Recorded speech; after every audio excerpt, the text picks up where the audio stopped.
time I was homeless, instead of going home every night, there was no home to go to. Life at home was very difficult. I grew up being abused. I lost my belt. I lost respect. I embarrassed my family. My vision was pretty much non-existent. I was able to just about scrape by the medicals. When I come out, I have supreme confidence, but I'm scared to death. I'm afraid of everything. I didn't care about living, I just wanted to die. I got up and I felt the weight of the world was lifted off my shoulders. I knew I was going to make a comeback. Fighting, this was designed for me. This is what makes us who we are. I'm the best! Who the fuck is that? I'm so far ahead. Scared. My dream, my vision for myself is to be the greatest martial artist to ever live. I have always been a fighter. There is nothing I do better in this life than fighting. There ain't never been a man that could better me. I was born to do this.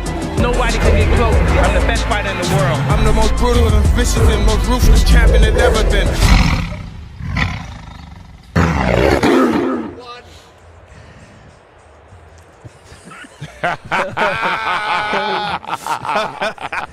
You look cool, bro. The sheriff. He's in town. Oh. Sorry, I like to make an entrance. Love it. Oh, man. We'll get to this in a bit, but we've had one hell of a week of them. Oh, mate. It's legendary. Vegas lived up to the hype. Yes. Right? Wow. And I hope this show does, because we've got a big one for you. But I do like to start whenever we have a big moment like this, and this is as big as it gets for us, with a few words at the start. As always, I want to mention my mother. Everything good about me is because of her. I wouldn't be here without her today. I also want to mention you lot, because without you lot supporting us, we would never have made this happen, would we, lads? Fucking hell. Absolutely. And I even want to give a bit of a shout out to the haters. Oh, shit. Keep talking about me because it makes me even more popular. Thank you very much. Shots being fired. Just chat shit, you know what I mean? I'll keep ignoring it. You know why? Because winners focus on winning and losers focus on winners. All right? Stream done. And if it wasn't obvious, we are fucking winning. Oh, We are fucking winning right now. Vegas. And there's only one thing better than winning, and that's winning with your friends. Hey. Come on. I'm fucking so proud to be here with some of the best mates I could ever ask for. We have smashed this week. We've had a lot of drunken moments. I love you! It's been fucking great. Shout out to Loza, Joey, KG, and Travis. Come on. We are the fucking dream team. I said a year ago, we were the new breed of boxing media. We're going to take over. Yeah. I think it's fair to say we've fucking taken over. I think this is the fucking throne. We're sitting on it right fucking now. And I want to round it up by reminding everyone that it's another epic Riyadh season card tonight. It's 65,000 fans in attendance at the Allegiant Stadium. It's Netflix. The most watched title fight in the last 50 years. It's Canelo versus Crawford. It's legend versus a legend. It's a kid from Newcastle having his own show produced by WWE and the UFC. Right? Say that again. Say that again. WWE and the UFC. All right? And it's the Pain Game live from Las Vegas, boys. We did it. Come on! Let's go. We made it. All right. Big fucking come on, man. Come on. And I want to start off by asking the boys, like, how good is this fight? Is this the best that we could have ever asked for? It's the fight of the decade, bro. Yeah. Like, I'm so excited for this one. Like I was saying on the way into KG, I was like, this feels like a Mayweather type night. Do you know what I mean? It's that whole thing of like, it reminds me of like Mayweather, Oscar De La Hoya. You know what I'm saying? Even the fact, it might be because there's a Mexico thing and the American fan base, and we're seeing like crowds of everybody. Yes. And everybody's so passionate about their guy. Oh, it's a massive moment. I've never been in an environment where like a whole nation takes over an area. Yes. Like when we were walking, we went walking the streets of Vegas. Yeah. And Travis was like muttering things like, you know, Crawford in round 7. Yeah. And like keeping his head down while saying They were furious, bro. Someone turned around like I just insulted the culture, bro. You really get an impression of just how loved Canelo Álvarez is and how much he means to the people. But unfortunately for him, you think, KG, that he's not going to get the job So done? even if there's a lot to get into when we talk about this, because you say how excited am I about this fight, and this fight again, there's levels, and we've hit a new level. We're talking about the face of boxing. When you really discuss Canelo, he is the face, regardless. And even when you walked into the presser, when you walked into them talking, you see him sitting there, vest on, cool glasses, and then the mariachi, the music's playing, and you just know, okay, this is the king. This is the king, and Crawford's coming there to dethrone the king and make a statement. So again, it doesn't get much bigger than this, really. Like, I don't think we'll be able to talk about another fight that could outdo this. Maybe there's only one fight in boxing probably that could be in the conversation, at Fury AJ. That's the only, and that's because we just want to see it. But in terms of America, the world, this one in terms here, of talent as well, we're talking 2 4-division world champions and multiple undisputed type. Like, even Fury AJ, as much as it means a lot to us, it hasn't got the accolades. Has it? Yes, like, no. Loza, you're right. You've gone further than anyone I'm mates with in boxing, aside from Joey, obviously. Hey, don't forget my white collars, guys. He fucking showed out. All right. You know, the skill level. What kind of skill level are we actually looking at tonight in this fight? We're literally talking the best of the best, and like you say, the likes of AJ. I mean, we've got to put Usyk up there in terms of the best in terms of skill. And we'll talk about the what do you call other. The Bivol versus Beterbiev. This is the level I'm talking about. The skill, when you talk about Crawford, he can do it all in boxing. You talk about southpaw orthodox. You know, you can box on the front foot, back foot.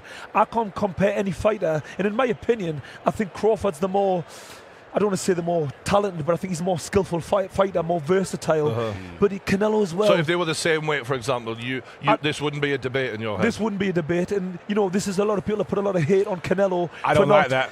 You don't like that? I don't like that statement at all. What statement? I think it's a shit statement. Because again, it's shit. Because when we're talking about Canelo, yes, he's plodded forward now. He's created a new style that works for him. He was different. He obviously used the feints. He was a fighter that he didn't have to do this because everyone was getting taken out. He almost adopted the Triple G style, but the talent is still there. He's just again done what works for him. There's a problem with saying that he's created a new style that works for him. Yes. I judge what I'm looking at from Canelo now from Bivol onwards, right? Yeah. And there's a debate to be had about how well that style does work for him. Okay. Yeah. He's dropped opponents, okay, stuff like that, but he's not looked as good since that Bivol fight. So that style now works for him. Let's see how it works against someone who can move with the speed of foot. But let's do this. Can. We did this with Floyd Mayweather, though. With Floyd, we say that obviously there's two elements of Floyd: Pretty Boy. Yeah. Yep. And Pretty Boy Floyd and Money Mayweather. And Money Mayweather. Yeah. But at the end of the day, the most important thing is winning. No, but at the end of the day is carry on. I think that's a false equivalence because Floyd evolved as he went up in weight. Yeah. The punches the power didn't carry that well, but also he was getting older and he couldn't do the exact same things. Yes. So the defensive thing was just like the evolution of what he needed to be. Can Crawford Canelo's got lazy, because I say. Crawford's, let's not kid ourselves, as skillful as he is, he knocked people out. That's and right. the power advantage that he had, in my opinion, was a part of that. Yes, he was really skillful, but like what we seen, he did struggle a little bit more than usual when his power wasn't as devastating against Madrimov. Will he have to evolve slightly again against Canelo? Because his chin, I think, is as good as any chin I've ever seen in fighting, in any fight sport. I feel like Madrimov doesn't get credit for being a tricky guy to deal with. Do you know what I mean? Because the way we speak about that is if Crawford's off night. But it's like, he won the fight, clearly. No one debated whether or not Madrimov won. No. He just did what was necessary. I even look at it like, you just had a massive spectacle of Errol Spence. You need to win to move on because clearly you want Canelo. So why are we going to roll the dice? You're not going to take any risks. Yeah, we're winning this fight. But the point I'm making is, against Errol Spence, every time he laid a glove on him, Errol looked like he'd been in another car accident, right? But no, sorry, mate. But, you know, it's fucking true. So that's insane. You're going to get a lot more. No.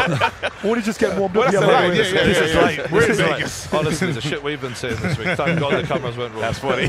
But I think that what the fuck was I saying? The power, it was really devastating to Errol, and when he did hit Madrimov, the power wasn't quite the same, in my opinion. But Madrimov's got a good chin himself, but I thought that we seen in his next fight, he could be bullied a bit more, and that we seen that Crawford, I don't think his power's going to translate in the way it's not going to look like Errol Spence. No, but I'm actually predicting. This is what's crazy. What I've done today is I'm predicting that Crawford is going to show us something like similar to the Errol, where you're like, what are we watching? We're going to be looking at the ring saying, I can't believe that's Canelo. Do you see the beat down that Bivol put on Canelo? I got a feeling that we could see something like that again. You see, my thing is this, I think his power is going to look a lot more devastating than it is because of the counter punch that's going to be available to him. Canelo's feet are very slow. Unless this camp has done a complete amazing job and he's gone back in time. But I think Canelo, he's going to be eating a lot of clean shots from Crawford. And I think those clean shots that build up over time is going to start to take an effect. Wobbling Canelo or knocking him down, I don't know. But hurting him in respect. I disagree. Not that you're wrong, but I also think that Crawford's defense is overrated. I think that he gets hit clean, and I think at the lighter weight classes, the heavier the weight you go, the more you get punished for your mistakes. I've seen him in nearly every fight get hit clean on the chin. He's got a fucking good chin, Crawford, don't get me wrong. But there's Canelo payback, and then there's 147 payback. What we're going to find out tonight is, like, really, how good is Terence Crawford's chin? Because he could go down for the first. The fact that neither of these guys have ever gone down. 700 rounds. Bivol is massive compared to Canelo. The fact that he never went. And Joey made a fantastic point the other day. Neither of them, although Canelo's lost 2 fights, they've never jacked it, have they, Joey? They've always stayed fighting. And this is one of the things, right? We've had recently, with the likes of Belanga and whatnot, we've had very vocal Canelo opponents, very, you know, they suit the trash talking, they're really selling the fight. Crawford seems to me more confident than all of them. He's more confident than every single one of them, and he hasn't spoke 1% of the amount of shit that some of them spoke. He's more confident than all of them. He is very confident in this fight. The problem... What about the Rolex he bought? Oh, yeah. He bought a 42-0 engraved Rolex as if he's already won the fight. That's crazy. The problem with this confidence is, right, the confidence is what will ultimately win you the fight if it does, but it's a double-edged sword. Because we know full well that when Crawford gets hit, he likes to retaliate. When we were talking about him and Mayweather and fighters like this, Crawford is a more aggressive fighter than so many of the people. So when you say his defense is a little bit overrated, I think he could be better defensively. I think he chooses to get involved in it. And tonight's the night when you may need to. Can I just build on that point? I think Joey's absolutely right there, because with Crawford, I think he's so confident, and what he does so well is he manages the distance really well, almost sometimes on the edge of danger, and that's why sometimes he does get caught. But this is also the reason why he can capitalise on his opponents and, you know, get the cleaner shot, because boxing, it's about millimetres. The best can make you miss by a fraction of an inch and make you pay. But the difference is, against Canelo, a much bigger puncher, taking those sort of risks is going to be difficult. And just going back to the Madrimov fight, I don't think that's a really good fight to kind of use as a reference, because A, stylistically nothing alike, and also Madrimov, I think he was also playing it safe in that fight. He knew who he was in with, and like you say, Crawford was also playing it safe. You know what would worry he didn't me, want to take risks. But then here's another way of looking at the Madrimov fight, right? Because that was the first time we've seen Crawford not retaliate in the way that we're saying. So that I feel like there could be a long game preparation of defensive commitment. I think he did retaliate. No, I think his ego was triggered at points in that fight where he started swinging and really trying to but this is my point exactly. Like, it's never going to be 100%, because you know naturally your DNA is to go back. But he didn't do anything remotely to what we're used to seeing. And I feel like with him and Bomac, they could have been looking at, like, we are preparing for Canelo. We know we can't go fire for fire with Canelo. We're going to have to start operating a little bit differently in terms of our commitment to the game plan. So I feel like we might see... But then I would say this, though. Now we have to add in His Excellency element. Because Turki Al-Sheikh said, hey, I'm looking for blood and broken bones. Broken bones. Now, you're putting on this, and they already, again, a fight like this would usually be in Riyadh. They've said, hey, we're going to bring this fight to you guys at home, and I want to see an explosion. So these two fighters know we're not here to... We're not here. We have to entertain. You man have to come meet in the center of the ring and do something for everyone in the Do you know what happens when you get in the ring, though? Go ahead. All of that stuff goes out your head sometimes, and you think, right, let me do what works for me, yeah? And what I believe works for Crawford is actually finding the balance in the middle of the two. I want to look at the last 3 knockdowns or so from Canelo, right? Yeah. Yes. When he knocked down John Ryder, when he knocked down Jaime Munguia, and when he knocked down Malanga, right? Every single one of them, there's about a 5-second period before he sets that shot up. It's not like back in the day when he would counterpunch someone and knock them out. Yeah. There's about a 5-second period. That 5 seconds is a very long time in boxing, and it's a lifetime for a fighter like Terence Crawford. I just don't see a world where Canelo is landing at free will on Crawford. That's Agreed. I need to pick you up on this now, lads, because it's all fucking Crawford, and I'm not having it, right? Canelo might not need to be landing at free will. We've seen Madrimov landed the right hand over and over and over again. Yes. And we all know that when you're a light on your feet fighter, which Madrimov is, yes, it helps you deliver the shots, but it doesn't help you plant your feet and deliver the level of power Canelo. He doesn't need as many shots as Madrimov landed. He needs one basically to put him on his arse. And you already know, if Canelo drops Terence Crawford, it's going to be very hard for Crawford to win a decision in this arena. Okay. We know that the judges, 2 of the judges are the same judges that scored it 13-15 Bivol as a win. A lot of people thought it was much wider than that. Yeah. So this could be very difficult. Now, what I want to say is, I think that Canelo Álvarez is being underestimated here. He is. And I think that as skillful as Crawford is, it could take just one shot from Crawford's being overestimated. Canelo might just need one shot. You've been saying for the time, like every time anyone stops you in the car and stuff, Losley, you keep saying Canelo's winning this fight. I've been waiting for you to tell everybody why it's happening. I waited for this moment. How is he going to win it, bro? Do you know what it is? I just think the level that Canelo's been fighting at, we mentioned about earlier on about, well, sorry, this is on actually one of my videos I done. He turned professional at 15 years of age.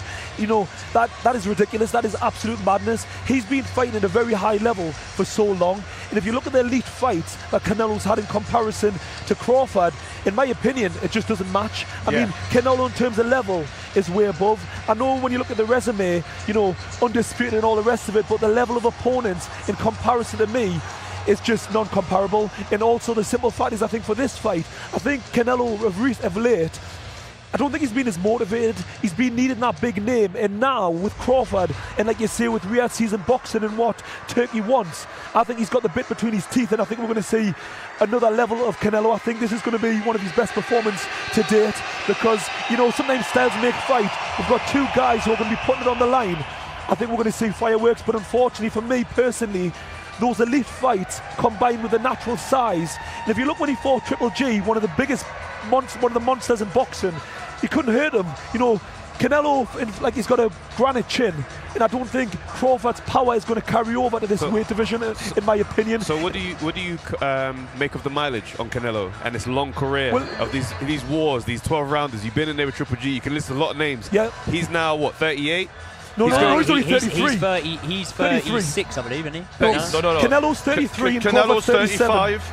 And Crawford is 37. Yeah. He's 35 and 37. Yeah. But if you look at the mileage of both of these guys, Canelo's got more wear and tear. Canelo's shown more decline over his career for the last 5 or 6. He hasn't had a knockout in a while now. But he's dropping people in the fights, though. Yeah, but what I'm saying is he hasn't had a knockout, and I think that's because of a stylistic reason. He's not had a knockout in 4 years. Well, this is it. So when you look at, say, the 5 seconds before that, he needs to set it up. Sometimes, I think it was, I can't remember what fight it was. He says it's the shots you don't see that knock you out. If I can see it, I can take it. So a lot of guys they're getting knocked down, but they're seeing these shots. So that means Crawford, as a pure counterpuncher, is going to see the shots. Whether or not he's able to successfully counterpunch, he's going to be able to tee off more. And I think the style matchup between these 2 guys suits Crawford better. The flip side of that is inactivity is also not a good thing. And Terence Bud Crawford fighting once a year. I think it was in the last 5 years, Crawford's had 5 fights, Canelo's had 11. That's crazy. And the older you get, yes, there's wear and tear. It's the camps as well what drain you. That's right. Yeah. I do think that right now I want to be the guy who's had more fights, who's actually fought a lot more recent. Yeah. It was a year ago when Crawford last fought. That's a lot. And again, you're gaining this much weight. And one thing that he looks amazing, right? Yes. We're talking about the wear and tear. Crawford looks amazing on the scales. However, I remember thinking that Conor McGregor looked amazing when he moved up to 170 pounds. Now, Conor McGregor was a 155 pounder which obviously Crawford last fought at 154. When he moved up to 170, 175, 170 it was.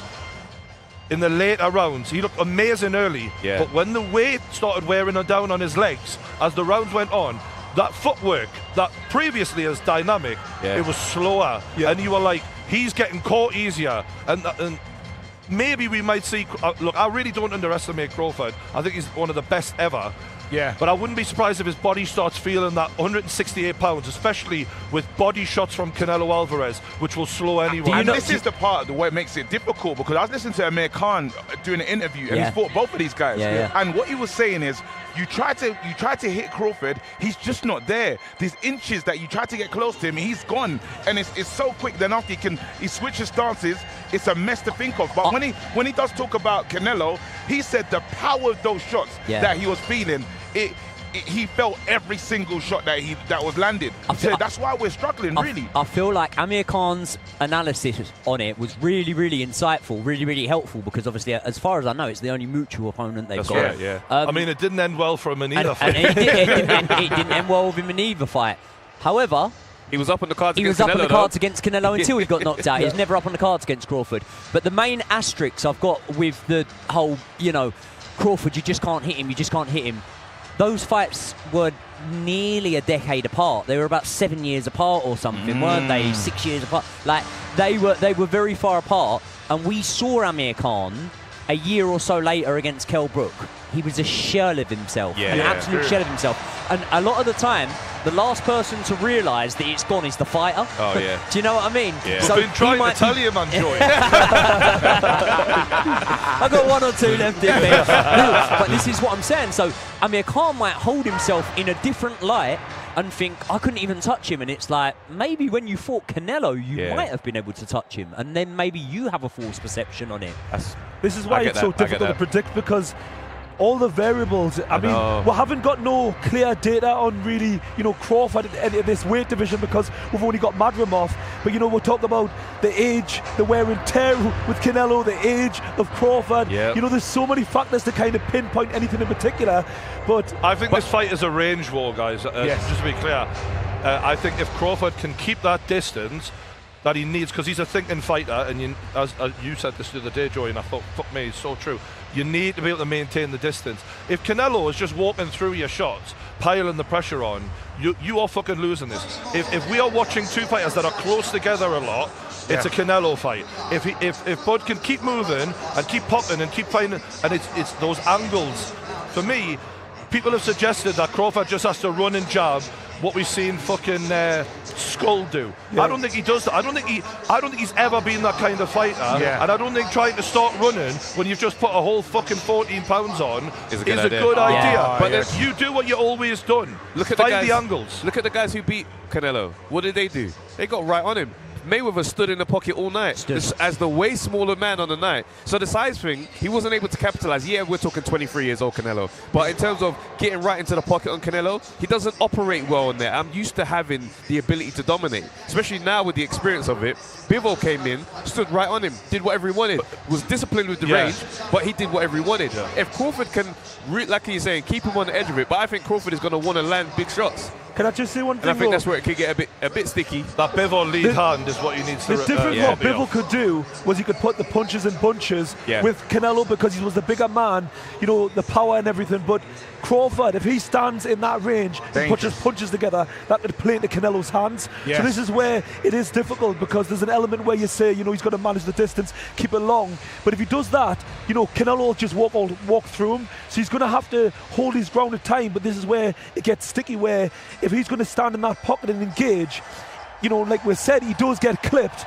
He's not got the best defense. We can't compare it to Mayweather. He's got the shoulder roll. He can make you miss, roll them shots. Crawford, it's more adjustment with the feet. He can't really slip and roll the same way that Mayweather does. So how quick do you think he goes southpaw? Because personally, I think he's going to want to take as much distance between all night. I think wait, hold on. I actually think, if he switches in round one, I think that's a question of the power, because he might receive a punch and say, you know what, actually, and that'll be and that would be, if I'm Canelo, I'm excited about that, because you would really expect him to go, wait, 1, 2, 3 rounds and then switch, because he gives something else to think about. If we get a quick early switch, that could be a quick tell. No, I don't think the switch is a sign of danger. I personally think Crawford is a southpaw who goes orthodox occasionally. I think so. Okay. I think he starts southpaw and he stays for the dominant part of it. The reason why, I don't think Canelo is great against southpaws. He doesn't have a history of great performances against them. No. I think it was Erizlani Lara. Billy Joe actually had some good rounds. Billy Joe had some great rounds. Yeah, that's a great point. And I'm looking at him thinking also, I look at Crawford to stay southpaw the whole night. Yep. Bar a few moments off the ropes just because I've come off this way, I'll stay this way. But all night southpaw. The data would make sense, absolutely. No, but I think again we all have to be honest with ourselves. The data that we have is corrupted. That's the truth of it. The data we have on this fight, we can't really, and that's why we keep flip-flopping about opinion, because you could sit here and argue why Crawford could beat Canelo, even though you've been backing Canelo this whole time. Are you with me? Yeah. Because these guys, like right now, there's a part that we're forgetting. When we talk about, I was watching some of the knockout rolls that Canelo's done, and he is a good finisher. When he does sense danger, when he does seem, I've hurt you, he does go in for the kill. Now he's punching the smaller man, a guy that's come up in weight. We don't know if he has the punch resistance to deal with Canelo power. Does anyone actually think that Crawford's got enough power to actually hurt? Because I've heard people say that Crawford's stoppage and it's something I just can't see. Does anyone think? I think he's got. You think he can actually stop him? I've gone that. I've just because I think chaos. I'm thinking in the lines of the referee saying, "Hey, this is." You know, the only reason I say this happening is what Travis said, is it's the shots you don't see. Yeah. And I think part of the thing that Canelo gets a lot of credit for going against bigger guys, rightly so. Like, there's a reason no one wants to fucking move up in weight class to that level, to the many jumps he's done. However, fighting smaller, faster, sharper guys, you do get caught by shots you don't see coming. Trust me. And maybe that could be a problem for him. But I actually think Canelo's defense is one of the best in boxing. I think he's got great defense. The shots that would, for me, that I can see Crawford getting significant damage done to Canelo is the counter shot two-piece that he does. Yeah. It's always that right hand over the top, followed quickly by the left. Now, you see, it's like the first shot is like, oh, that get my attention, and the other one is what buckles your knees. And I think if he's able to do the kind of thing, because that's what he did to Errol Spence. It was that jab over the top, bang, and then straight after that, it's like, oh, shit. So I can see that being a case of that's the shot that's going to hurt Canelo. But again, it's hard to visualize it because it's never happened. Exactly. You know, I feel like Canelo will have felt the pain from that William Skull fight in terms of he wants to give fans excitement. He doesn't pack out arenas like this because he's not an exciting fighter. He understands he hasn't had a knockout since Caleb Plant in 2021. He wants that. He wants to give him excitement. And I feel like there's a chance off of the back of that William Skull fight. We've seen him come in. Weight-wise, it's the same, I get it, but he does look a little bit leaner. I'm looking at it and I'm thinking, are you thinking you're getting a runner tonight? And that's why you're thinking, if you run like Skull did, because let's be honest, Skull ran, if you do that, then I'm catching you this time. The problem with that is, you might prepare for a runner and you might end up with a Mayweather-esque type guy who's going to stand in there with you. Yep. But you know when we talk about speed, do you think Crawford, in my opinion, he hasn't got necessarily the quickest hands. Anyway, it's more about timing for him, in my opinion. And if you compare Bivol, who's, I know, yes, he's a light heavyweight, but he's got very fast hands. And if you look at throughout Canelo's career, do you really think he's not dealt with speed before? You know what I mean? He's not. I feel as if we're talking as if Crawford's speed is something that he's never seen before. Yes, it's a lighter weight, but he's seen it all before. But he's got great defense. Brian just said, Canelo's got excellent defense. We're not talking about a big guy who hasn't got the world's best defense. He really has. Question, who's got the better defense? I'd say Canelo. Canelo is very evasive with the upper body, but his feet are slowed down. Agree. So it's like it can be manipulated because we've seen Canelo in showings where his style has come up wanting. Like against Erizlani Lara, that's a controversial one on his resume. Austin Trout, there was a lot of moments where it was like, okay, this is looking a bit interesting. I think there was open scoring on that one. A lot of people had some thoughts about that. So it's like, even against Billy Joe Saunders before the knockout happened, style-wise, he isn't, it's not like his style just dominates everybody. He's like, I need a moment. When I get my moment, I'll finish this fight. And I think that might be just laziness due to success over all these years. There we go. But his style isn't like waterproof. Can I tell you something? I would put every money, I've got to my name on it. Not a lot Canelo, after this. yeah, exactly. Not a lot after Vegas. But I'll put every bit of money Brian's got on it. Because what's money between friends? That is such an inside joke, by the way. That's so funny. We'll get into Vegas life later, and we promise you it's worth it. Here's what I would say, right? You say who's got the better defense? Brilliant. You can make a highlight reel of Canelo, and the defense will be brilliant. It will be brilliant. And that's because he will slip shots in range. He'll shoulder roll, he'll counter, he'll come back with it. But when you actually summarize a defense, it's like how you summarize a chin. The best chin is the one that doesn't get hit. That's right. Right? So the reason I think that I feel like we're kind of underrating Crawford's defense here, yeah, he gets hit, but a lot of the time he's not doing stuff that will make show real moments because he's out of range. Canelo uses lateral movement for defense nowadays. Yes. Before, maybe used his feet. Crawford uses his feet. And when a fighter uses their feet, you're not going to be able to make a highlight reel of their defense as well as you would someone who's shoulder rolling in the pocket and countering. That's right. And I like the fact, if I'm Canelo and you're a guy who relies on your feet, I like that if you're putting on a whole stone in weight. Oh yeah, you're gonna feel that later on, boy. You're gonna keep trying to move your feet. When I'm belting you to the body, that foot movement is gonna slow down. Whereas for him, just tucking up the way he does, you're not gonna get tired doing that. So part of the Canelo thing, I believe personally, after the Bivol fight is he did get gassed a little bit, and he's very smart with his energy management. Crawford's never been at this weight to learn how to manage his energy, obviously in camp maybe, but this is a whole other animal. And you have to bring in the crowd now, the crowd element. And don't get me wrong, the last time when he had to handle the crowd, it was T-Mobile. I was there, I was in the arena, and that was different because again against Errol, and he was Tell me about that night, bro. Tell me about it. So I've gone to this fight, and I'm an Errol Spence fan. Yeah. Oh no, you're such a jinx. I've gone to this fight as an Errol Spence fan, and I'm saying this is gonna be incredible. There's arguments in the queue. Everyone's excited, thinking, "Oh, how's this thing gonna end?" And from round 1, 2, I couldn't believe what was going. This was a beatdown, pulverization. Now we're looking. There's Errol Spence fans in the section that I was in, and we're all just staring at each other like trying to. What the fuck is this? We wanted to coach. Who's like? And then he had the little moment when he had success. Then he got beat down again. Then in that moment, you could tell, even coming out with Eminem. That was a big moment. And then he was talking to, while he was in the fight, he was talking to the Charlos. And I said, this guy's mentality, he's a monster. He's a winner, but now the only issue that you do have is you're going up against the pride of Mexico here. And you heard the questions, all the questions in Spanish. Are you going to show Mexican power? Is he going to know that we don't mess around? And I think this is like their holiday or something.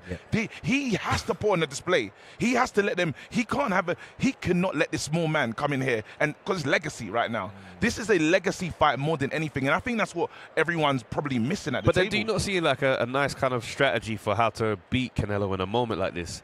If you can embarrass him to a good degree of great boxing and just kind of being a smaller man, there's going to be a part of Canelo that I think can activate his ego and start making him make some like really questionable decisions. Because someone like Roberto Duran, when he fought Sugar Ray Leonard, the first time Sugar Ray Leonard fought him, it was a case of, I'm going to try and go and fight Duran's fight. And he just struggled, right? It was a bad night and he lost. The rematch, he's like, okay, cool. He's a little bit out of shape, but what I'm going to do is embarrass this man. I'm going to piss him off in the ring. And now we ended up with no mass. And I'm just like, to beat Canelo, you might have to unravel him in that kind of way. Does Canelo give you that vibe of someone that can be unraveled? Because when I see him, a prideful man can always be unraveled with embarrassment. Okay, fair enough. I hear that. We have to give credit to Riyadh Seas and Turk Yellow Sheikh for what they have brought to the world of boxing, because there are so many fights that we had as dream fights that have just become reality, and it's all normal almost. So normal. Even tonight is not normal. Like, even as great as things have got, it's absolutely not normal. And we've seen fighters who we thought were of a certain level be exposed. And it's not that, they're not good fighters anymore, but the reality has been found out in the ring. I think of Alexander Usyk versus Fury. I think of Francis Ngannou. Francis Ngannou versus Fury. We've had weird moments where we're like, what the hell are we watching here? And I'm wondering who has more to lose tonight, because although Crawford is coming up, and that is like, all right, you're the brave guy who's coming up, you're also got 0 next to your loss record. that's a big risk for his legacy as well, to have your first ever loss. Because a lot of people were comparing him to Mayweather after he beat Errol Spence. If you lose this fight, again, for both fighters, they're not at the top table anymore, as KG says. I think I think Canelo's got the most to lose, in my opinion. I think his legacy is arguably, well, I think it is. It's proven he's fought at the higher, more elite level in terms of opponents, which we've kind of talked about. But him losing to a smaller man alone, and the fact of we're seeing this, we're talking about earlier on, we went to the press conference, the support he's got and the aura that he's got. You know, and there's no doubt in my mind, majority of these fans in this arena is going to be for Canelo. You know, the crowd and the support he gets. So for him to lose at this stage in his career, it's going to hurt. And I just think if Crawford was to losing to the naturally bigger man, you've always got that excuse. It's always there in the pocket, you know what I mean? Right. So for me, it's Canelo. I also think with Canelo, if he's to lose tonight, he's only got one fight that he can have, and that is fight Benavidez. So, and I don't feel he wants that fight. And now I you're don't podding. really feel you're podding now. I Now don't you're really feel that he wants that fight, right? Doesn't at okay. all. I don't blame him. So, but if, I don't blame him either. But if you lose, right? If you lose, I'm sure he'll have a rematch clause down at that. They might have something. But if you lose, I don't think there's any other fight that draws the real excitement.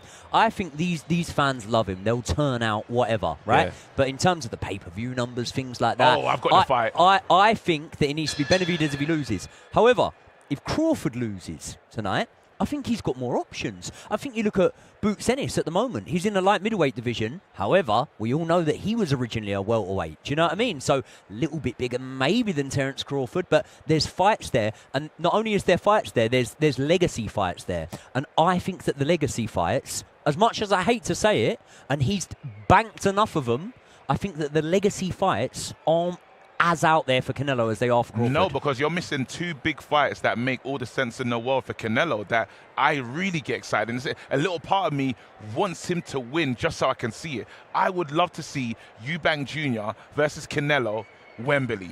There's something, and just you already know, nobody can sell a situation. I saw Eubank Jr. on the undercard of Bivol versus Bataviev, and he was the main star of their situation. And that doesn't even make sense, because how do you take over? But he did. He had the sword at the press conference. He had the sword at the press conference. And you're now looking at that saying, wait, hold on. This guy just has, he's a showman. He's a great showman, and we need the show. These guys have been really respectful, and I get it because they've achieved. I don't think Eubank Jr. has achieved enough, so he does lead with a lot of disrespect at times. Are you with me? So you can now imagine he's going to get him cussing him, swearing at him. You might even get a Caleb Plant type reaction. You know full well that Chris Eubank Jr. will sit there and go, Canelo, drug cheat.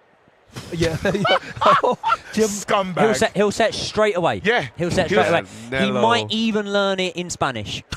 I'm excited about the press conference alone. Imagine that press conference. Exactly. I think win or lose, as long as Eubank beats Ben, that's right. Canelo will fight Eubank at Wembley. That's agreed. Because let's be real here. God. Sorry, America. You know we love the hospitality. The UK is the real home of boxing. Like, we are where the most exciting fights, or at least our fighters. We used to be. Yeah. Saudi is the platform, but we are bringing in the more exciting fighters than any other. I think how mental is that, by the way? No, but I think it's jostled, though. I think it's jostled because this was the home of boxing. We're coming out of it a little bit, the UK dominance. Remember at one point, I think we had like 14 world champions. Now we've got one. Like, we're transitioning slowly out of it. Yeah, but what I mean is, if you look at pay-per-view buys, English fighters are carrying boxing, to be honest with you. I mean, as much as I say what I say about Fury, you can't deny him and AJ. They've been the biggest pay-per-view sellers for the last decade outside of Canelo. Outside of this man. Yeah, outside of the Mexican warrior. And you just on Terence Crawford, I just want to put to you, we've got Canelo, we know Eubank, as long as everything goes well. That's got to be the fight. Amazing press conferences, sell at Wembley. What about Terence Crawford? You mentioned Boots. Canelo's actually been sparring Boots before this. That's right. Which is interesting. But what if it's not Boots? Because I don't see Terence Crawford having a career at 168 pounds. I think he retires. He beats Canelo, and that's the cherry on top of my career. I believe he does 2 fights. I believe he beats Canelo, has a rematch. And wins. Can I just say, retire. I don't think for a second he retires, because we watched a little conversation in the gym where Turkey Al-Sheikh went up to him and went, you do your job, and then there's more to come afterwards. Yes. And I think the reason Turkey isn't, and you know what? Crawford's always, for me, been the most underappreciated boxer for the last decade, probably. Because he's spectacular in the ring, but he's so laid back. He went to a UFC fight. They thought he was Kendrick Lamar, for fuck's sake. Right? He's disrespected. He's not appreciated enough. So I think Turkey is pushing him in the way he deserves. But where does he go after this? This is the question, because we were asking this earlier. We're saying, hey, is it going to be the case of the Dubois, where you dethrone the king, but you can't be the face, you know, because that's what happened with Dubois. Dubois took out AJ, and it's like, okay, what next? Now with Crawford, is he? Because you look at what about Eubank for Crawford? I don't know if they're friends and they've sparred a lot. No, and fight. I don't. Sure, I've seen an interview saying he'd happily fight both of them. That's right. They were going to fight. I think Eubank would do anything for money. Exactly. Let's be real, yeah. But will it have that? Will it have the needle? Will it carry the excitement? You got to look at the boxing landscape post a Canelo victory. Yeah, like it exploded for Crawford after Errol Spence.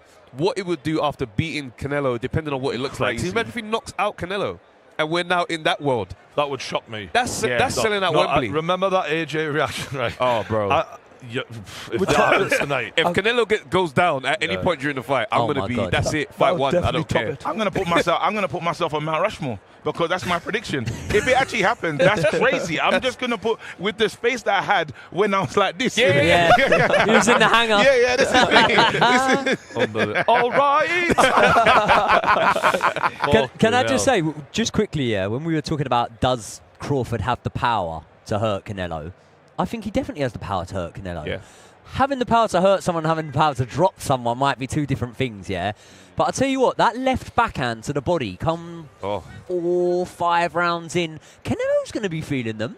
He's going to be feeling them. So I think that it's not about hurting them, it's about getting their respect. That's right. And if you can get the respect, and I'm not 100%, but I'm quite confident that he has enough to get his respect. Listen, if a slightly just past his prime but still unbelievable Golovkin isn't chinning Canelo, then possibly Crawford's not, but I think he's got enough power to get his respect, keep him honest. Just to pivot onto part of tonight, Dana White again promoting one of the biggest boxing events out of this is apparently the third biggest gate in the history of boxing. Right. First was obviously Mayweather Pacquiao, then it was Mayweather McGregor, and now Crawford Canelo. 2 out of 3 Dana has been promoting. Wow. And he said, basically, he told the other promoters, suck on that. If you think I'm not, like, if I don't belong in boxing, how come I've got 2 and 3? I've got silver and bronze in your whole fucking sport, and I don't even do this. It's a side fucking quest for me. It's a side and now mission. he's entering in. And he said, I'm looking forward to doing battle with Eddie Hearn, because Eddie Hearn said, look, this ain't your wheelhouse, mate. I'm the guy around here. Ironically, I think we all agree Frank Warren probably has the title. Yeah, because I don't know why Eddie Hearn's like saying that stuff, because Frank Warren, unless he was talking on the behalf of Frank Warren, that's crazy. That's the only way it can work. No, bro, you lost that 5v5, and it was a clean sweep. Let's never forget that happened. Yeah. And Frank Warren, his stock has gone up. And like his roster is ridiculous. You know what it is? Frank has the roster, but Eddie is the showman. And I think but I think with Dana, we might be looking at a mix of both a little bit. Dana can talk. He can also. Look, the guy was in boxing before he was in MMA. Actually, I mean, apparently he was like helping Mayweather out years and years ago. Oh, right. Okay, I mean, someone said he used to carry his bags. I don't know if that was true, but you know, he was in boxing prior to this, and that was his first love. Well, we had our first little situation at the presser when Max Kellerman's really bigging up Dana White. He like glazing level. He's basically saying he's gonna save boxing. Boxing's been on decline, and UFC's taken over. And Canelo's like, hey. Boxing's never been behind UFC. Boxing's always the biggest. This, that, and the other, but we can see that Dana's really, it's not even a soft launch. He's jumped into this business, and he's gloves up. He's here. And he's really here. That's always going to put get Eddie's back up, because Eddie is a front foot operator. When he came to America, he's like, listen, lads, I'm taking over. Forget all that other stuff. And he put a target on his back as a result of it. But he's going to be the guy in the room that says, hey, bro, I've been running this thing for way too long for you to talk like this. Eddie Hearn said, you can't intimidate me. Yeah, you can't intimidate me. Let's go. Do you reckon in another world, an alternate universe, Ben Shalom should have taken a Dana White approach? Absolutely. He should have just came in the game. Ben Shalom should have taken and said, hey, guys, I know you lot been doing your thing. You lot old. I'm here now. It's a takeover. It's a takeover, bro. Because we would have like it wouldn't have looked. It wouldn't have gone the way it's kind of going. Do you reckon Dana White knows Ben Shalom? No, I don't think so. I don't think he's heard of him. Not a chance. That's the problem. When Ben Shalom watches the interview we did with him, and we were like, bro, stick it on these guys, bro. Stop being so nice. When he looks at where he is now, he's going to think, you know what, I should have thrown some punches. Yeah, because do you know what? When you really deep it, like, cruise to a unanimous decision loss, bro. Nah, cruising to a unanimous decision. Cruising to a unanimous decision loss is absolutely. He's got a full tank of energy in the change room after the fight.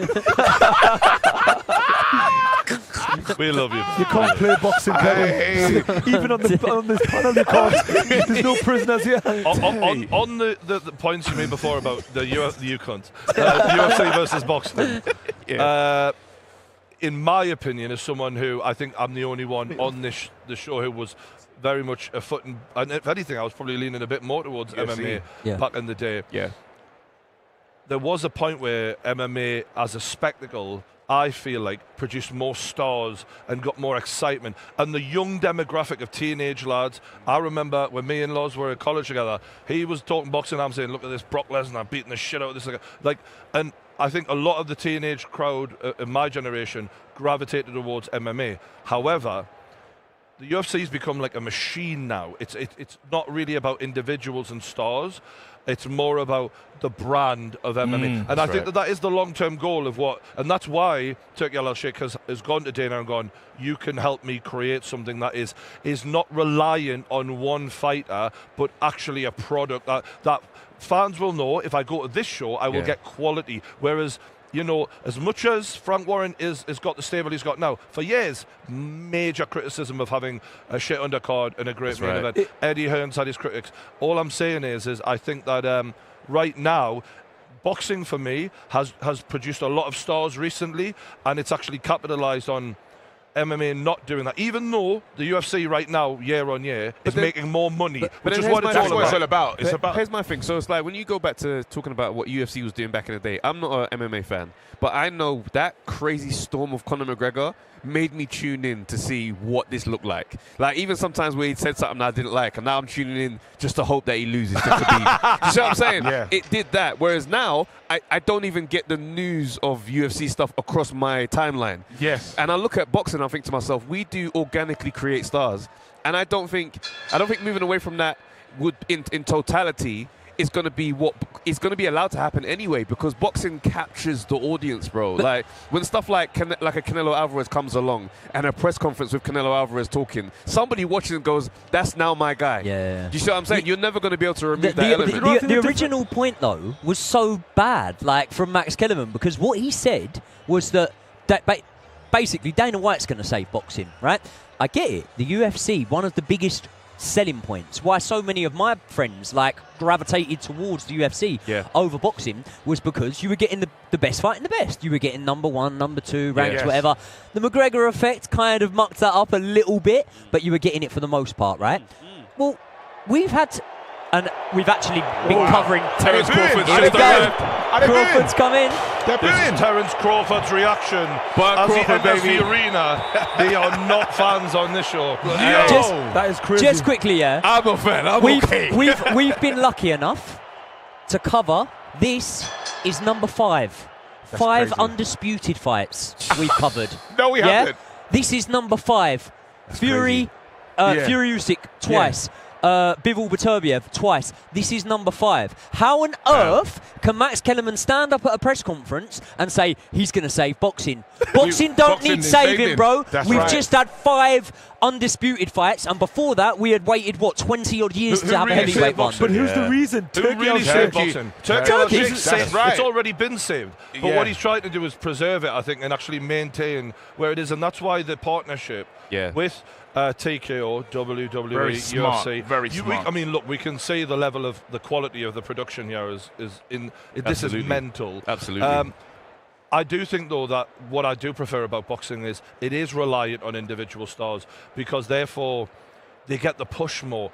for me, like take for example the UFC, they've got a Tom Aspinall who's a UK heavyweight, who is one of the, I mean I've interviewed him, one of the most likable people. He is very much like the Moses Atoma, an unreal athlete, 6'6", sparks everyone out first round. I've never seen a heavyweight MMA fighter like him, and yet is he getting the push that they are trying to give Moses Atoma right now?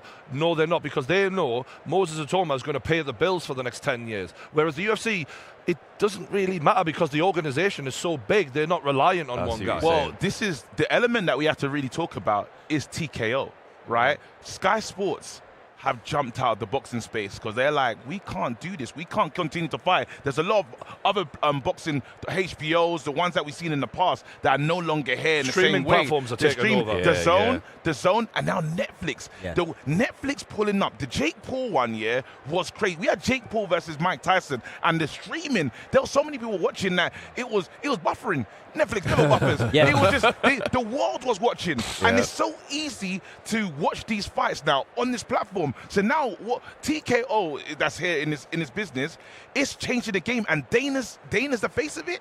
Bro, we're going to be talking about them like Al Heyman. You know how when every fighter says, I just want to quickly fight and thank Al Heyman? Just as soon as before God. They're going to be thanking TKO, bro. Do you know what's crazy? Do you know what's crazy? And people, all the boxing purists will hate this. Jake Paul, the influence and effect he's had. This platform now being on Netflix. Would you say Jake Paul kind of started that?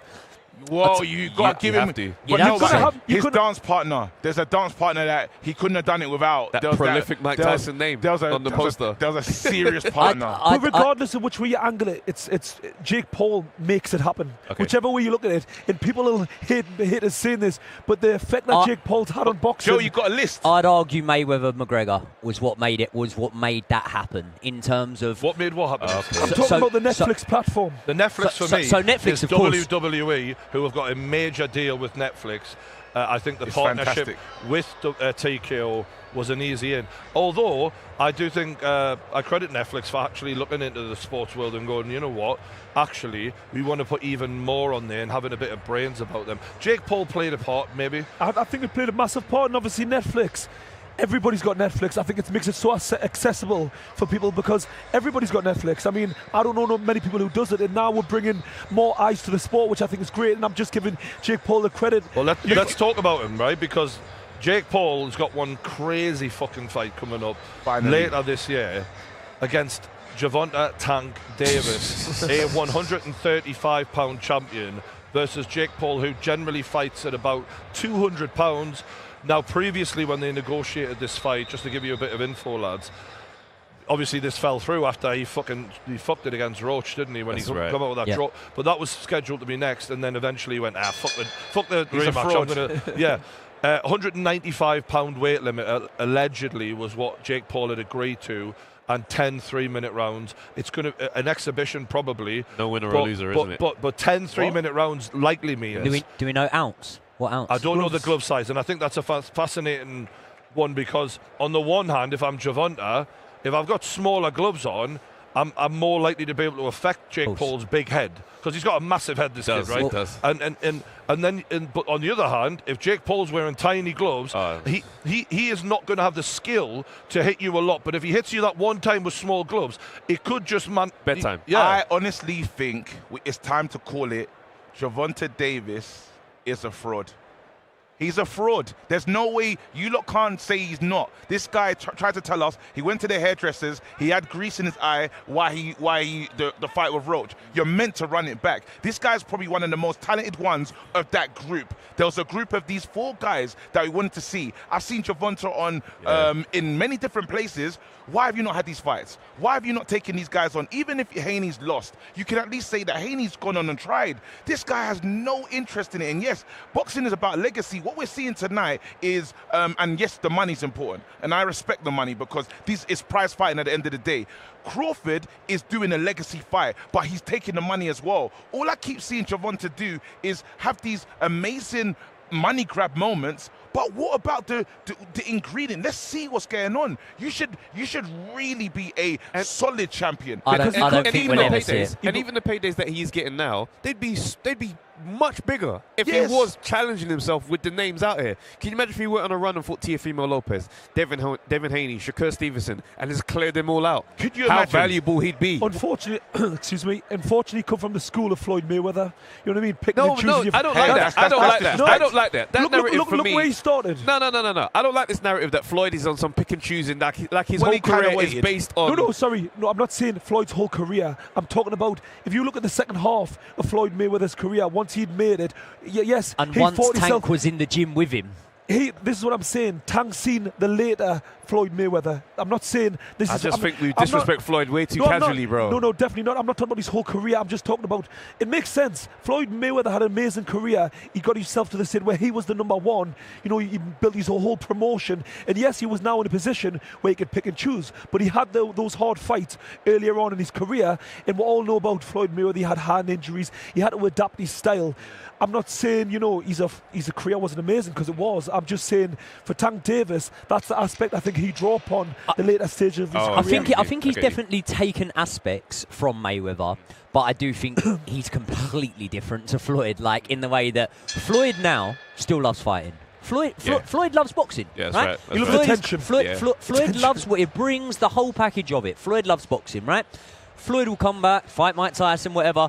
He should be fighting Manny Pacquiao, really, in my opinion, if you're going to come back. But no. But listen, at the end of the day, I think that when you look at a Tank and the age he's at, and you compare it to Floyd at that age, exactly, night and day. I'm not talking about technical skills. I'm not talking about boxing ability. I'm not talking about resume. I'm talking about your energy. I'm talking about your energy. Am I right in thinking we all agree here that Floyd actually went and got all of the accolades, then did a bit of a fucking fun tour. Whereas Tank has gone, nah, fuck the accolades, I just want the money. He doesn't give a shit about anything. And the fact that he's fighting Jake Paul, like, he should be rematching Roach and then What's he afraid of? moving up in weight instead of trying to boil down Ryan Garcia and all of this. Like, fight. You've got ability that we actually all agree on is high level. That's right. Why the fuck? What's wrong with that? I think his heart is not into boxing anymore. No. Some of the weird interviews he's done has made you think something's going on with you. Remember he said he wants to do therapy. He's not sure about doing therapy because he's scared he's going to lose the instinct of being a fighter. But I want to be a better person. Like, he sounds like he's done the Deontay Wilder trip. But that's what I was saying. Funny enough, he'd done exactly the same thing, Floyd Mayweather, to Canelo Álvarez. You know, all those years ago, boiled him down, and that's what Tank's doing to Jake Paul.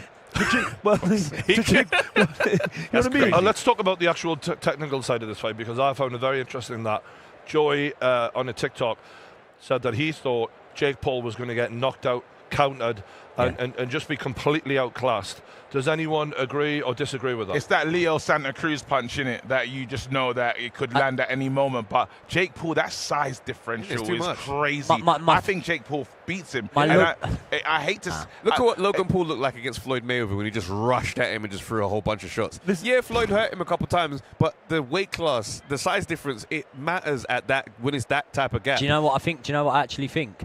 I think it plays in Tank's favour that Jake is a better boxer than Logan. I think it plays in Tank's favour. If you compare the two fights, unconventional, unorthodox and whatnot, whereas Jake is, from the influencer scene, he's one of the best boxers. Do you know what I mean? And he does stuff quite traditionally and whatnot. However, at the same time of saying that, remind me of southpaws we've seen him in with. Anderson Silva gave him hell for leather, didn't he? And I think he got a knockdown on a very old Anderson Silva. There's a big size differential, right? The way I see it in my mind is I can just see him ones and twos off the back foot, and then eventually I just think Jake walks onto something. I really do think he does. I know you say about that size differential, You say about that size differential. I'm going to sound like I'm bragging here, right? Pound for pound, nothing near. I've dropped guys 60 pounds heavier than me that fight 60 pounds heavier. It can be done, and when you're a hard hitter like Tank and you've got timing, it can be done. It can be done. I hear it. I just think there's levels here. I think the skill difference, I can't believe we even compare it in terms of skill. And I agree with what Joey's saying. You know, I've seen many smaller guys in the gym hurt bigger guys. I don't think You know, yes, it's big 16-ounce gloves and head guards, but I just think the level we're talking about, what world champion versus an influencer boxer, essentially. It's a completely different world. I think we're really discrediting Tank if we even give Jake Paul a chance. No, really? I really do. I think that's a bit too far because Jake Paul, whilst he's come from the influencer scene, he's put in a lot of serious years, and he's going into this with a massive size advantage. Like, if they were close by, like, 20 pounds, I say no chance Jake Paul. But having, 60-pound difference? I think the reality is that it's probably going to be more closer at 45. Yeah? You know when you say he put in the work, he's only been like active years. How many active years would you say he's actually fought? 5, 6 years? 5, 6 years, In boxing terms, I can tell you now, that is absolutely nothing, a baby at boxing. So I give him all the credit in the world for what he's done with boxing in terms of, the level he's got to in a short period of time. He's really dedicated his life to boxing. But in terms of levels, he's an absolute baby. I'm he's confused by one thing, though, Lausanne. Obviously, Joey said he's smashed people who are 100 pounds heavier. We're talking about Joey's special. You know what I mean? that's just this week. To be fair, there was a table that got smashed, but we'll tell you about that later. No, it's been like came out of nowhere. It's the hangover, honestly. Got caught cold. But the size difference, right? Jake Paul's got a big fucking head. Are we really saying that Tank is just going to knock him clean out? No. Even with that level of size? I don't think he'll knock him clean out, but I think he'll drop him. I think he'll drop him and stop him, yeah. I do truly believe it. You must have been in the difference is this is the difference. This is the difference. This is the difference, right? Where he's always boxed at a very high level, I know that when I've gone and boxed like 1 or 2 Team GB boys, right? They're very on it with the sparring. They're selective. Sometimes they'll even weigh you, stuff like that. Whereas I've been in unlicensed gyms, yeah? So I've been in gyms where I've seen guys that have had, 4 or 5 unlicensed fights, and there's a 50-pound differential between the two of them. Yeah. Do you know what I mean? So I've seen it happen so many times. I've seen it happen so many times. And I just believe that the class differential between the two of them, even if it is the same Gervonta that fought Roach from last time out, I see him countering him with a backhand, and I see him dropping him. I just think the fighter that we think Gervonta is no longer there anymore. I think what we're looking for from him, he's, as you said, we've heard Wilder S type statements. We've heard Jared Anderson type statements of the pressure, or I don't know if I want to do this. And obviously it's the outside the ring stuff that he has to deal with as well. We haven't lost Charlo, but in terms of Charlo the boxer, Charlo that guy is gone. That hungry Charlo, and that's because of out of the ring activities, stuff the things that really play a big part. And even if you look at Wilder's career and what's happened to Wilder, he's had some stuff family-wise, misses and all this other stuff, and we never take on the human element of the fighter if their world is not in order. That's right. Are you with me? What's interesting is that the modern fighters and just generally modern people today are more open about how they feel. We've never heard Marvin Hagler tell us about the emotional side of what's been going on in the last 6 months. This stuff was not a conversation. Nowadays, people when men want men, but you look at it and that's the reality of the moment. There's a lot of these guys, they do tell you how they feel. Oh, social media was really bothering me this camp. People saying X, Y, and Z. Ben Whittaker in the rematch against Cameron. These guys are very transparent about this, and I think with Tank, we are overlooking that, and we're just going, fighter. But he's saying some very big things. I think it's crazy, right? And it's looking different. It's looking weird. Like we're talking about 2 elite fighters. Yeah. you know what I mean? We're talking about an elite fighter who, even at 50%, should be able to beat a Jake Paul. No, but I mean, just separately, if you look at Tank, I mean, not. No, but we'll give comparisons of previous fighters who've had different things going on in their life, but they were fighting against other world-class operators, like top guys. We're talking about Jake Paul, baby in boxing, against a former world champion. You know why we're talking about that like that? In my opinion, one of the we're being blinded by the weight difference. The clever moves from Jake Paul is talking like he wants to fight Anthony Joshua, and it got him in the conversation, and I think that was genius from him. Yeah, because he went from a 260-pound heavyweight to a 135-pound fighter. That's so funny. I've never seen anything like it. And you have to sometimes laugh and go, "You are a fucking genius." He also killed 2 birds with 1 stone there. But this because there's been a thing throughout the years that Eddie doesn't go after anyone legally. And Jake's the first that I know that he did. Do you know what I mean? That's right. So Jake had a little bit of revenge there in mucking him about, because Eddie said in interviews that I watched that he was 90% sure the fight was happening. Yes. And if Eddie says it, I do genuinely kind of believe when he says something like that, it's 90% sure it's happening. Can I ask you though, like, I'll take Loza for example. I've met Jake Paul. I interviewed him before his first fight. I've interviewed him since then. Size-wise, Jake Paul in reality is a light heavyweight fighter. He is not a cruiserweight. He is never, his skeletal frame. Logan is a fucking cruiserweight. Yeah. Size-wise. Jake is packed on a lot of muscle, and I actually think it hinders him in his skill. I think the best version I've seen of Jake Paul. Oh, Canelo. Canelo's arrived. And it's not even full yet. They're gonna, every punch he throws is gonna be significant for the judges. I don't know. Like, that's gonna affect it, you know. Look at him, he's smiling. That's really gonna affect how they see the game. They're gonna love everything he does. You got to remember with Canelo, miss.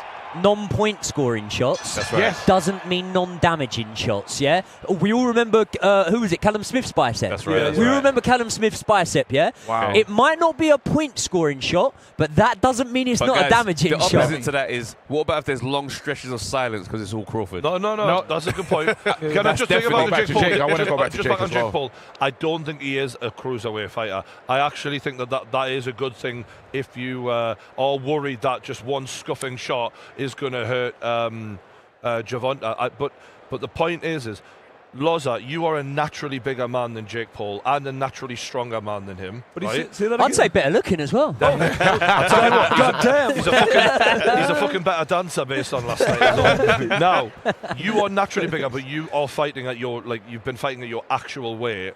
But let's just say, for example, you were allowed to pack some weight on, and you did get caught flush on the chin by a power puncher at 140. You know, he obviously dials down to 135. He probably walks around about 150. Can a 150-pound man knock you out? Absolutely. Yeah. Listen, you can't build muscle on your chin. If you get hit on the right point, you're talking about Jake having a huge head. Yes, when you get hit round here, bigger skull, thicker skull, you're more protected. He does have a big head, like. He does have a big head, but if you get caught bang on the button, and like we say, if you don't see the shot coming, like I say in sparring, I've seen big guys get knocked out of small men, even in 16-ounce gloves. Right. It's definitely possible. One problem I think that Gervonta will have to overcome, as basic as Jake Paul is in skill to him.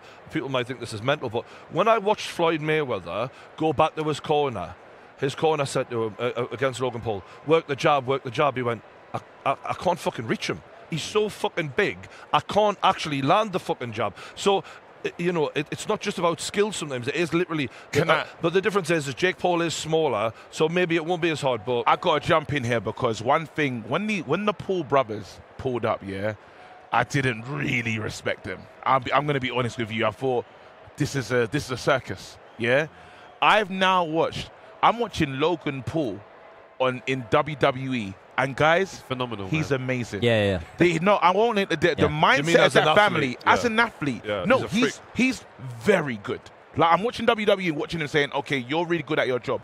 Jake Paul is cut from that same cloth. Yep. So while you say he's only been here for 5 years, these guys are incredible learners. I'm seeing Jake Paul on the table with Eddie Hearn as equals. Eddie Hearn used to speak down to him. Now when they're doing Serrano versus Katie Taylor, he's there as a full equal. This guy's learning, as in he's done the speed course. And so when you talk about that fight, he's been in the ring, and it's so funny that people have been in the ring with. You can say Mike Tyson, you can say Gervonta Davis.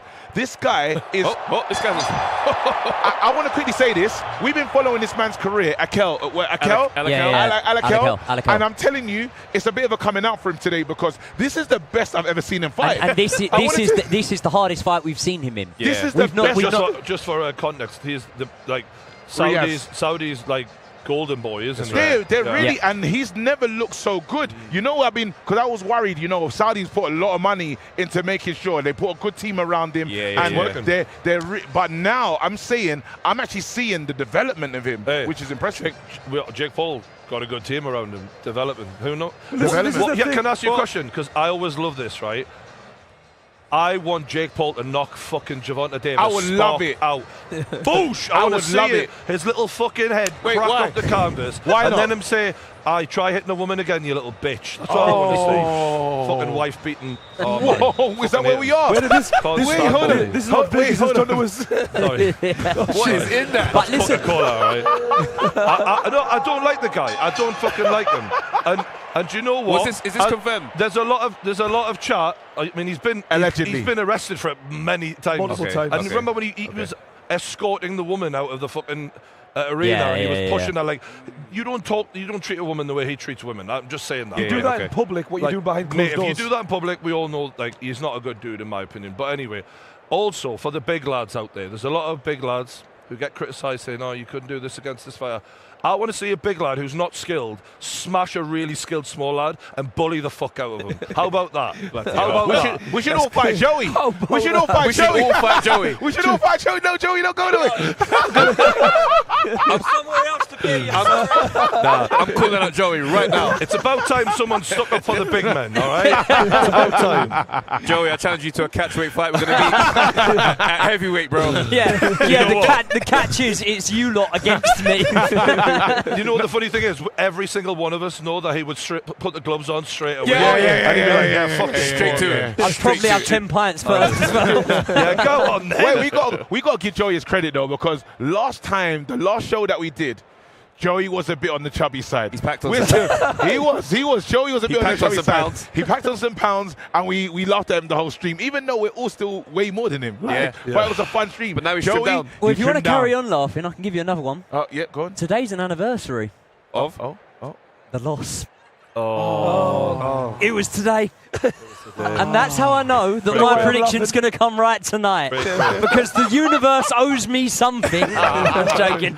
I've been lucky enough. See, we got to go to the casino, That's guys. the beauty of toxic positivity. Yes. We laughed at his weight gain, and now he is ripped to There bits. you go. There you go. That's what it's about, lads. Just to round up this Jake Paul chat, what are the odds that Jake Paul lands a hard punch on him and puts him down? Let's take a vote. Who you lot got winning? I'll say the odds are quite high, 10%, I'd say. Wow, just 10. Quite high and 10%. That's funny. Oh, he's doing that for a YouTuber. Listen, no, there's levels to boxing, mate. 100%, There's man. levels 100%. to boxing. What Jake Paul has done is amazing, right? Jake Paul's fought for a lot less time than me and has probably progressed more. Do you know what I mean? Like Tommy Fury, probably. you could argue. No, pound for pound, pound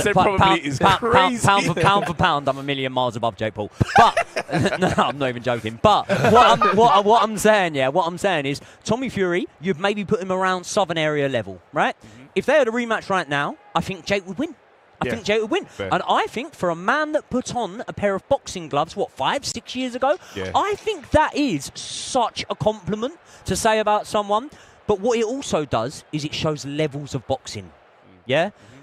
Gervonta Davis, weight disadvantage or not, isn't Southern area level, even if he's demotivated or whatever. Do you know what I mean? Yeah. There's just levels to it. He's world level in the Do bad. you want to know something funny?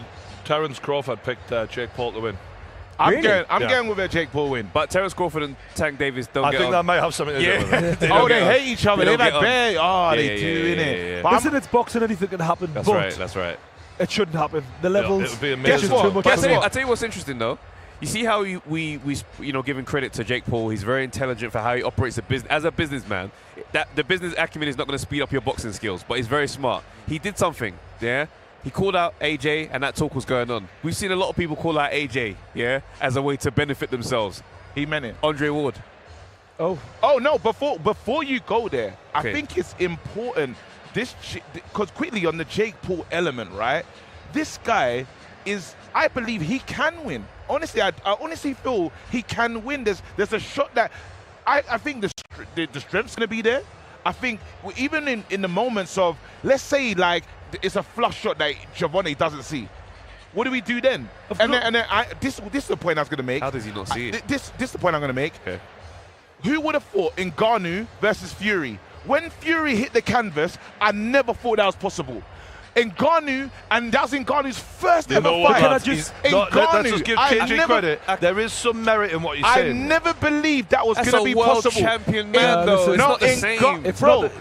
Look what happened. Stop when a second. AJ, Stop what you're doing here. Go ahead. It's a load of rubbish. No, it's a load of rubbish. Bro. Francis Ngannou is one of the baddest men on the planet. Look what AJ a did to him. UFC world champion. End of story. We'll leave Wait, it there. wait, no. Guess what? I'm getting back in the ring. Because Fury is probably one of the light-footed, nicest fighters that you shouldn't be able to get to. How did Ngannou do that? He to gets him? hit all. He goes Listen, down how all did the time. Ngannou do that to Fury? In fairness, I kind of get what you're saying. Exactly. But Fury wasn't taking it seriously at all. I don't believe he trained for it. So what happens if Javante doesn't take it He made serious? a terrible mistake. I'm not saying it can't happen, but what I'm saying is you can't compare the two opponents. Ngannou and Jake Paul. And I've Francis got Ngannou. Come on. I've got a boxer that has no interest in fighting the greats. I've got a boxer that blames hair gel and his hairdresser No. a reason. You can't tell me. Can I just add one thing to KJ's argument? Terrible take. It's a great take. Who's got more experience of pure boxing, Francis Ngannou or Jake Paul, in terms of skill? In theory, Jake Paul should be a better actual boxer, and he's coming in 50 pounds heavier. It's just with Ngannou, let's bring it back to reality here. With Ngannou, you have a man that gets in the ring and says, if there were no rules, I would destroy all your top heavyweights. Everybody. Jake Paul is not an Ngannou in this conversation in any way. Can I just say, boxer or not, boxing is still an aspect of UFC, which would have been part of his training for all those years. Yeah. So there's still, There we go. you know, ring experience. It's not just about the actual skill of boxing. Yeah. You know, it's dealing with the crowds. There's so many different levels of experience and things you pick up being in the fighting sport, regardless what the discipline is. I just don't think you can really compare it. And also, which we've all said on various streams, at the heavier weights, all them rules go out of the equation. The power of a heavyweight, it's completely different. I think Fury could have took Ngannou serious and Ruiz. Still been dropped. Yeah, Andy Ruiz is being booed. Just a reminder, if you're watching the stream, do retweet it if you're on X, or hit the like button if you're on YouTube. Share it. Help us spread the word. We really appreciate all of you. Yes. Omari Hardwick is here. Right, that's a super cowboy. I also want to give a shout out, by the way, if you are struggling to watch sports and other kind of content, Surfshark. The link is in the description below. Surfshark.com/thepaingame. You'll get 4 months extra for free. Let's go. If you want to check out them, because I use them all the time when I need to watch certain kinds of content. Me too. I've got it all the time. So, get on it. With Jake Paul calling out Anthony Joshua, very quickly after that came Andre Ward calling out Anthony Joshua. Yep. Here's how I see it. Go on. Let's say that Jake Paul does do the thing, against Tank. Let's say he does catch him. That 10% chance he catches him, whatever. He 25. Does it. Jake just can't get in there with Anthony Joshua straight away. Oh, no. Andre Ward versus Jake Paul. Winner fights AJ. Similar sizes. You know what, Jake Similar Paul, sizes. This is the thing about Jake Paul that you have to understand. That's funny. The kid only is... He will have a no-risk fight or a high-risk fight where there's loads of money, and there will be no in-between. Darren Till, for example, is a fighter that he should be fighting. He won't fight him. He's not fucking around with Darren Till. Yeah. Not a chance. No way. So it's all about the long-term payoffs for him, the big money events. And I get it. I personally don't think we'll ever see Jake Paul in a ring with Anthony Joshua. I don't think there's a chance of that. And actually, no chance in hell. For Jake Paul's own safety, I personally don't think he should go any. I wouldn't even watch him walk past him in a fucking corridor. But the rumor why it didn't happen was apparently AJ wasn't given permission to fight on Netflix. Really? I don't believe it. Because of the zone. He's with the zone. He's like really in the fabric. I don't know. The fabric of the zone. That's the rumors I saw. I don't know what it is, right? If it's Americans or whatever, like, did they not watch Anthony Joshua? Like Anthony Joshua gets so much disrespect because he had a hard time against one of the best heavyweights in the world, Daniel Dubois. Like, he's only been beaten by Andy Ruiz is maybe where they started from, and then they've seen him lose against Dubois and they're like, oh, he's not that good. Daniel Dubois is a fucking machine. It was only Alexander Usyk who's made him look average. It makes everyone look average. The problem is AJ doesn't have that Chisora-esque thing where Chisora is not as talented as AJ, but Chisora has dangerous aura that he's just going to ruin the room. Mate, and AJ's Chisora's the most frightening man in boxing. I think AJ's been just Well, he's too nice, isn't he? It's the nice. Too nice. Do you know what it is? It's like and that's what's hurting him. American heavyweights have always been, if Bad we're going to guys. talk shit, we're going to talk shit, we're going to be mean, we're intimidating. Whereas AJ, he's had a nice approach to his career, kind of the British model of how you build stars, where everybody's nice and we speak nicely in the media. That doesn't wash in the States. Now we're looking at this giant heavyweight and we're like, bro, you don't even talk trash to your opponents. What's going on? Yeah. So I reckon that was the first stage of the disconnect. Then you lost to Ruiz in Madison Square Garden. That's your first time coming to here. And now we're looking at you like, bro, it's another heavy go back to where and that's why he has to chin Jake Paul. I would love that fight to be signed because I know he's gonna punch him into oblivion. No, forget AJ Jake Paul. It's AJ Andre Ward. Chin Andre Ward, Andre Ward doesn't bring enough to the table. That's the problem. Mate, he must be doesn't bring smoking enough crack. to the table. Talking about 7 years, 7 years retired, and he's acting like he's sparring. He's always sparring, bud. Not at heavyweight. No, yeah. He was 170-odd pounder or whatever, right? He says on this interview I watched, oh, well, you know, the older you get, you want the bigger, you know, slower guys. I'm like, do you understand the level of athlete you're fucking talking about here? He iced out Francis Ngannou with laser precision, and we've just forgotten about it. Like, I'm like, I've met Francis Ngannou. I've never felt less of a man in my fucking life. What are we talking about here? And I make other men feel like that. And you know what? You know what I mean? Actually, what the fuck are we talking? Last night I was making bouncers feel like that. You already know. He's an absolute animal, Francis Ngannou. But this is the thing with AJ. AJ needs to send a message, a strong message to the game to say, stop disrespecting me. Like, I think someone has to be the sacrificial lamb. And if that's Andre Ward, let it be him, but it has to be someone. Someone's got to feel it. No. Can someone tell me why Andre Ward's even calling out AJ? Like, is he in financial trouble? Like, what's going on? He's always been the guy who's like, you know, I'm going to end the game on top. You know, I'm not going to risk my health. You know, he had injuries. This is completely opposite of what he's always stood by. I don't get it. There's got to be a reason. No, it's the money in Riyadh. You can see. I know Frotch is ready to go. If I went to Frotch and said, hey, Jake Paul, you can fight him now, and you're only going to get 10% of the purse, he's still taking it. These guys want the. Can you imagine being not even a fighter? You're going to go back. Like, say you went back far, right? Not even that. Imagine being James DeGale, George Groves, Carl Frotch. Just that crop just before. They've all gone and retired just before. Oh, let's go! Come on, man! Choose your best combinations, guys. Come on! Yes, come on! You know when he goes under the rope? You know when he goes under the rope and starts moving? You fucking idiots! As soon as I heard the start of that, I knew. This is Adrian! This is our childhood. Come on! I can change. It's an inspired generation. You can change. We all can change. We did it. How you? You're me. Everybody can change. We've had we need to talk about Vegas soon, but anyway, on the AJ thing, obvious. Oh, they're playing Biggie now. Oh, come on! Now we're dancing. We were dancing to this last night as well. You're going to see a vlog that we did in Vegas where, like, I just don't know what we're going to be able to put in, but what we do put in will be fantastic. Okay, I don't know. Can we talk about it? The shooting. No, I mean, what we're not shooting people just because no, we're last night got messy. We went to a gun range, and motherfucker, it was. Wow. You know what? It made me think, I'm glad we don't have guns in the UK. Wow. Absolutely. Because I've got an advantage over almost every man, right? Yeah. They take away everything. Everything. How loud were them guns, man? Boom! Fucking hell. I can't believe, I can't wait for you lot to see. When you lot watch the vlog, and you actually see the sound, we can't hear each other, but it's the recoil as well. Mate, I don't even think the vlog, in terms of being in the room, it was unbelievable. I was knocked back by the air when you shot a big gun. I don't know what it was. I shot a sniper rifle. 50 cal. And literally he went, "This might make you guys jump," and we were like, and we're talking whatever. about a big guy. And he's gone. Mate, it like took me back when I picked up this fucking gun. Like, I can bench press a heavyweight. It was every bit 100 fucking kilogram gun, this. And when I let rip, this is the maddest thing about these sniper rifles.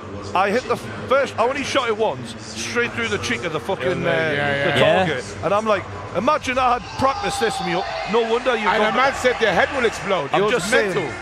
I'm glad I live in the UK. Because everything else about America feels better. Yeah. That blew my mind, that shit. The gun element is crazy. And even the fact we went line dancing. Bro, we went line dancing. We were good. We had the experience, man. When you see the whole dance floor, they coordinate. And you can't even, if you don't know the dance, you can't get in the, get in the mix. How's it went from guns being bad to line dancing?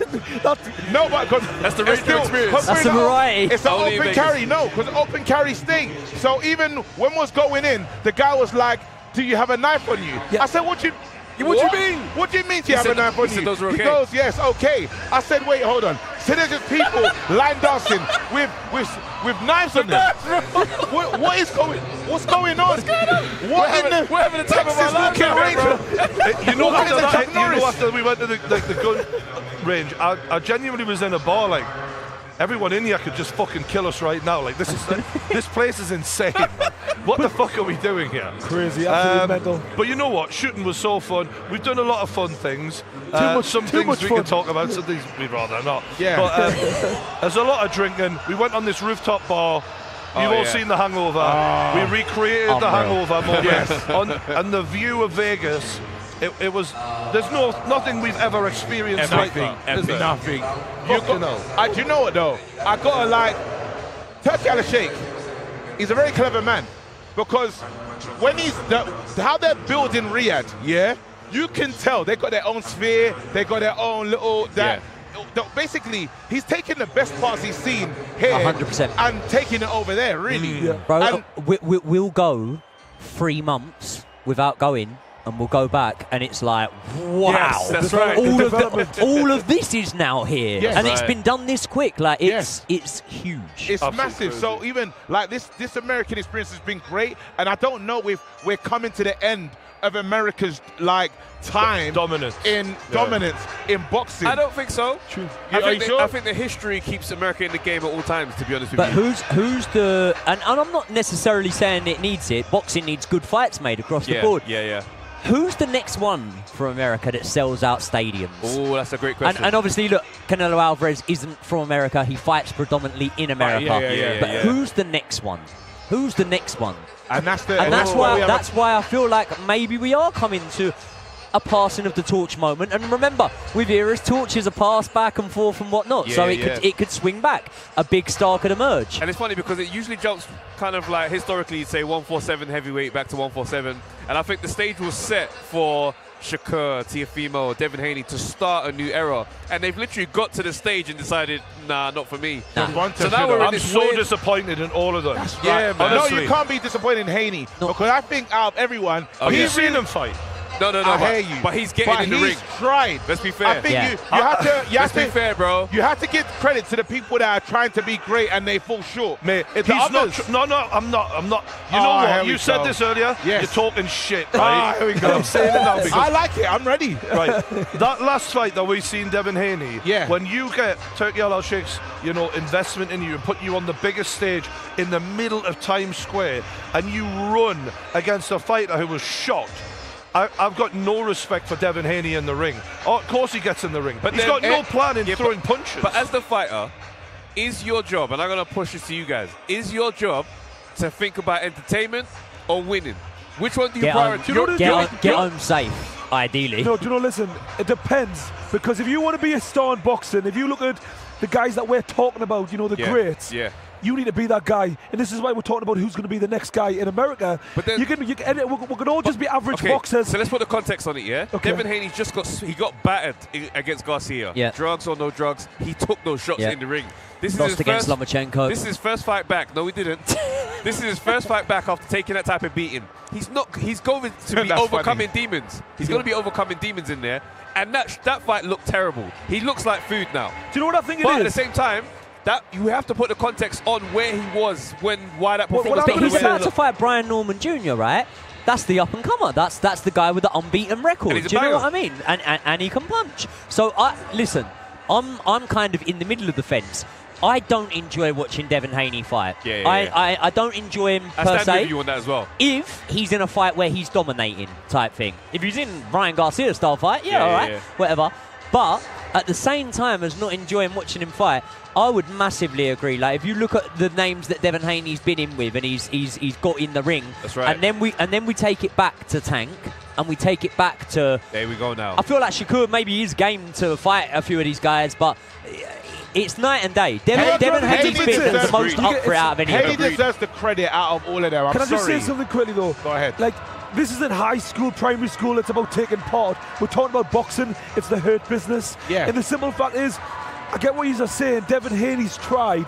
He's getting in the ring, but we're talking about being great and being the best. And unfortunately, he's just not that guy, and not everybody can be. Bro, I think that's what it's down to. No, but listen, one thing when you talk about the hurt business, I've seen Devin Haney go to a points decision in a street fight, and he won't even friend the punches. Really,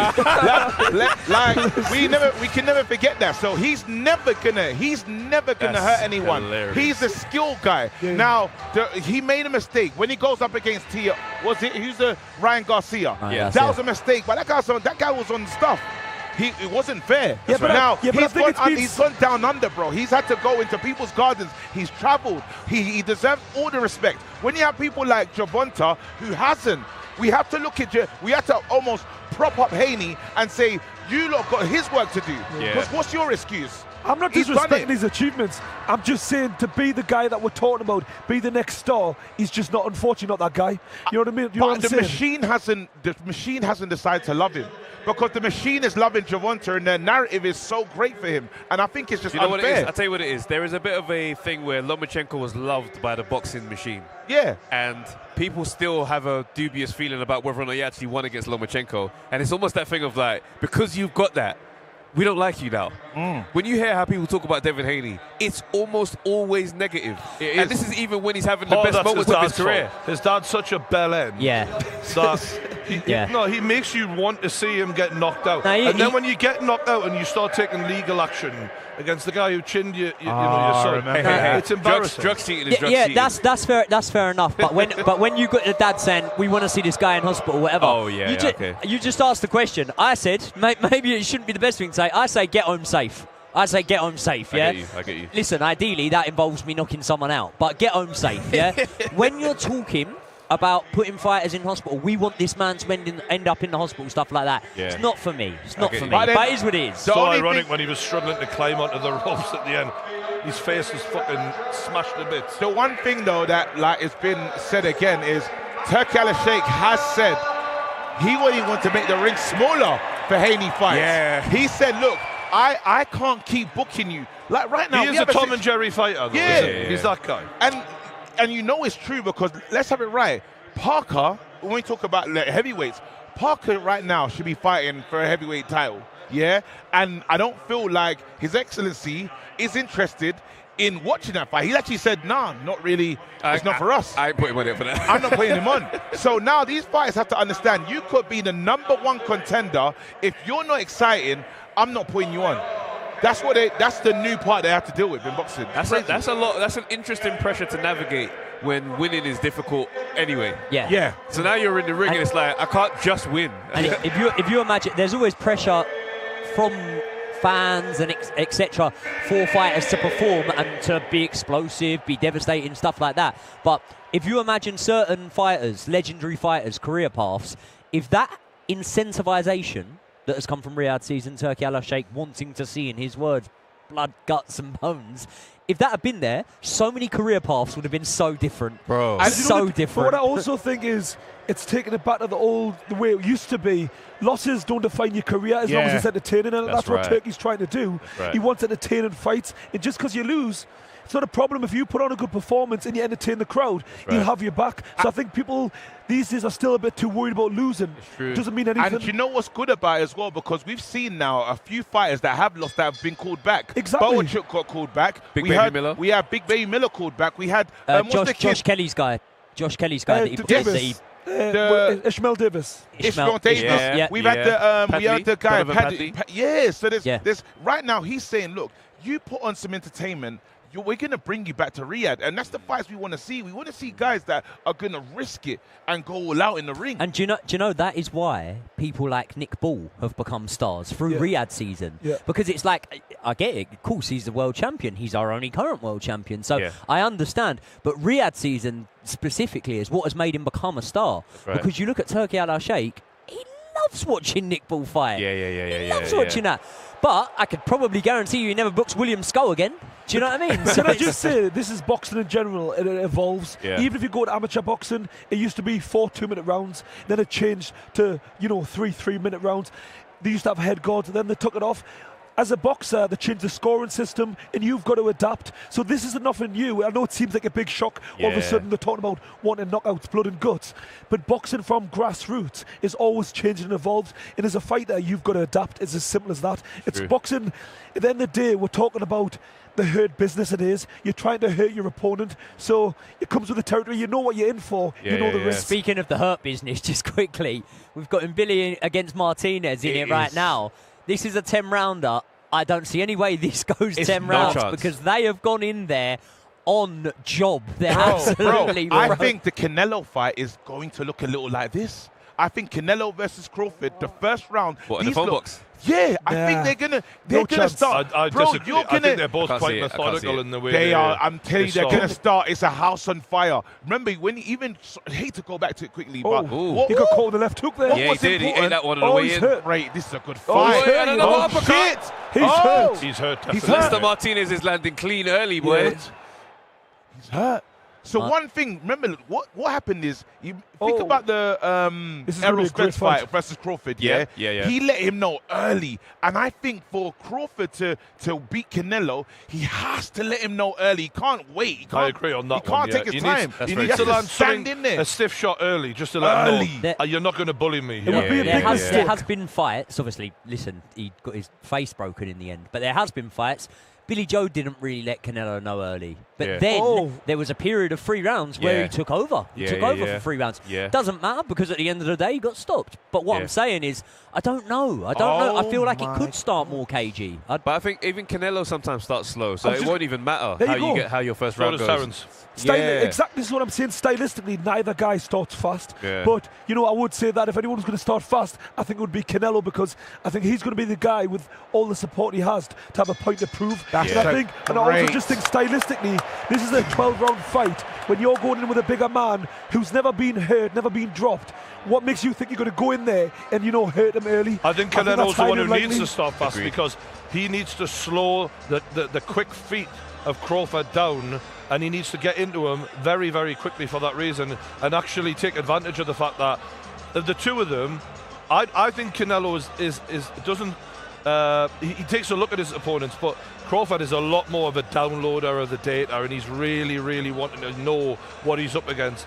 I think Canelo is the one who the onus is on him to put a dent in him early. Really? Get into the body shots.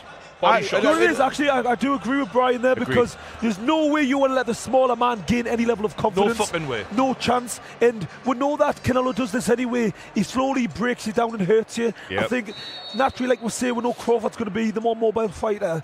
Canelo isn't the quickest with his feet. One thing he needs to slow him early. He does slow you down and hurt you, but he hasn't slowed you down and hurt you in 4 years. Well, this is the thing. That's what I was going to say. Against much bigger men. That's right. That's important. I think that's the difference right there. It's very hard to hurt bigger men. But one element we've talked about is whether or not Crawford's going to be able to manage the weight. We've seen Canelo fade past round 6 quite consistently lately. Yeah, we have, He could fade and just be there to get picked apart. But like what we've just said, against bigger men, because naturally when you're trying to impose your size, when you're the smaller man, it's very hard to do. But now he's going to have the size advantage for the first time in quite a while. But he's also going to have to chase a mobile fighter. You know the difference as well? This is my opinion. I've got no proof of this. But when you're fighting a bigger fighter, he throws less punches, yes, but the power in those punches are designed to really, really hurt. I don't think he has to load up as much against the Crawford. I think he can actually not put as much into them and actually throw more. And when I looked at him on the scales, I thought, you look fit here. You don't look like bulky, like that you're fighting a bigger guy that you're having to outpower. You actually look like you're trained to throw more punches this time anyway. Bivol said that was Canelo's biggest weakness. Throws too many power shots. Yeah. Really? They were asking. They said, wow. Oh, he gave him he gave him a good bit of praise. Gave him a good bit of praise. Said very, very strong. Like can't break his heart. And they said, what's his biggest weakness? He said he just throws too many power shots. Yeah. Wow. He throws way too many power shots. He's relying on the power. But see, this is the thing, though. It's like the scales don't always. I mean, look what we did about Dillian Whyte against Atoma. Everybody was so excited about what he looked like on the scales. That might undo what he's good at. That's a great point. You know, I've seen that many times in boxing. Yeah. When you all of a sudden your body gets accustomed to a certain weight, and you think, oh, I'm going against a more mobile guy. I need to lose that weight, and sometimes it can go. It'd be a massive disadvantage. Yep. Can we have an Atoma conversation? Because Eddie Hearn has recently said here that we are going by the hype. This could be a hype situation, as he hasn't fought anyone. He's knocked over tin cans. Why is he getting the plaudits that we're giving him so far in terms of the level of challenge he's had? I believe, I'm going to say for me, I think that kid is the real deal. I honestly feel Atoma is. Do you know why I think that we're going crazy for him? I think if you look at Moses Atoma's age and we watch him against anyone. And yes, the guys aren't the best fighters in the world that he's been fighting. Dillian Whyte, to be fair, at 20 years old, fighting even a shot Dillian Whyte, is still fucking very. We've never seen that before. Yes.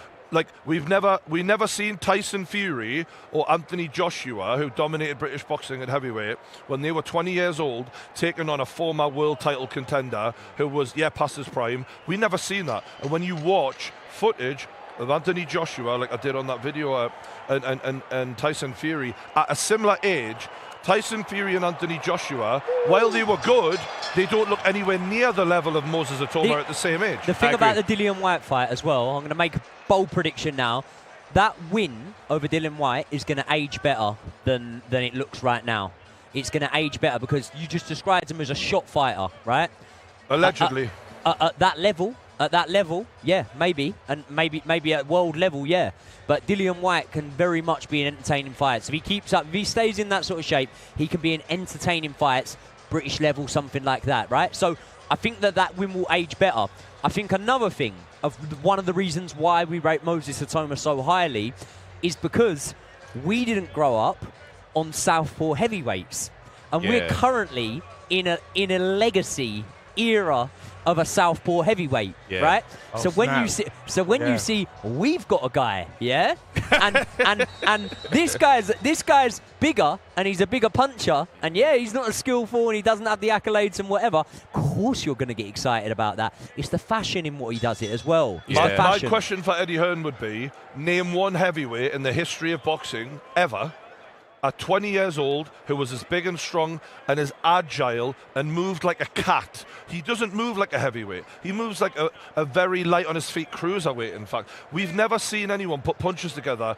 Not Muhammad Ali, not Lennox Lewis, none of them. The greatest, right? Mike Tyson is the only one, but he's a different type of fighter. But at 20 years old, I've never seen a 6'5" speed like you've never seen before. I think just to be devil's advocate, though, I'll throw this to you actually, Trev.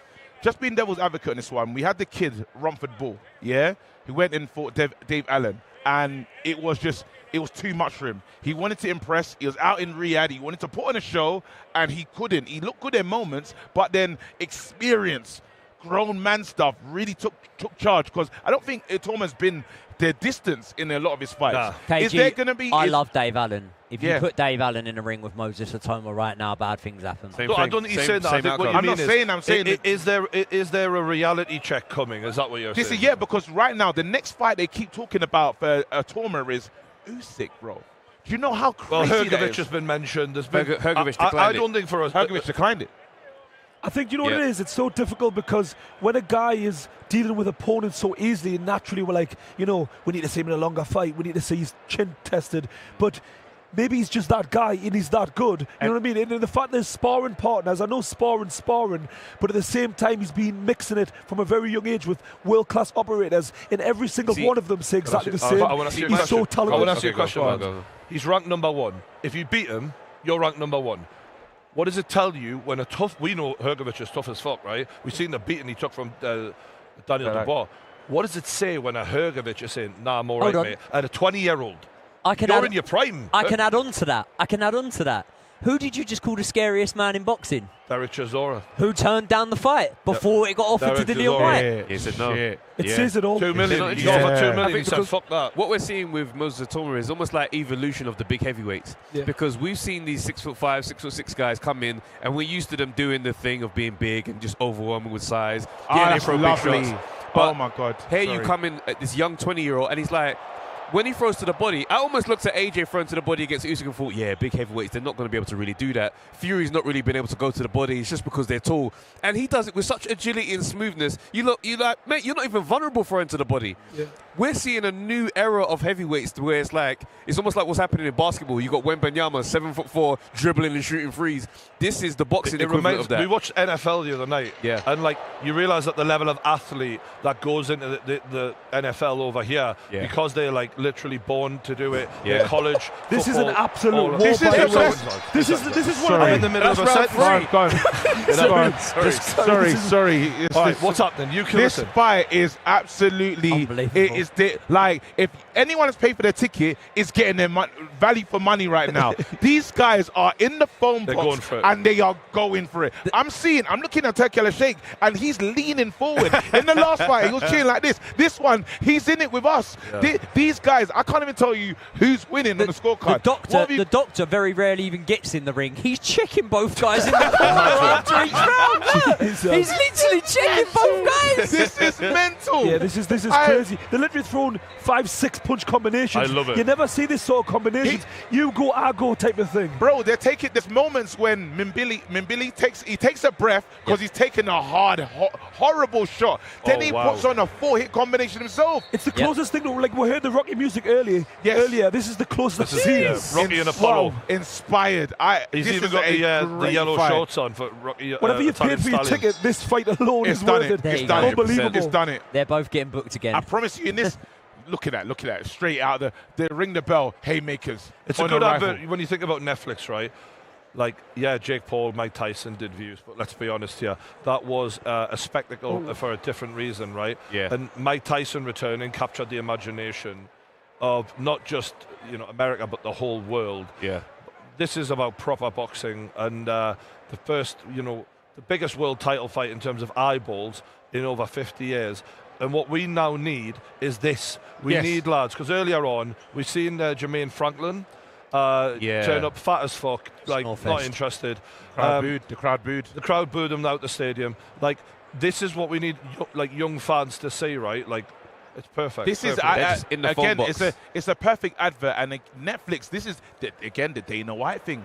Dana's in the game, and now Dana's going to say, well, look at the undercard. You didn't really know these guys, like the UFC model. You might not know these fighters, but everyone's going to come game. It is very like the UFC. Everyone's going to come game, and you'll become fans of these guys after the fight's finished. It's an interesting one because you can't. I mean, we're going to give credit to Dana on the promotion, but these guys have existed before. Of course. You know what I'm saying? This is a title. Platform. No, but I'm saying platform. This right now. Yeah. This is on Netflix. Free. We were talking about Moses Atoma, and we'll come back to this fight. Of course.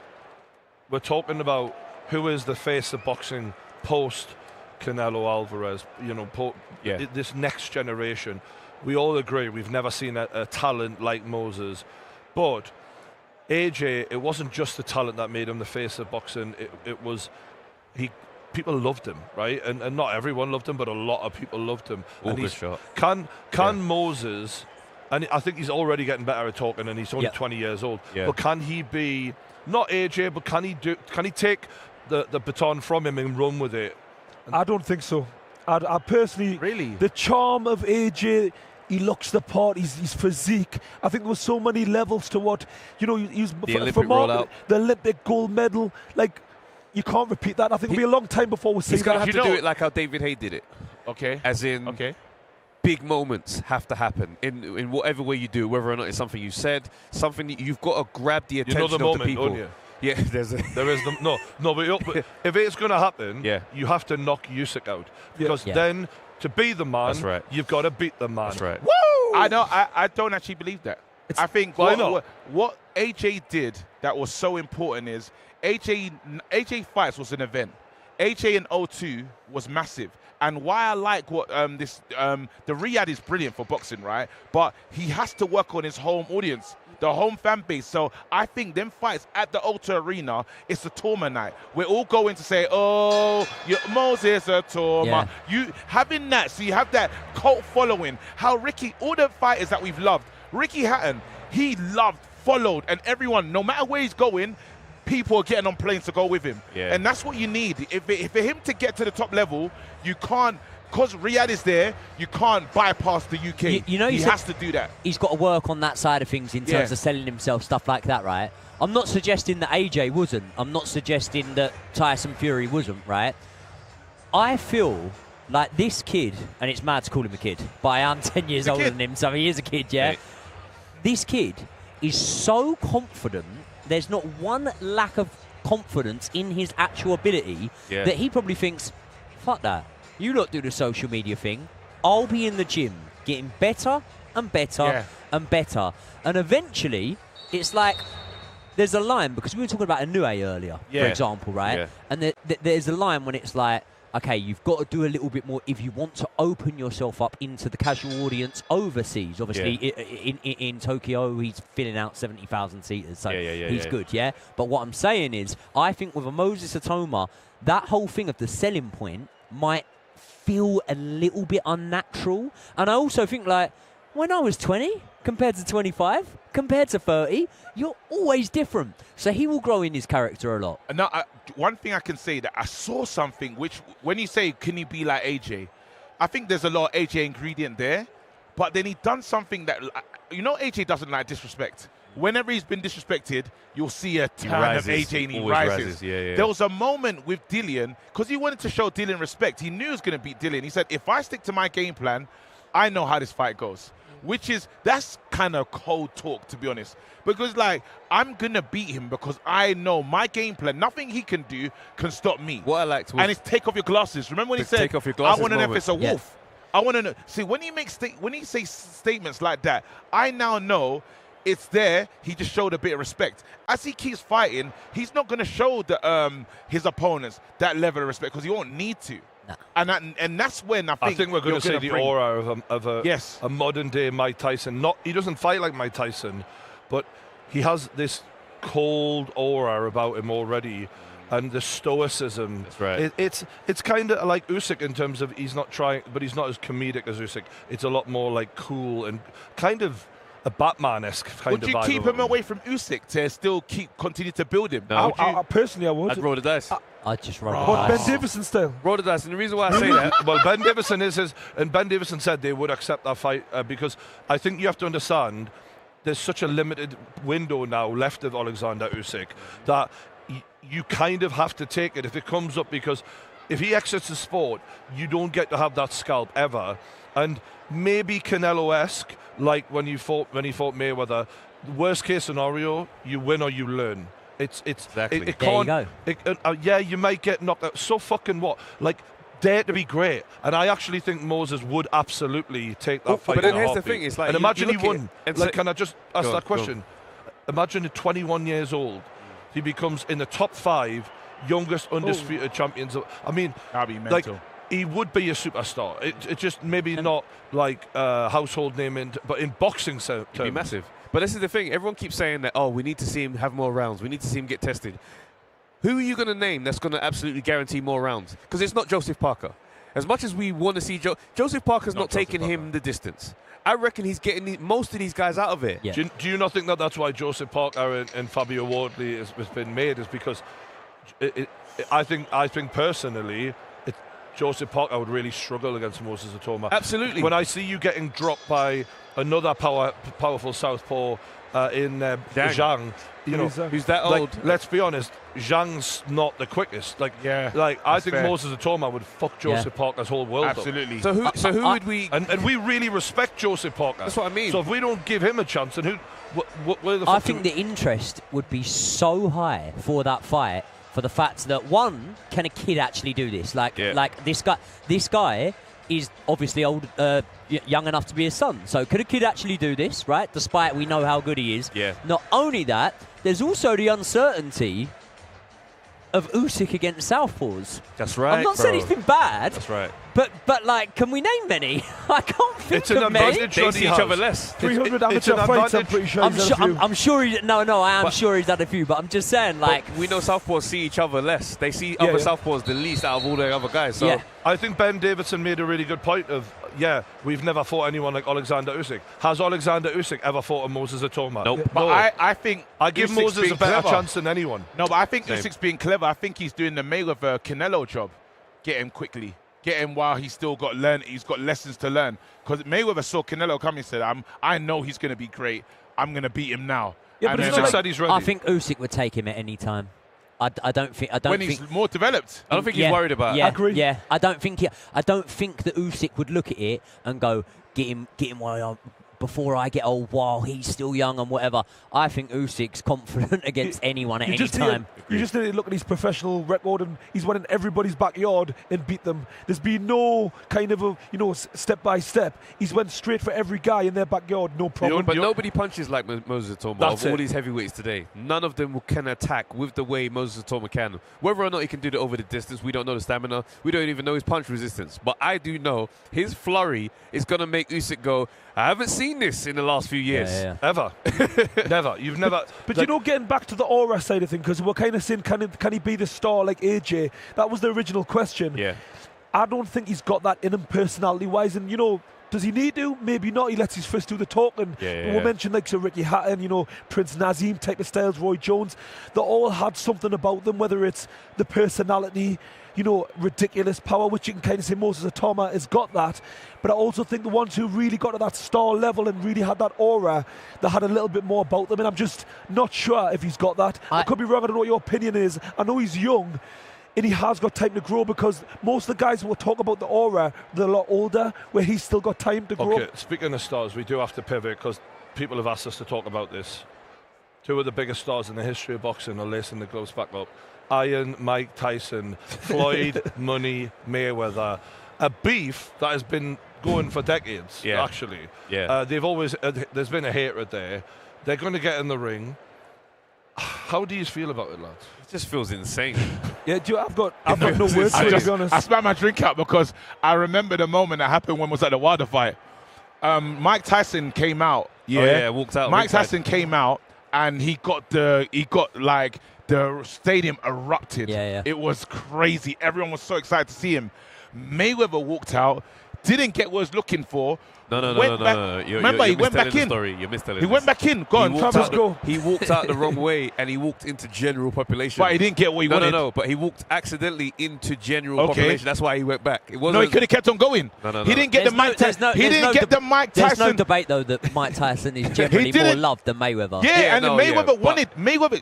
This guy loves Mayweather. You're doing it wrong. No, this guy. Do you know what the problem is? This guy, he loves Mayweather so much, he won't tell the truth. No, because I'm telling you right now, bro. If Mayweather walked in and he didn't get the love that Mike Tyson wanted, and he went around and went another way for the love, and it still wasn't the same. Mike Tyson walked down the fighter's entrance, and why was the love not there? No, we're talking about Mike Tyson walked down the fighter's ramp with security and all that other stuff. Mayweather accidentally walked into where random Billy Bobs could just stand, and he went back and walked down the Tyson way. And did he get the love?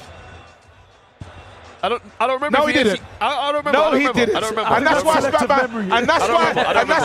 why I started laughing, because I spat my drink out because I remembered how embarrassing it was. The reason why I was looking at them I was standing and I saw Floyd boom, and I made eye contact with him, and I was like, oh calm shit. down. He's a Floyd fan. I think you two should fight on the undercard. Let's do it, bro. Let's set it I'll up. take it. Any weight class, bro. Can we actually can we what the fuck is this fight going to look like? Nonsense, It's not going to look nice. It's a disgrace. It's not going to look nice. I don't know what it's going to look like, but it's not nice. What I'm saying is this, right? Jake Paul held back on Mike Tyson.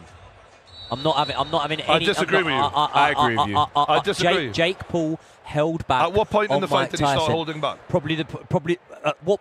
Right. Well, obviously this was the last round when he bowed down and whatnot. But there were certain points in that fight when I feel like Jake Paul could have followed up with more shots. Right. Yeah. I believe that Mayweather won't. If there's a personal beef there, I believe that he won't. Now, just quickly, right? This Can I debate guy you on that this one thing, though? Go on. The Jake Paul fight. I personally think that when Jake Paul has never fought a fighter with power. Anderson Silva was totally different fighter when he fought him. All the other guys, they've not had a big power. Tommy Fury has never when has he knocked anyone out? What the fuck are we talking about? I think that Mike Tyson, even as old as he was, he felt the gust of wind that went past his fucking ears a couple of times. He thought, I better be fucking careful here, because this old man, he'll slow down. But early on, I think he was very respectful of him for good fucking reason, because it would only take one, even now. Is that not a form of taking it easy on someone? someone? I don't think it's taking it easy. I think it's being respectful. It's for a different reason. Taking it easy at the end when he goes, I'm going to bow, because at that point he knew the fight was over. Yeah. But I think he actually was a little bit fearful of what was coming back early on, to be fair. We have to remember this. We're talking about a guy that had 5 blood transfusions. We're talking about, I can't believe this. He was wheelchaired out of an airport. That's just ridiculous. Before. Guys, this is ridiculous. Right? So when all of it came out when all of this came out afterwards, we went, oh my God, if we had have known that, we'd have never put that on. That's right. Yeah. We're about 6 months down the line, and now he's fighting Mayweather. I think Tyson should come out in a wheelchair as the entrance. Even him in his dressing room, you could see that Tyson is just old. No, he's just old. Can I just say one thing? The most heartbreaking moment didn't even happen in the fight. It was when he looked at Lennox and he went, "Tell me something." Yeah. Do you remember that? Bro. He went. And Lennox tell me something. Lennox said, "Just come on, and man." And Lennox was like, "You got this." Nah, I disagree. The most heartbreaking moment was when his arse was out. Oh, when he kissed his arse. That was brilliant. That was the best part of the event. As the baddest man in the planet, you can have the arse. You can have that. That's okay. It's just it's like a little old man who doesn't know that he's on camera. It's because we're used to Mike Tyson be like, "I'm the most brutal champion there's ever been. No one can match me." But then he's just like, "Yeah, I just want to make everybody proud." You know what? Yeah. That's too real. We're talking about how we feel about it. How do you actually think the fight's really going to go? Wait, but that's why I have to go to Travis right now. Trev, but yeah, what is Mayweather? It's the first press conference. What's Mayweather saying about Tyson? Okay, you got Mike Tyson. He's a hell of a competitor. With everything he's done in the sport, okay, absolutely, electrifying, all that good stuff. But I'm TBE.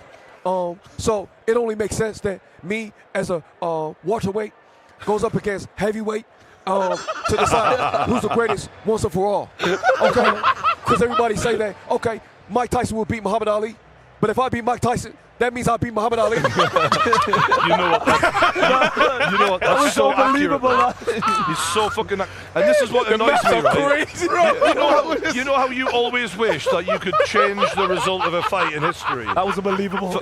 For me, he's a hell of a fighter. Okay, for me, if I could play my little card of to God and go, could you just fucking make this happen?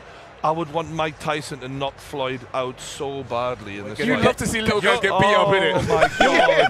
What is going on with you and Joey? What's happened? What's happened? He hates you, Joey. Joey's been very difficult on this show. Joey versus True Geordie, December 27th. Undercard. No, it's actually not even about that. Okay. I always wanted Floyd to lose. I don't know. He's just not a likable. But here's my question. Why? We all know why Mike Tyson's taking the fight. He blew a fortune. Yeah. But Floyd he made a lot of money against Jake Paul just now. Yeah, but there's money and then he made 20 million. But we all know how quickly Mike can go through 20 fucking million. Why? Not these days. The tax man could go through 20 million quicker. Wait, hold on. I want your question. Why the fuck is Floyd taking this fight when he's kicked out allegedly? Perfect. I think he loves right boxing now. No, it's more than that.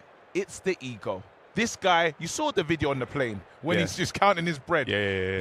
The problem that he's having is there's a renaissance in boxing, and his name is not staying where it needs to be. Unfortunately, you got your boxing fans that know what he's done, and he's the unbeaten streak. Kind of like how Froch likes to remind us he fought in Wembley in front of how many thousand. What happened for Mayweather is they're forgetting who he was, and there's new guys now. So him to insert himself and beating him, he's gonna break your heart. By the way, I'm letting you know. He's gonna break. He's gonna hurt him. You're gonna see Mike Tyson on the floor with Mayweather walking off doing that. He should. You will. He's old. He's old. Here's my theory, though, guys. Yeah, just slightly pivot on this. We can come back. You see this beef that Roy Jones and Floyd had. Out of nowhere, it seemed like just this back and forth. Yeah. I think Roy Jones was lobbying to get that fight instead of Mike Tyson. I think there was a part of him that was like, if Mike Tyson's going to get this, if we have a beef, it makes more sense. You know the sad truth of it? I know Roy Jones at one point was thought of as one of the GOATs. No one gives a fuck. We don't care. No one cares about Roy Jones anymore. No one cares anymore. Is it because he's little? No, I just hate little people. I care about Roy. Honestly. But I could say a lot of fucking fucked up shit right now. Don't do it. I'm not going to go there. All right? I promise you. We're going to keep our jobs. We're doing well. I got it. Now, I just don't think that, because he had such a sad ending to his career, and I think there's a lesson to be learned from Roy Jones Jr. of you have to know when to fucking end it. Whereas the aura of Mike, maybe less after the Jake Paul fight, but the aura of Mike eclipsed anything that Roy Jones ever had. And that's why there's still an interest in seeing Mike Tyson. Mike did also have a sad ending to his career. But it was different. Discounting Jake Paul. Danny like, Williams. he had a sad... Hey, I aware, but it wasn't as bad. It wasn't as much of a long drop-off, you know? It was 5 bad fights. The exhibition fights, back to back. The problem was, though, Roy was beating guys in between. So we're on about... Not digging him out, but we're on about like Enzo Macronelli, yeah? Roy Jones Jr. should never be losing to Enzo Macronelli. Yeah. How is this happening? I thought he was going to get knocked out, and all of a sudden Martinez is back in it.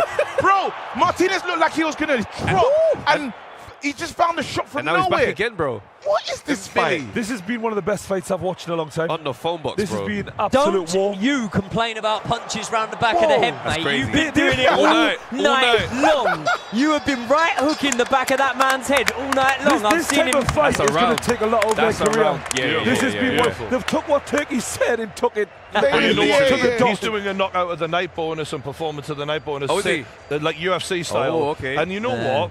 I think it's a great idea because it clearly it does motivate. Haney was never. Haney's watching this at home thinking, if this is what you want from me, I think Haney's got a concussion just watching this. So back to what the fight might actually look like: Mike Tyson, Floyd Mayweather. What will it look like just to watch? Can I tell you what I actually do think it will look like? I think it will look like Floyd Mayweather pushing Mike Tyson back. Yeah. I don't think Mike Tyson's going to come after him. I think Mike Tyson's going to be gun shy. I think Floyd Mayweather's going to feint up and down. I think he's going to sting him with a jab to the body a lot. And I think that Mike Tyson's going to unravel within a couple of rounds. And I pray to God I'm wrong because I do love Mike. Remember when we did it, a lot of us never wanted to see Jake Paul walk over Mike Tyson after a knockout. No one wanted to see that, but it's an old man. We have to respect age, bro. Age is real in boxing. He's like 60 and he had 5 or something blood transfusions. Now he's gonna go against a guy who lives in a gym. That's his lifestyle. He lives there. Even now. Today, as it stands, he's still living clean as a fighter. So you're telling me he's gonna go and fight an old, aging, super old Mike Tyson? Prepare for heartbreak, but then Floyd is nearly 50 himself. He's like still ready to fight. But like what KG's saying, he's lived like a monk for so many years. He's never actually left the gym. And even if we look at Tyson at the end of his career, he looked terrible even then. Right. He had no motivation, desire. He didn't really want to be there. It was purely for money. Is there any hope for the power of Mike Tyson to catch him? Always. There's always in boxing. There's always that one chance, especially when you've got a puncher. But like we say, he's an old man. He couldn't catch Jake Paul. How's he going to catch Floyd? Exactly. I was about to say the defensive genius of Mayweather, even at 48. That's what I'd do. I'd bite him.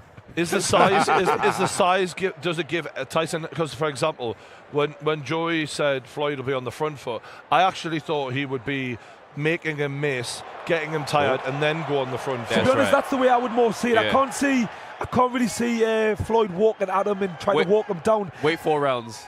Because have you seen the fight against Roy Jones? He literally, every time Tyson missed, Roy Jones was round the corner. He couldn't make that adjustment like he once could. And Floyd his legs are virtually broken, aren't they? The legs are finished, man. It's so far gone. Man. Yeah, it is sad because watching him with Jake Paul, you get mad because you just go, man. Even the retirement level of Mike Tyson he would have destroyed this kid. Mike Tyson. Yeah, it would have destroyed him. Yeah. That's what I mean. And now we're watching this spectacle in the circus of a lion losing to the. He spent half of his life stoned off his head. You know what I mean? Bro, there's nothing wrong with it. I'm telling you, I'm looking at my dad, and I'm like realizing the mortality of my parents. You get to a stage, and what's hard for a lot of people is you're looking at Mike Tyson saying, yes, you've been Iron Mike, but you're just someone's grandfather now. That's right. Your that's right. grandfather, Iron Mike, like Superman's getting old. And, Yeah, like we said about the that's it. Wilder thing earlier on, like we were saying about Tank saying that maybe one day he wants counselling and whatnot.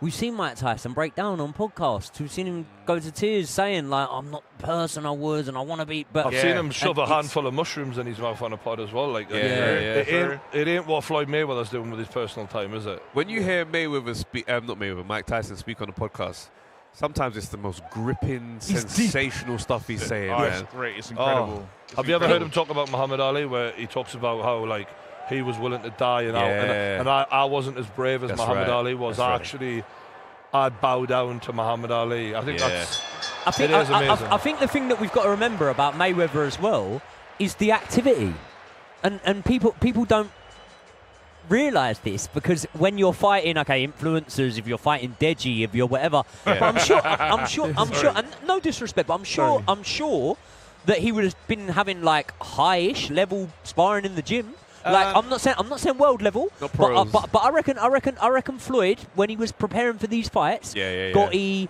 Deji, all these exhibitions he's done. By the way, That's crazy. I got to give credit to Deji. He actually gave Floyd a black eye, by the way. And that is the one thing. If you're Mike Tyson, you're like, fucking Deji gave you a black eye. But this is the thing. The narrative of the narrative. Canelo's wrapping up. He's got the gloves coming on. Can you imagine the energy when he walks out tonight? Mate, it's going to be electrifying. It's going to absolutely, the roof's coming off. Literally. How long do you reckon his intro is going to be like? Is it like a 5-6 minute 7-8 minute walkout? 5-6 minutes, 7. It's going to be epic. They deserve a round of applause. Yeah. Final round. Some fight this has been. Do you know what it is? No guy here deserves to lose because they've literally given it everything. Agreed. We can learn about the judges after this one, boy. Straight in a we phone can learn box. about the judges, see what they do. Would it be the same judges for the main event? You know what? Yeah, Turkey's style of fighting suits the Mexicans right to the T. Yeah, I don't know. Nick Ball. Yeah, Nick Ball. Yeah. Mexican or named Nick Ball. Let's have a. Do you reckon we'll get the knockdown in this round? Nah, I don't think so. Do you think they're just both going to make it? It'll be a shame because they've literally no one deserves to get knocked down. Blows. Literally, the engine on both of these guys, they must be extremely fit. Because I can't remember the last time I seen a fight at this pace. I literally can't remember. I would not accept the rematch. This is one of them ones. Absolutely you know not. when the contract comes through, I say absolutely not. No, what are we going to get from this? It's not worth your health. Yeah. We've taken time off our careers right now. To be fair, at the receipt of that offer, I'll just do this. This guy. Not moving on, mate. Big shot. What a left uppercut. Look again. Martinez is really letting them uppercuts. Oh, that looked low. That looked low. Oh, But to be honest, he's been catching them with these left uppercuts all night. He has. And all night? Every time he's been hurt, but he's somehow still standing. Speaking of avoiding matches, the heavyweight champion of the world, undisputed, Alexander Usyk is now being... Oh, shit! Oh, no, it's not. Is now being accused of avoiding a fight with Joseph Parker. Because they spotted him dancing in the club. Yeah, I think KG was at a lion dance thing with him the other night. Listen, Brian, you made a good point last time, and you kind of said there's a difference between dancing and going to war. Bro, exactly. Listen, I can dance. A little bit of this. No, guys. And now I'm ready to fight Joseph Parker. No, he was doing. No, guys. For context, he was filmed dancing at an event, and they're like, he can't be that injured. And I'm like, well, dancing for a few minutes and fighting Joseph Parker for half an hour, it's a bit different. No, but you're not taking a piss because he was basically doing the YMCA, bro. He's doing moves that's even harder, bro. There was 1 minute when he was doing stuff, I was like, come on, bro. You're not injured. Stop this, that's bro. That's like me not training for a fight, doing a little bit of shadow boxing in the mirror and going, right, it's go time. Let's do it. KG, have you ever been in a boxing training camp and you see what you've got to put yourself through? Yeah, KG. It's not just I've not been give in it a boxing give it the one step. Hey, you've got to take your body. You've got to be able I to got take hurt. your body. I got hurt in sparring. I got hurt in sparring, and I knew boxing weren't for me. I need to talk about it. Exactly. This is what I'm saying. The levels you need to go to get your body prepared, and we're talking about elite levels. Look at this. Lost. This is. Go on. He's getting Martinez is hurt a little bit, but he's fine. No, they've been hurt the whole time. They've both hurt. They've been hurt the whole time. thing is right now, no one is war, bro. No one is. Go to it. Someone's going to do it. Someone's going to go. Yes. That's what I'm talking about, bro. Wow. That's it. That's what we That's like. a fight. Listen, That's a what we fucking like. fight. That's a Did fight. you not see the clock? Yeah, it stopped and they carried on fighting. They just kept going, bro. That's why the referee Yeah, had the to clock jump in. stopped. Unbelievable. Even the guy on the bell didn't want to stop. Did the clock stop? They said, let it go. They said, Let keep going. That was one of the They that said to the death. You know when you think back, yeah. Only what 20, 30 years ago, people having 15 rounders. Bro. Imagine 3. No, that was 10. Imagine 5 more rounds of that. That was the equivalent of Hagler Haynes, but going the full distance. Yeah. That was Bro. unbelievable. That was ridiculous. You know what's funny about the back in the day fights, yeah? When they get up from a knockdown, they literally stand over them until they're literally upright and just when you watch that, how was that even possible? They would literally stand up and pump back down. That is ridiculous. Do you know what's so good about that one, yeah, is these two just put it all on the line. Yeah. I don't even know if they had the clack. I don't even know if they told them 10 seconds out or anything. The They just atmosphere's kept picking up. going, bro. The thing is, they say right, boxing's the most honest conversation that two men can have, and no one speaks a word. I love that bar, bro. Boxing's the most honest conversation two men can have. Write that down. No one speaks a word. Yeah? Yeah. Them two got in there tonight, and from round 1 went, we're gonna do it. We're gonna do it. We're gonna be best. Did we just become best friends, bro? Who's winning? Who's winning this fight, though? Like, quick predictions. Who they giving it to? I don't care. I think we're giving him. Is it Membill? I'm happy with either. I don't know, bro. I think it's. I don't care what they're getting paid. It wasn't enough. For what I've just read, it was not enough. That was ridiculous. I would think they're edge giving it him. towards Martinez, maybe, but I'm not sure. I don't know, man. I just loved it, though. I don't know. You know, sometimes you enjoy a fight too much to really score it. It's That's what like I mean. Yeah, we get to that I would stage. be surprised. I would be wasn't watching surprised like if the that. minute a draw was that entertaining and that close. Guys, is it the same judges, by the way, that will do the main event? I'm not too sure. Because that will let us know a little vibe of what they're like and what they're looking for. But anyway, But you're let's talking see. about Canelo, you know, who's got all the support. It's a little bit different to these guys. Draw, split. Split decision, of course, I don't it's a split know. decision. Unbelievable. Let's go. Ooh.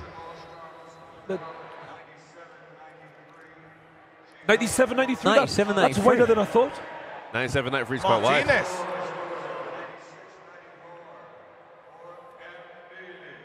I think Leicester might take That's it. a little Martinez is getting bit this. more like it.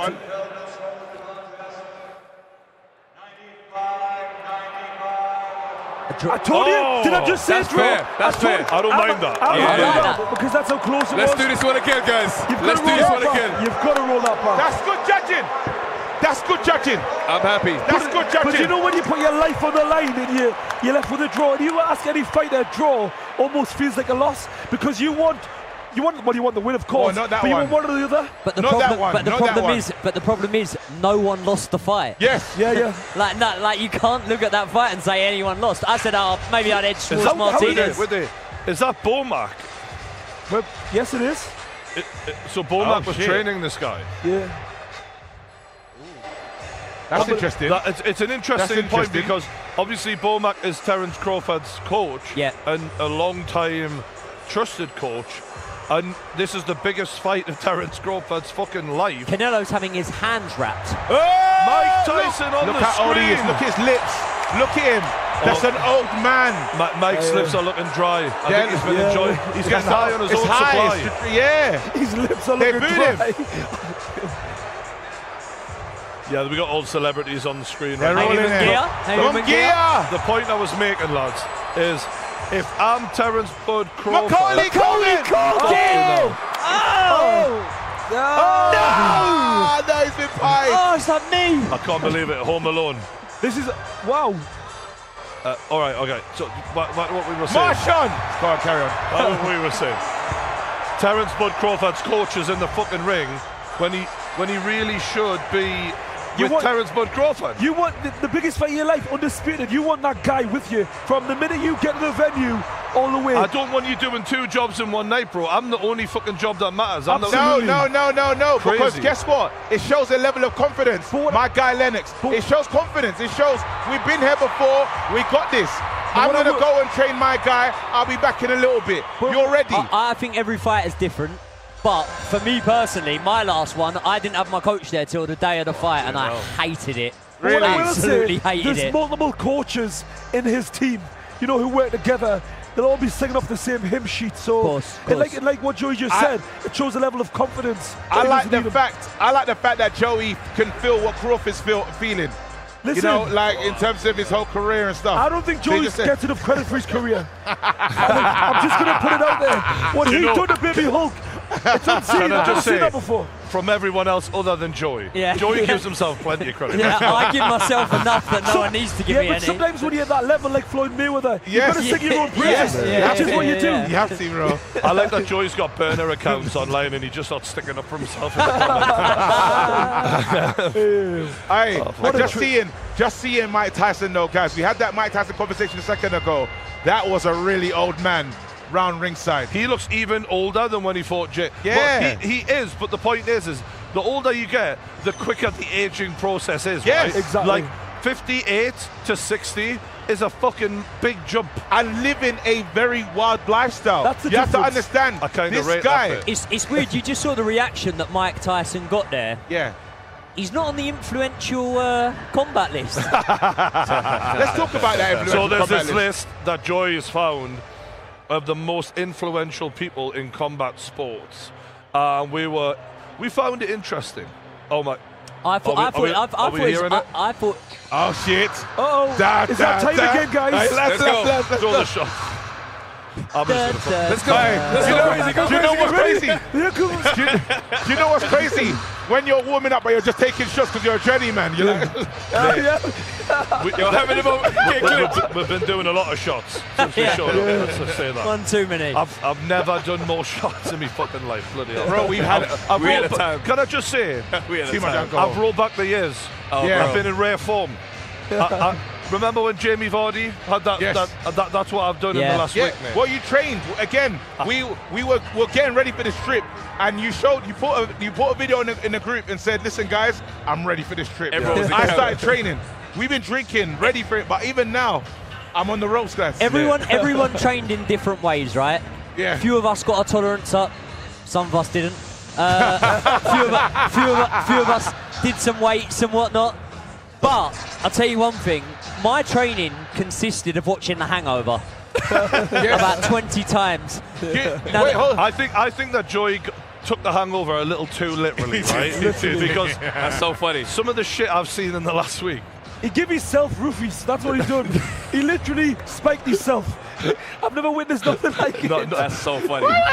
Not literally, but you get the he point. kind of got the film wrong. He was meant to do it to everyone, but he just did it to himself. Genuinely, there was one night where I thought, I think this is the most pissed I've ever seen anyone. Fucking hell. Bro, Joey Knight, the guy that gets the cars for us, he keeps calling him the Italian stallion or something. Yeah. And we don't know why. Something's happened. Nobody remembers how he got this nickname. Something's happened, yeah. There's been some drunk conversation between me and him when I've gone, yeah, I'm a professional boxer, about 45 and 0 or saying, Italian stallion, they call me. So now I'm coming out and he keeps going, the Italian stallion and his security guard. Where is security guards? I'm thinking you ain't got no idea, have you? Oh, fuck me, man. Oh, God. I've never been dropped in my career, and I did take my first knockdown on the trip. Yes, you did. Can we just describe it, right? Imagine what Alexander Usyk did to Daniel Dubois, but without Alexander Usyk and Dubois just going down. It was a lot like that. It was a lot like that. In the middle of a bar. It was bad. No, he went through the table Dudley Boy style. But in fairness, what I will say, unlike Daniel Dubois, Joey wanted to continue. I got back up, yeah. That was the biggest thing. These lot had to lock me away. Don't do this to Daniel Dubois. Wait. No, but it's true. So funny. There was no quitting, Joey. No quit at all. Wait, hold on. Come on. We got to talk about it right now. Now, you lot know I've got a bit of an issue with Don Charles. Don Charles doesn't like me. I apologize. It is what it is.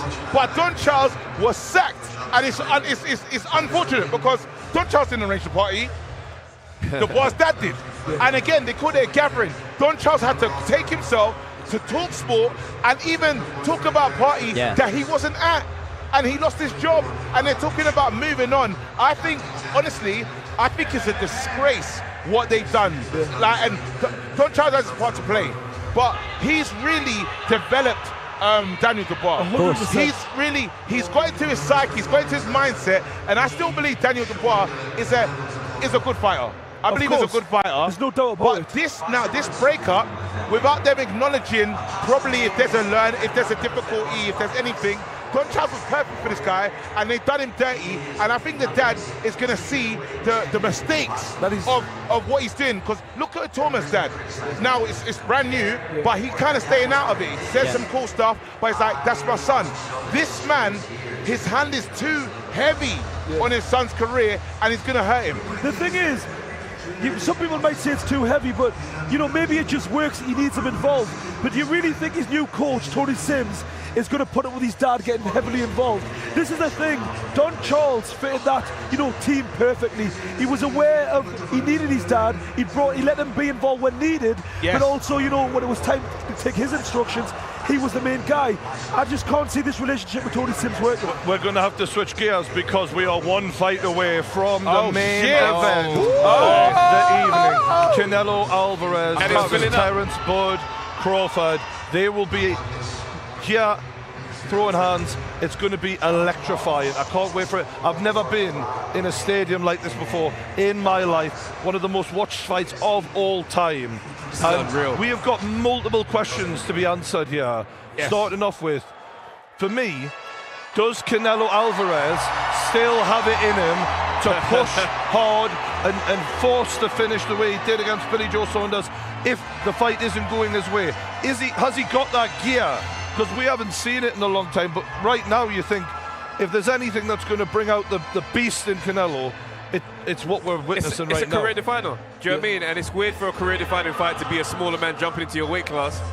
But there's so many factors that play into it. We spoke about it earlier in the show, all the different variables of how this can look. If he gets through on a night like this and does what he does, then we have to say, hey, that's phenomenal. I don't think it takes away from him by beating the smaller man that jumped up to your weight class, because that smaller guy is Terence fucking Crawford. So it's an elite name, isn't it, on the resume? Do you know why I'm glad as well, right? Is because when the fight first got announced, I thought I was in a vast minority of people who believed that Crawford was going to win the fight, right? As I've seen the pundits, the experts, everyone's taken their things. It's about 50-50, right? It's about 50-50. And I'm really happy for Crawford, for Canelo's sake, that it actually has gone that way, because I think that there was a time when I was looking at this and going, is this a lose-lose situation for Canelo? If you beat him, do people Which just is go... absolutely ridiculous, isn't it? It's mental, but this will attract a casual audience, a casual audience. They can be very fickle. They might not, but they might not understand the intricacies as much, and they don't understand how big a win it would be for Canelo as well. That's right. So that's why I'm so happy now we're actually seeing people like ourselves come out and say, listen, this is like, if you beat Crawford, you've done a huge thing the here. problem is, even though we talk about the casuals, boxing is fickle, bro.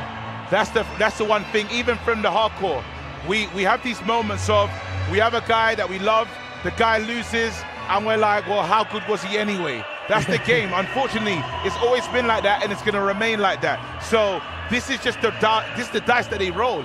In this one, I keep talking about this room that the great ones are in. Usyk now resides in that room, and there's a few, the dons, the main guys of the game.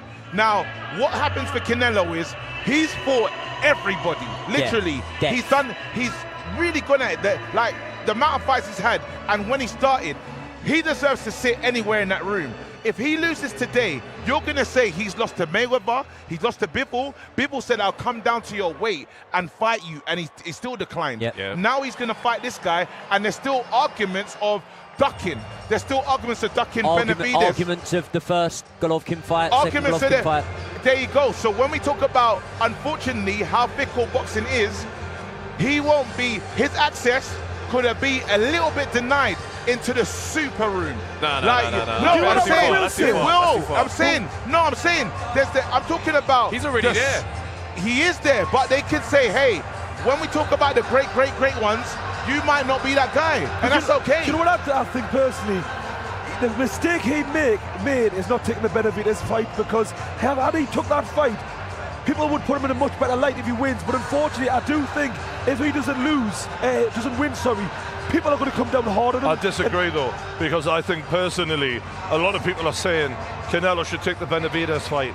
The reality is, I actually don't mind, for once, I don't mind him ducking Benavidez because I don't think in a million years he should even be at this weight class.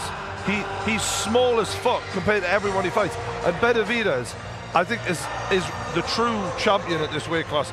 But don't get me wrong, I understand why it downgrades him a little bit, but this is a fight that, for me, is elite versus elite. The skill level in this fight, if he wins, like Joey said, we shouldn't take anything away just because Terence Crawford has moved on. Right. Because both of them have got unanswered questions. One question for me is, how does Terence Bud Crawford take a 168-pound Canelo shot? How does Terence Bud Crawford handle being 168 pounds? Yeah. And does Canelo Álvarez have what it takes at this stage after so many wars? What is the most defining factor in your opinion, lads? Is it the wear and tear of Canelo? Is it the weight of Crawford? What is the main thing that you're worried about in this fight? Well, my main variable that I worry about is that first big shot that Crawford takes from Canelo. That lets me know where we are in this. Yeah. Because the reality is, there is a version of things where it looks Kell Brookish. Yeah? He takes a shot and it's like, fucking hell. And then we start saying stuff, that's why weight classes matter, and we go down to that rhetoric. But there's the other side of it where we say, well, Canelo can't even catch him. Canelo can't even catch him. He's too slow. He's aged overnight. And just like that, it's a completely different situation. But can I just say one thing I think is happening tonight? Go on. For the first time ever, one of these men is going down, and I believe it's Terence Bud Crawford is going to hit the deck at some point. Absolutely. I've watched him take flush shots of Avanesian, of even Errol Spence hit him flush, and Errol Spence was a fucking broken man in that fight. But do you reckon it's the lack of respect for those opponents that he's not going to have with Canelo? Personally, I think he had a lot of respect for Errol, but regardless, they have speed that Canelo may not have. But I think when I watched Canelo catch Berlanga 1 year ago with a really quick reflex shot, if he lands that on Terence Crawford, I'll be really impressed if he just, because Terence leaves his chin wide open, and you just can't do that with Canelo. I think we have to really consider the crowd element now. It is 80-20, bro. It's an 80-20 split for support for Canelo. If that. Canelo, I might even be in really kind to, 90, I think it's 90. And the problem that now has here is there's certain shows, like even as a stand-up, there's certain shows where I walk into the venue and I say, I can't fail tonight. There's too many people here that are here for me. Canelo's gonna walk into this, no one's had a fight in here. This is a Legion. This is the first big fight in this stadium. It's newly built. Yep. He can't lose here. He's in a situation where he must win. And one thing about him is, has he got the dog in him? We all agree Canelo has the dog in him. And this is why, like, I feel like I'm flip-flopping, but I'm gonna stay with my opinion. But more and more, as I'm feeling this environment, I'm like, Crawford, if he does win this one, he's super elite. Because to deal with this, this is not normal. This is like, you see when AJ was walking out and saying, how do I beat him against Usyk? Add 20 million to that. What pressure you're going to walk into this room in. It is insane. I think this suits Crawford's character, though. Really? Because Crawford, you see how some guys, you become the man and you're the face of boxing, right? Crawford is not the type of person that's going to just become the face of boxing. He's the guy that's like, I'm the anarchist of all of this. Whoever you think is the guy I'm going to go and beat next. That's the role he takes. So with this, he's sitting there like, I'm glad you lot are cheering for Canelo. I can't wait to be the one to ruin your lot's night. That's the energy that he's on. One thing that we haven't seen before, though, Terence Crawford, this is his first mega stadium fight. Canelo has been doing this. That is one variable. But even more motivating factor for Terence to be like, you two do stand-up comedy. Yes. You tell me one thing. When you get on that stage, you prefer people who are ready to laugh than are ready to hate on you, right? But no. I'm not always. I've been in situations where I know this crowd is a rough one, and they thrive off being able to take people out. And you walk out, and it's like it's me versus defiance. You. And it's that thing of just saying, I'm going to get you lots of respect. However you want it. I do feel as if Crawford's a guy with a chip on his shoulder. He feeds off that energy. I totally agree with you. But go to the point of, whoever wins, who do you think is a better accolade to win? And in my opinion, I think Crawford winning is a much bigger achievement than what if Canelo wins. That takes back what Joey's been saying earlier, because again, we've been all night, we've not been able to pick who our winner is. No, but you can't say it's a bigger accolade but I'm for saying Crawford the than it is achievement for if Canelo. Crawford wins, like we're saying, coming to this stadium, having everyone essentially against you, you know, going up in weight, you know, not necessarily having the bigger fights at this level. He's also the older man. You know, we'll talk about the miles on the clock, but he's still the older man. You know, we've talked about this for the time, nobody beats it. So in my opinion, if he wins, the achievement is far bigger. What Canelo's got is unbelievable depth to his resume. Unbelievable depth, right? Love it. But in terms of wins over elite fighters, right, then we're looking at the 2 Golovkin fights. The first 2, I think the third is a diminished version of Golovkin, right? Yeah. I do personally believe that the Sergei Kovalev that got in the ring with Canelo that night was a diminished version. Yeah. And then I go into the category of everyone else, right, which is where the Callum Smiths, the Billy Joe Saunders, all world level guys, world level guys. So the depth's there. Yeah. But elite, I think that Crawford's elite. I do believe he's elite. No, so I think absolutely. there's an argument to be made here. If he takes I've got a him out, question for you about Crawford's CV. That's right, because Have we ever seen... No, it's a slip. That's slip. Have we ever seen Terence Crawford in a ring with much bigger men than him? No, we haven't got that data. So yes. just Benavidez. Oh, yeah, Junior. How much bigger was he? A fair bit bigger. Yeah, when you see that, yeah, he was. Well, personally, I think the fact that we've seen Canelo do it on such a regular occurrence multiple gives times. us a lot of data in the fact of, like, you're good against adversity. Don't get me wrong, sharpness, speed, it's a different kind of adversity. But what I'm saying is I feel like Terence Crawford, most of the time, has had a big power advantage against those guys at 147, at 140, at 135. I'm interested to know what you look like for the first time ever, carrying a lot more weight against a fighter who was known to have a granite chin, who was known to be more powerful than you. Your skill is going, like, you know why we respect Alexander Usyk so much? Is because generally he's the smaller guy, he's the less powerful guy, but the skills pay the fucking bills. And really, there's a lot of made about Terence Crawford's skill, and I'm a believer, but actually, now's when it gets fucking tested. Now is your Tyson Fury moment that Alexander Usyk showed us. Now is your Anthony Joshua moment. And people like to put Terence Crawford above Alexander Usyk. I personally wouldn't, because what Usyk has done has proven skill-wise I can outdo fighters who are fucking 20% bigger than me as people. Tonight is where we find out, is Terence Crawford an all-time great? Brian, this is why I'm a fraud, because I'm telling you now, I'm a fraud. No, I have to be, because I've been saying for a long time here that no one goes above Usyk on the pound-for-pound rankings.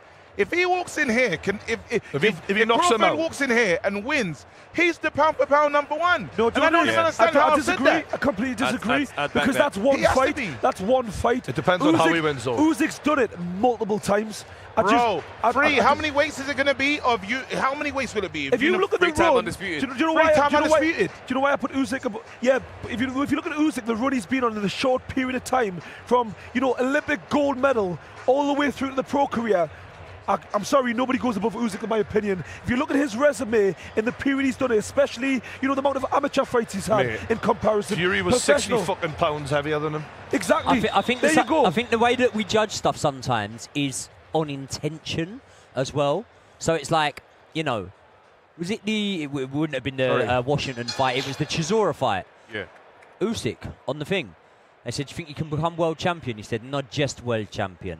Undisputed. I love that. By the way, between you two, we got something going on. Quality, bro. So what that showed was the intent, yeah? And then look at the run of fights. Delivered it. Look at the run of fights, yeah? That's real. Chaz Witherspoon, that was it. Chaz Witherspoon, all right, you have one gimme to get up to the weight. But the run of fights then. So I think as boxing fans, what we respect is the fighters that will run into the line of fire. I've got a question, though. Yeah.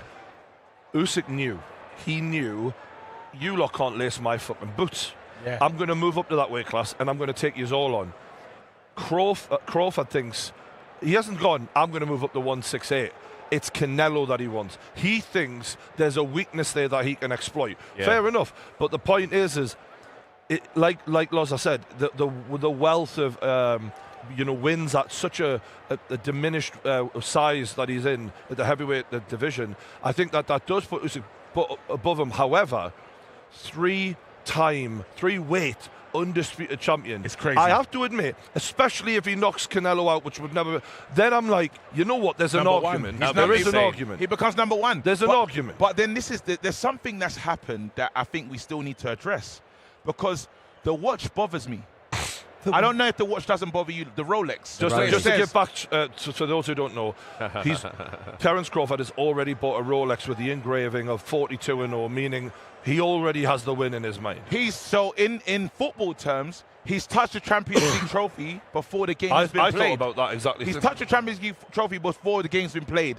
That's a very crazy thing to do. I'm not going to lie to you. That is mad. That's out of character. So I get What do you mean he's it's out of character? I don't think it's out of character No, at he's all. feeding himself. This guy's feeding himself. This is what he's done his whole career, and this is why he's so to do this successful. though, to buy a watch right now, that says you've already won a fight that you haven't won is crazy. Yeah, but you have to understand what type of statement that is when you're going up against Canelo and you're the overwhelming. You look at the room. This is a Canelo room right now. Yeah, he's coming into this den saying, "I have already got this." Yep. That still taps into that sicko mindset where he's like, "I'm ruining the party for so many people today, but I'm celebrating now." Okay, Trav. So we've all experienced a rough show where you go out there and you think it's going to go a certain way, but your preparation is different. Hey, just so you know, you can use boxing examples for me as well, because I've had some.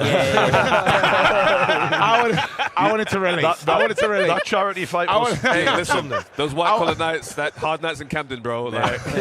I wanted to relate, but I'm saying that when you don't have the certain preparation, I remember when you feel yourself, you might have had a show the other night, it was brilliant. So you go out there and you don't do the necessary steps that you usually take, and you do stuff that's a bit out of character. I'm saying, I'm not going to lie, guys, that watch is different. It's a mad move. It's like the party, the Dubois party. They had the first Dubois party, right? And it was a bit of a gathering. Do you know what AJ doing? This one is the people in the party that I don't know. Can I just argue though? It's not out of character. It's not out of character at all. But I've been watching him from the start. It's not out of character. Okay. It's not out of character. Like he literally watch when he finishes rounds. Watch when the bell rings for the round. He will always just be looking at his opponent, sticking his tongue out, staring at him, stuff like that.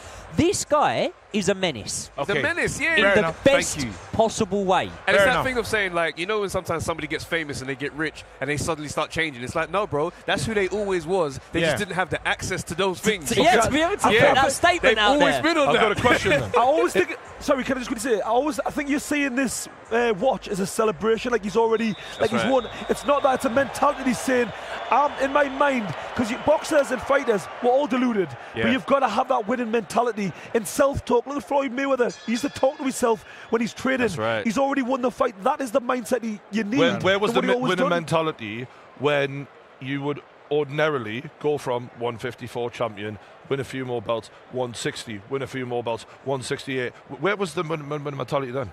I think he's genuinely like, I don't think Terence Crawford has long left in the sport. And when you're at 37, 38, and you're at these years, like, you aren't looking at a long road. So now it's like, cool, 154, you know what? I think I can take Canelo now. Let's go. I'm not going to, why do I need to go and campaign again and da-da-da-da? I'm not looking at these guys and thinking that these guys are going to add to, no, go for the big fish right now. He can't leave. He can't be thinking of leaving the sport, though, bro. I don't like that stuff. I don't like that talk of. No, but that's a realistic assessment. I'm at 37, 38 years old, bro. I'm 38 now, and I know I don't feel like how I felt at 25. So I wouldn't behave like a 25-year-old. I'll be looking at it thinking, at this where I'm at now, I could probably maintain this for another year and a half. So let me do this while I'm here. Year and a half is good enough. I think there's a difference of. When you start talking about retirement, he's not talking about retirement. Yeah. I think what Travis is saying is, he's getting straight away he wants to get to now. He's capitalising on the moment and the opportunity. Yeah, right. He's not talking about retirement like, I've got a couple of more fights, then I'm done. Yeah. But nobody's heard him say that. That's We're right. not saying that. He's making the most. He's being realistic. He's already had a career where I don't think he feels he's got the full respect that he should have had. And now this opportunity's here. He's taking it. Question, obviously then, he's looked at Canelo and thought, there's a weakness I can exploit there. Yeah. What fight did he look at and go, aha? Beautiful. I don't even think he's done that. I just think he thinks he's that good. He's capable of beating any man. That's a good question. I think that's his mentality. I don't think he's necessarily looked at him and chosen. The point I'm making is he's pinpointed Canelo for a reason. What is that? How many rounds of boxing has Canelo done? I don't think he's looked at one fight. So let's say, for example, do you remember when Bivol backed Canelo up on the ropes and threw a flurry of 7, 8 punches, stuff like that? I don't think that Crawford's looking at that. I think that Crawford is looking at moments in the Billy Joe fight. I think he's looking at moments in the Bivol fight. I think he's looking at moments in even recent fights when Canelo's been dominant but slowing down a little bit, and then comparing his own skill set and going, I can beat you. I disagree. I think there was a moment when there's a moment in a lot of fighters when David Haye was watching the AJ fight and he was so convinced. He went off. He was outside the ring and he goes, I've seen it. I know what I can do to him. I'm going to get him there. There's a moment. And even we've had it with Canelo. Canelo watched Yard versus Kovalev. Canelo said, I'm going to go up in weight and I can take out that Kovalev and win that belt.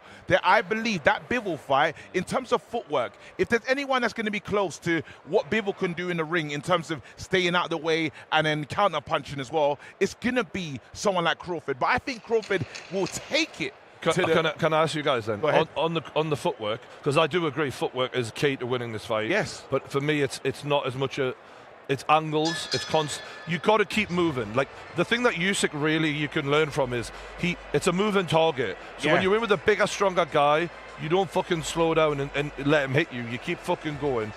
However, where does Crawford's footwork rank in comparison to Bivol? Because in order to do what Bivol did, you have to be able to match that, right? I think better. Really? I think better. Why?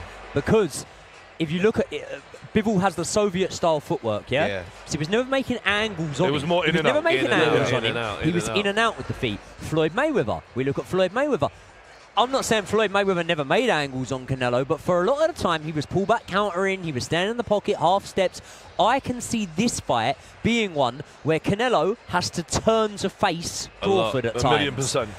And that's what I think gives him an advantage. It doesn't necessarily Kevin mean... Haney is getting booed, by the way.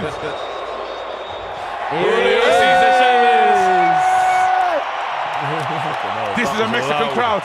This is a home fight. Oh, easy. It's a home fight. You know what? I agree with you in that I like the way that Terence opens fighters up and he keeps them moving target. All right, okay, fucking hell. And then the angles expose holes in their defense. But I actually think Bivol's more effective in actually I think Bivol can keep moving for 12 rounds solid better than Terence Crawford can. But that comes off the back. When he's put on 14 pounds, I don't think Crawford will carry that the way Bivol did. But you have to remember, you say he's put on 14 pounds. Sorry, can I just say, put on 14 pounds. It's not put on. He hasn't cut 14 pounds. I disagree with you. I think his body shape looks a lot... I think he's definitely put muscle on. And actually, when he gets in that ring, I believe he'll be close to 180 No, but what pounds. I think the point Joe's trying to make is when most fighters, when they're boiling the weight down, you know about lifting weights, you've got to feed your muscles. So when you're constantly in a deficit, you're naturally not able to grow their muscles. Crawford's probably just been able to eat more normal, lift similar type of weights. I'm not saying he hasn't lifted a little bit more weights, but his body's been able to naturally grow. I think that's the point. Correct me if I'm wrong. I think you're trying to The point I was trying to make is I don't think that this has specifically been right. Let's just get as big, bulky, massive as I can, and then... I actually think he's made the weight really well. I'm not disputing anything you're saying. I just mean in the second half of the fight, I don't see Crawford being as mobile as we've seen in previous. But he also won't need to with a heavier weight. It might still be enough. The thing you're missing about the comparison with Bivol is that Bivol doesn't ever aim for knockouts. He doesn't go into a fight thinking, I'm going to hurt my man and get him out of there. So his style in and out all night, he needs that. Crawford has gone in there like, bro, if I land, I can put this guy to bed. So whilst I'm going to be mobile, I go into fights knowing that at any moment I can put this guy to bed. Bivol doesn't approach fights like that. I totally agree and I think that's going to be the difference. Totally agree, because the Soviet style is that in and out. You don't plant your feet, whereas that American style is a little bit slicker. You move, but when you let your hands go, you do plant your feet. Do you know the difference? I think stylistically it's completely different. For me, anyway, I think Bivol takes a hell of a shot. He's the only man Beterbiev didn't knock out. Yeah, and I think that's something that a lot of people as much as we're questioning where's the finishing from Canelo lately, he's put everyone down aside from Bivol in recent times. And I think that Bivol's got a hell of a chin in that. What are you going to say? No, because you're making a great point that I think we've overlooked with the Canelo situation. The people that Canelo have lost to are superstars. Not even normal people. All-timers. They're all-timers. We're talking about, there's Mayweather and there's Bivol, the undisputed champion. There's not we're not talking about there's a weird guy in there, there's a weird name in there. To piggyback off it, to piggyback off it, I think that, as much as I think that Crawford's footwork will give him more openings than Bivol, as you've just said, because he's coming off angles, I think Bivol's footwork is safer. I think it takes less damage. And that's why he was able to get through a better fight twice when no one else did. Crawford, because he's going to be right on the edge of range, and he is smaller, and he is going to not be as quick as Bivol, in my opinion, in terms of later on in carrying the weight. I think Crawford will 1,000,000% take more damage than Dimitri Bivol did, and that's why I'm picking Canelo. I hear you. It makes total sense, because this is why Bivol hasn't got as many knockouts as Terence Crawford, because his style is a little bit more safer. It's in and out, and even up going, fighting a smaller man in Canelo, he didn't hurt Canelo at any stage. But again, it goes to how good Canelo's chin is. It's unbelievable. Well, there's some things that we don't know. We've been over like the size, Canelo. How good is he now? Is he losing a step? Will Crawford's power translate? Will he be able to take a shot from Canelo as he puts the weight on? But you know what we do know? Terence Crawford tonight is going to be hit harder than he's ever been hit in a boxing ring before. Damn right. And Terence Crawford tonight is going up against someone with a better chin than he's ever been in there with before. So the two facts, in my opinion, are for Canelo. But it's like, that's why it's so magical if Crawford pulls this off for me. I'm not going to take anything this is away what I from said him. earlier on. It would be amazing. It will be unbelievable. And that's when it becomes pound for pound.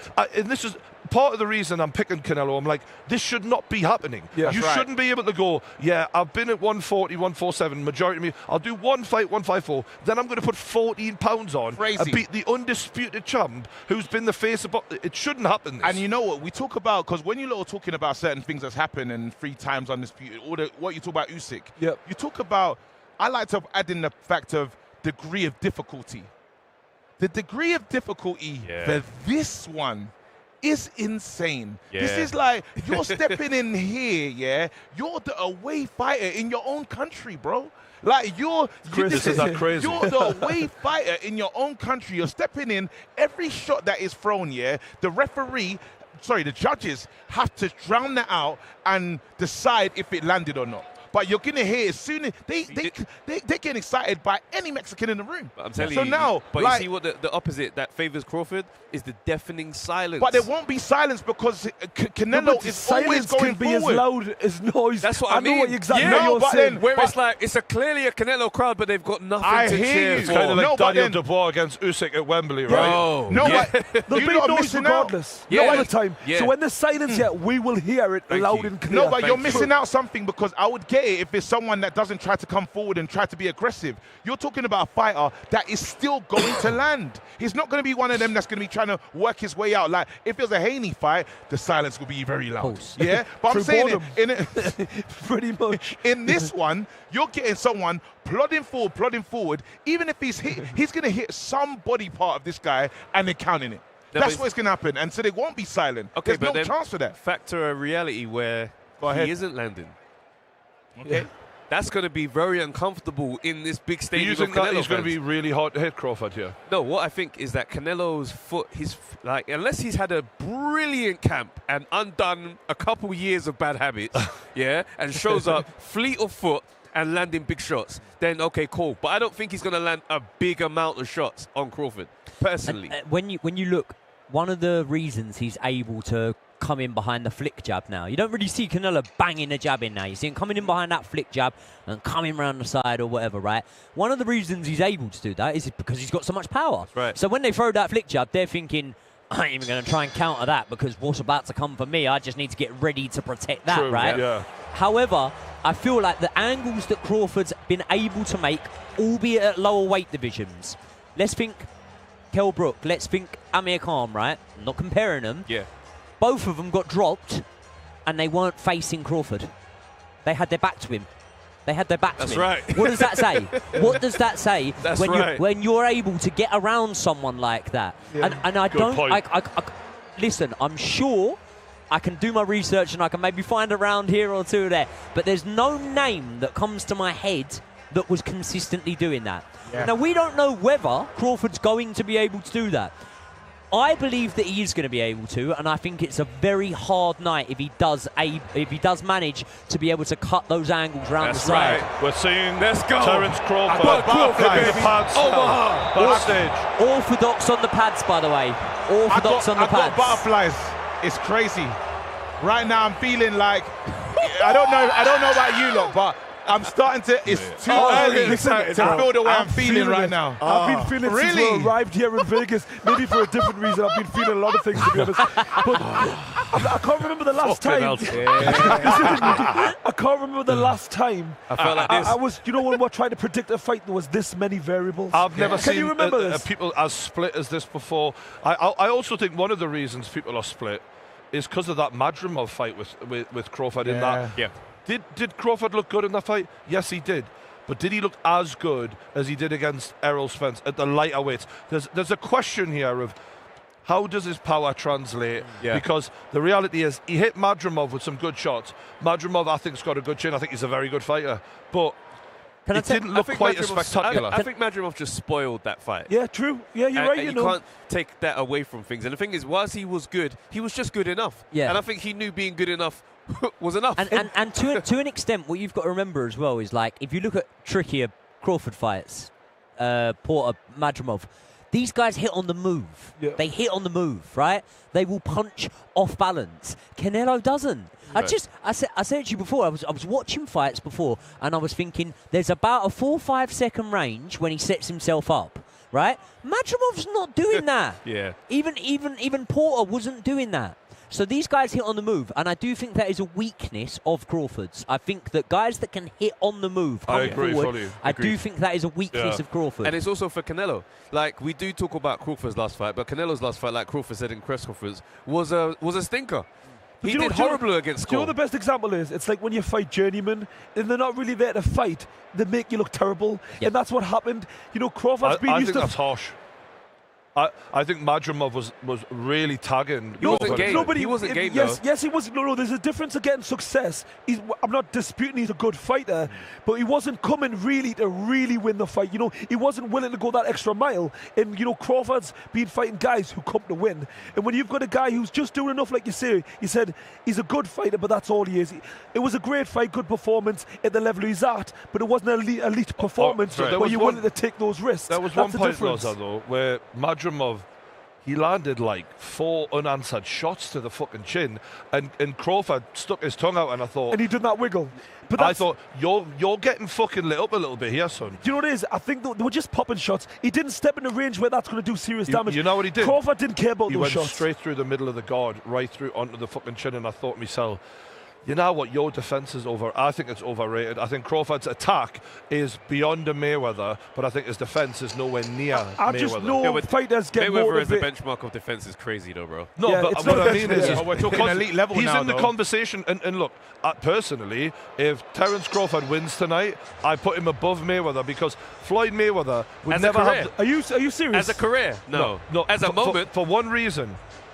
Moments define legacies, and the reality is, when they come to the table, Terence Crawford can go, I went up to 168 pounds and beat an undisputed. You know what and Floyd would say? No, listen. I can tell you what Floyd would say. Let me finish. I'll let you. I'll throw it. I'll throw it to you, Floyd. I need to hear this. One more line.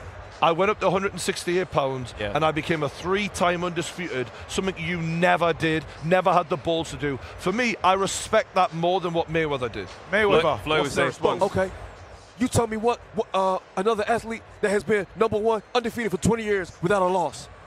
Ricky Hatton, Shane Mosley, Oscar De La Hoya, Miguel Cotto, Manny Pacquiao.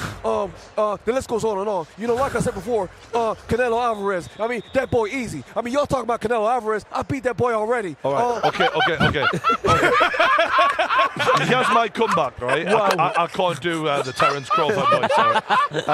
My comeback would be Terence Crawford at 42-0 would have beaten a version of Canelo that you could argue was more cultured, a better overall boxer, was more experienced, was tested and seasoned at that point, and also three division undisputed. You didn't do that. It's so difficult to compare eras. Because this is the thing. It's like Floyd was jumping weight so quick, sticking around to clear out. It was like, bro, the big name is there. But so three-time undisputed, three-division undisputed. No, I hear that, but it's like when you look at it and say, okay, cool, I'm at 140, but Oscar De La Hoya is the man at 147. Yeah. So I'm going to jump now and go take him on when everyone thinks I'm going to lose. And I'm going to disrespect him at the press conference. Let's look at the way he beat Oscar. He beat Oscar. He didn't beat Oscar. It wasn't impressive. I can't lie. That fight was close. Like a close fight. That was one of the closest fights Mayweather had. But doesn't that make it impressive? No, not at all. Because what I'm talking about is dominance. If Crawford beats Canelo close tonight, it's impressive.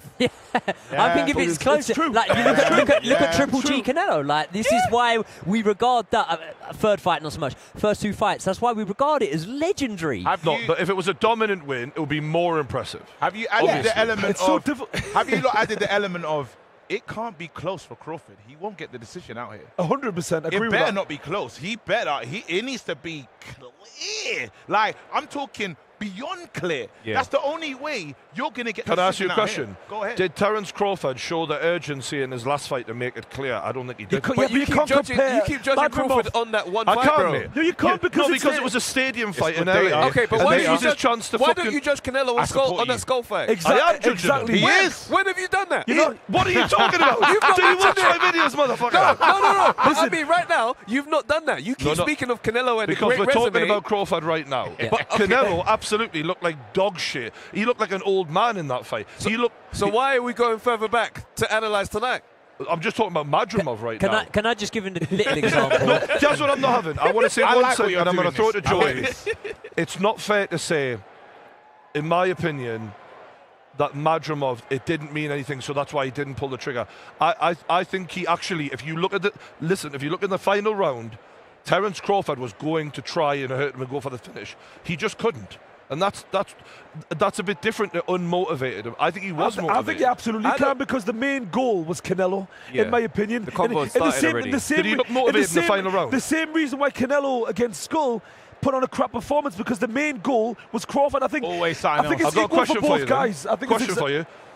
That final round against Madrimov, when Terence was going for broke, did that look anywhere near the level of motivation Canelo was nowhere near trying to go for broke. I don't think it was motivation. I keep saying Madrimov was spoiling. He was a spoiler on this fight. Madrimov hit him 4 times unanswered. No, but Madrimov, that's a moment, not a whole fight. Exactly. So what?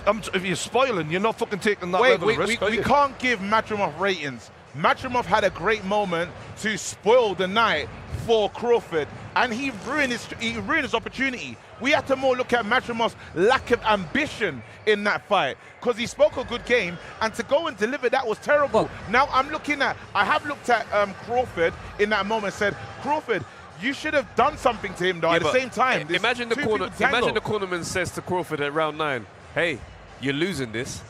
Do you reckon we get the same Crawford? No. Absolutely not. Yeah. He knew this fight is done. Same way against Porter. If that guy hadn't said that, he might have cruised to a loss.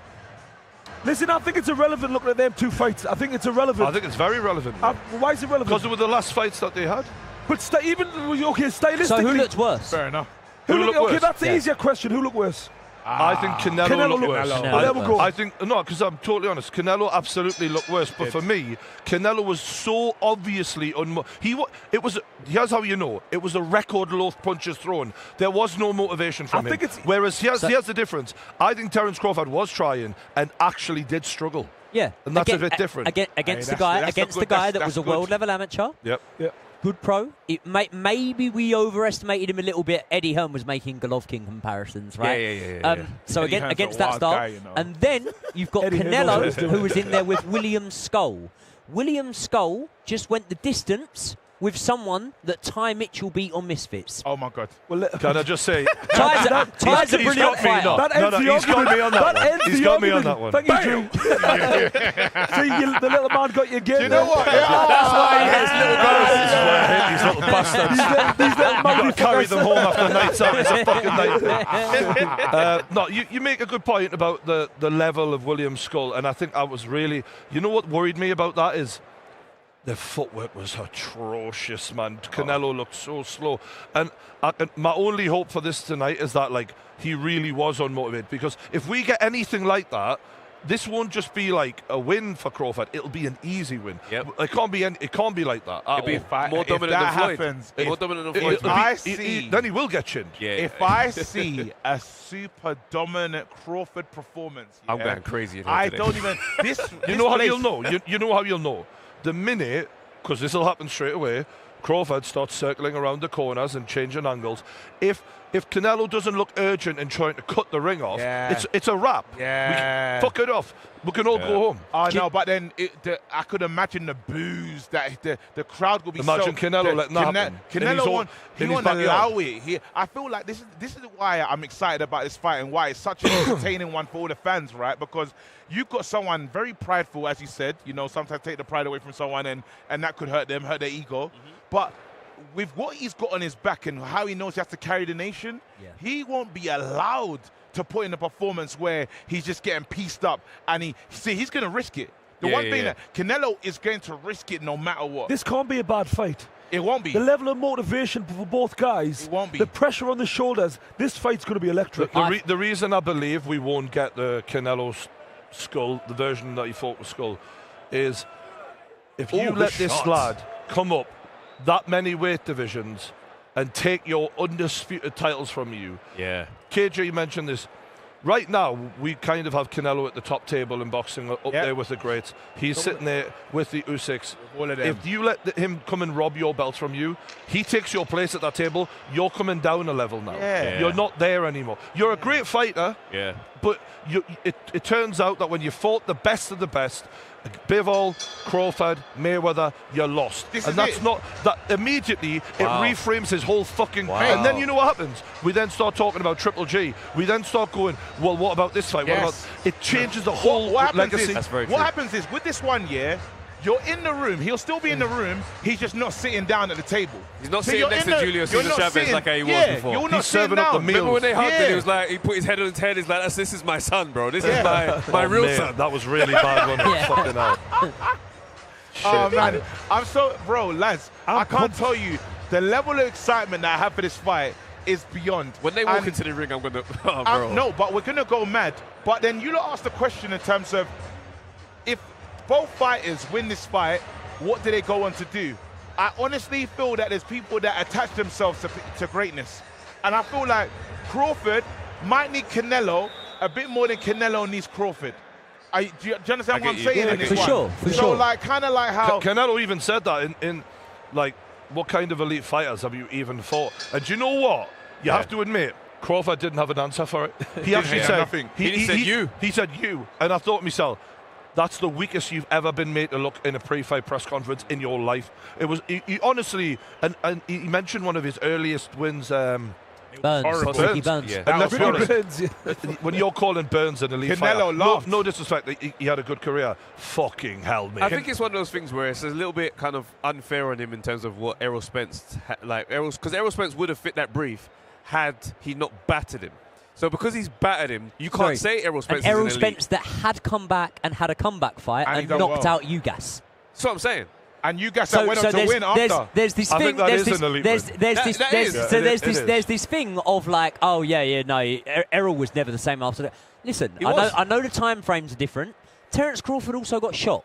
Okay, so like, do you know what I mean? Terence Crawford got shot in the head. By the way, it's not like he got shot in the leg. It was in the fucking head. Yeah, the time frames are different. Injury. I get it, but what I'm saying is, when Errol Spence came back and he stopped Ugas, a man that had beat Manny Pacquiao, and you know Manny Pacquiao was taking the O off of Keith Thurman just before that. That's right. So it's not like that was a diminished Pacquiao. It wasn't a prime Pacquiao. But what I'm saying is, I think that everyone just goes, when they speak about the Spence fight, the car crash, the car crash. And it's just like, bro, come on. Like, I think it was just levels between them. Simple as that. But do you know why? But before that, Errol Spence was considered I an elite love Errol fighter. Spence. If there's one thing I can give you, like, because obviously I think Canelo's going to win, but I'm not super confident, but I sound like I am. That's our job. It's weird how you catch yourself in situations. I'm like, I'm really...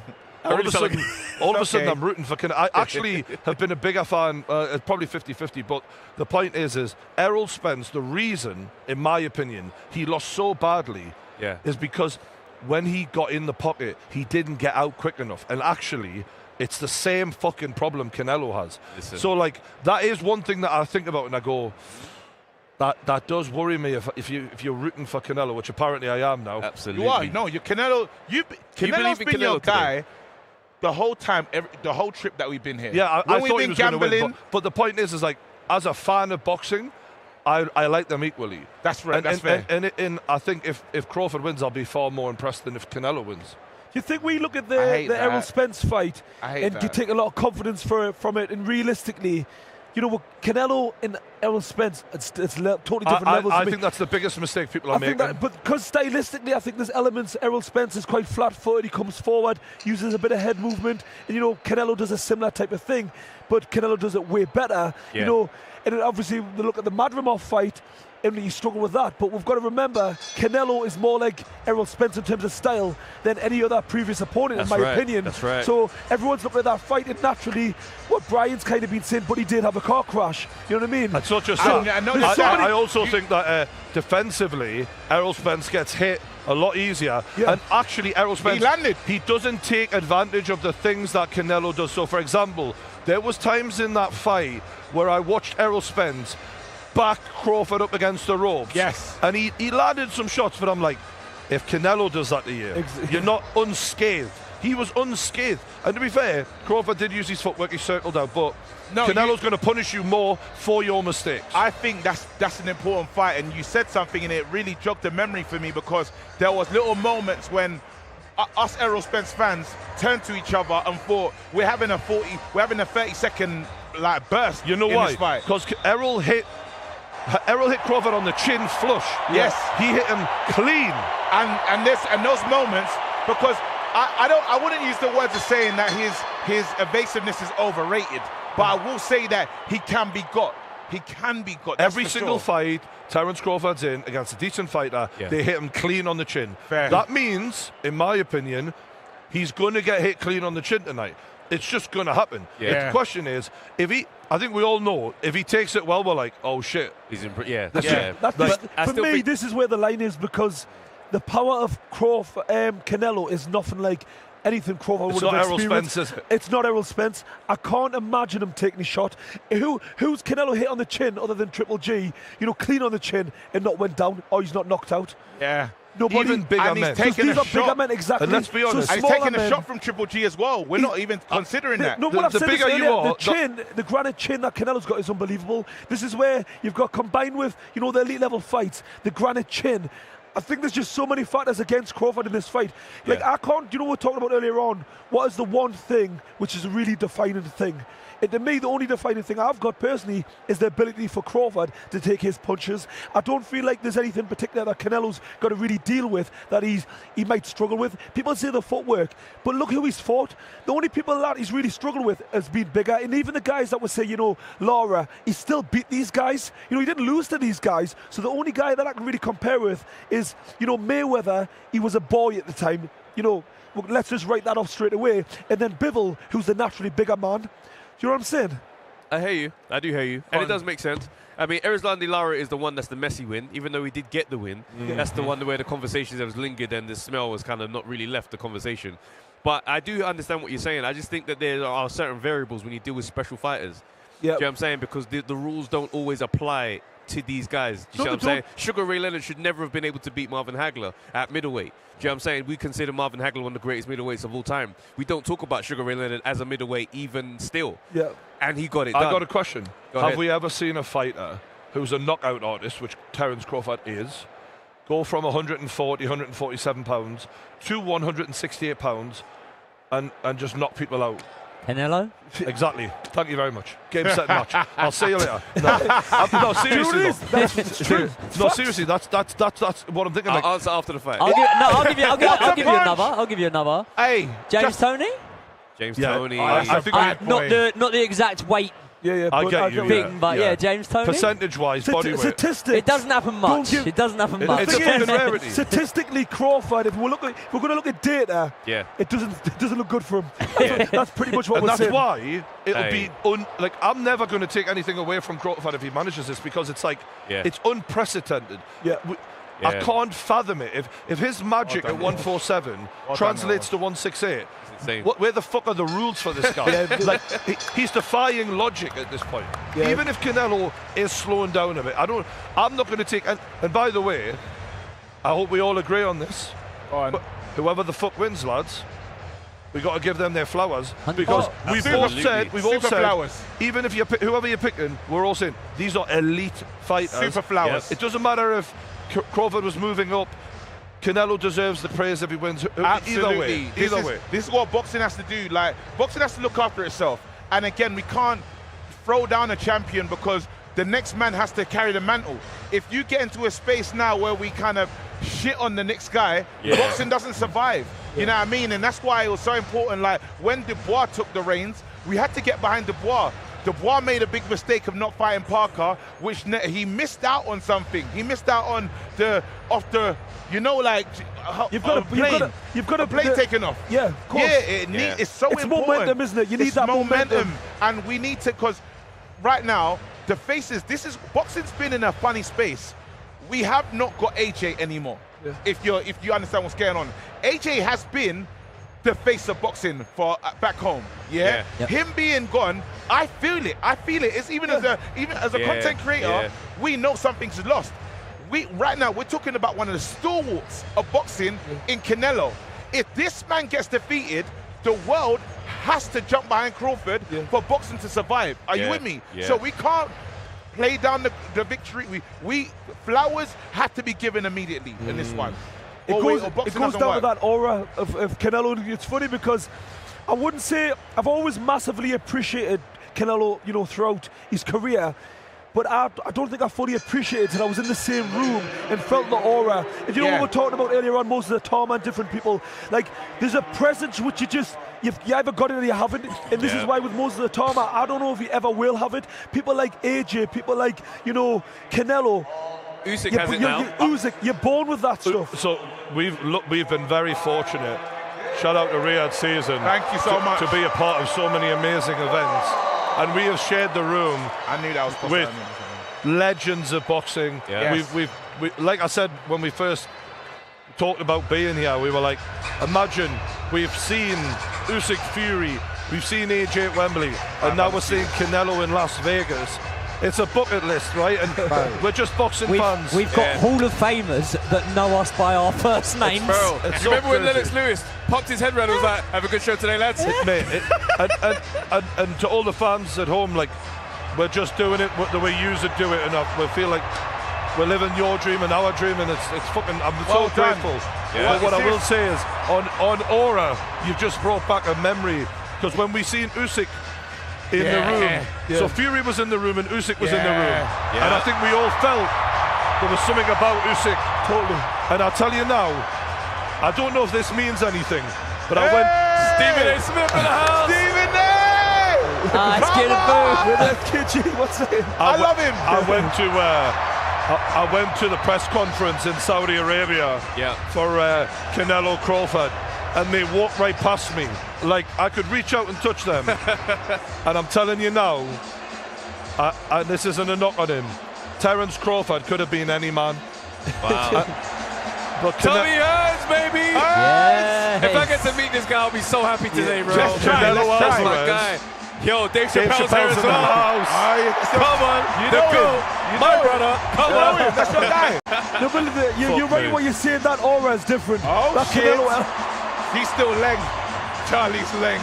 She's Leng. What I will say is, Canelo Álvarez, when he walked past me, the feeling was different. It was different, man. And it doesn't mean anything necessarily, because sometimes those, like Usyk's aura maybe came from his wins, maybe it's that. I But think when he Canelo always walked had- past us, I was like, I just feel like when you superstar. meet when you come across people in person, that it's so different to how you'd expect. So like me and Brian were walking and we bumped into Joseph Parker, and like Brian was having a chat with him, whatever. Walked off, we sort of looked at each other, went, he's fucking massive, isn't he? He's a And unit. Brian was like, yeah, whatever. I remember seeing Tyson Fury walk through, and I was like, you're really slim. He had a suit on and everything. Do you know what I mean? I know in the ring he's got the love handles and whatnot. I was like, Mate, God, there's no wrong with love handles, you're really slim. And then we see Usyk round the corner, and I was like, wow. Like my perception of what I see in the ring, and then it's when I see people, you know, just in normal clothes and that, and I'm like, oh fucking hell. It's the walkthrough. The way Usyk walked through with his whole team, I believed in them immediately. I said, that's a bad man. I got a question. Go ahead. Who's the more confident walking into the ring tonight? Terence. No chance. Why? What makes you feel that way? His confidence is always on 100%. Remember when we're saying confidence, this is a mental state. This is a mental state that you're in. So it's not a thing of, oh, I'm saying it because there's this validity behind it. I just don't see a chink in his armor when it comes to being overwhelmed, I disagree with you, because one thing that we can learn from like a Eubank Jr. Eubank Jr. said he's walked into rooms and he knows the crowd hate him and he has to deal with that. I don't think Terence has ever walked into a room hated the way he's going to be hated tonight. Never. He's never going to. He's he walking fought into a room. Ricky Burns in Scotland.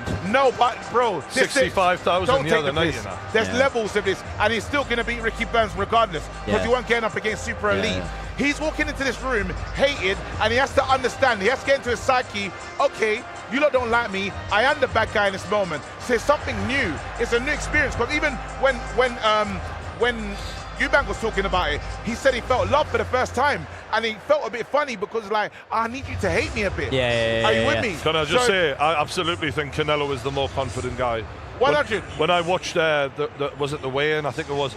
They come to Crawford afterwards, and there was just a little bit of a stutter and a little bit of, and they were quite booing, and I just thought, you know what?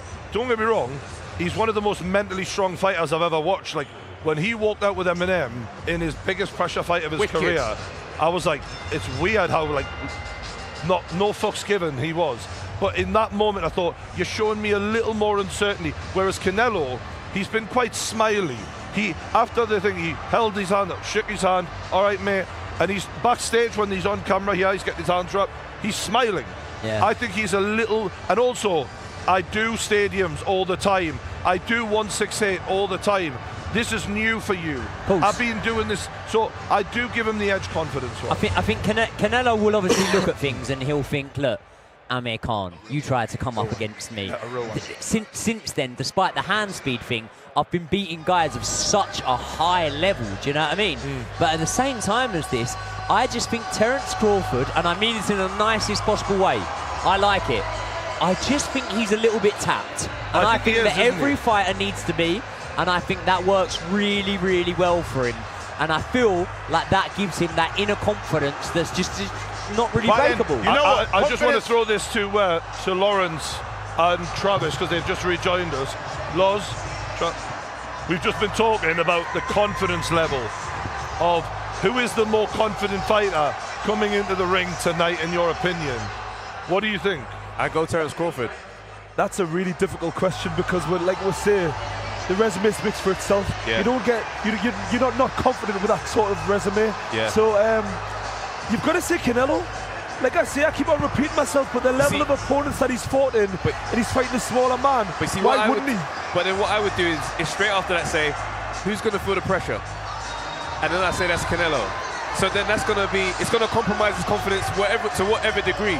Crawford comes in knowing you lot are all against me, and I already love being in this position. I'm taking more power from this because this is so comfortable and more familiar for me.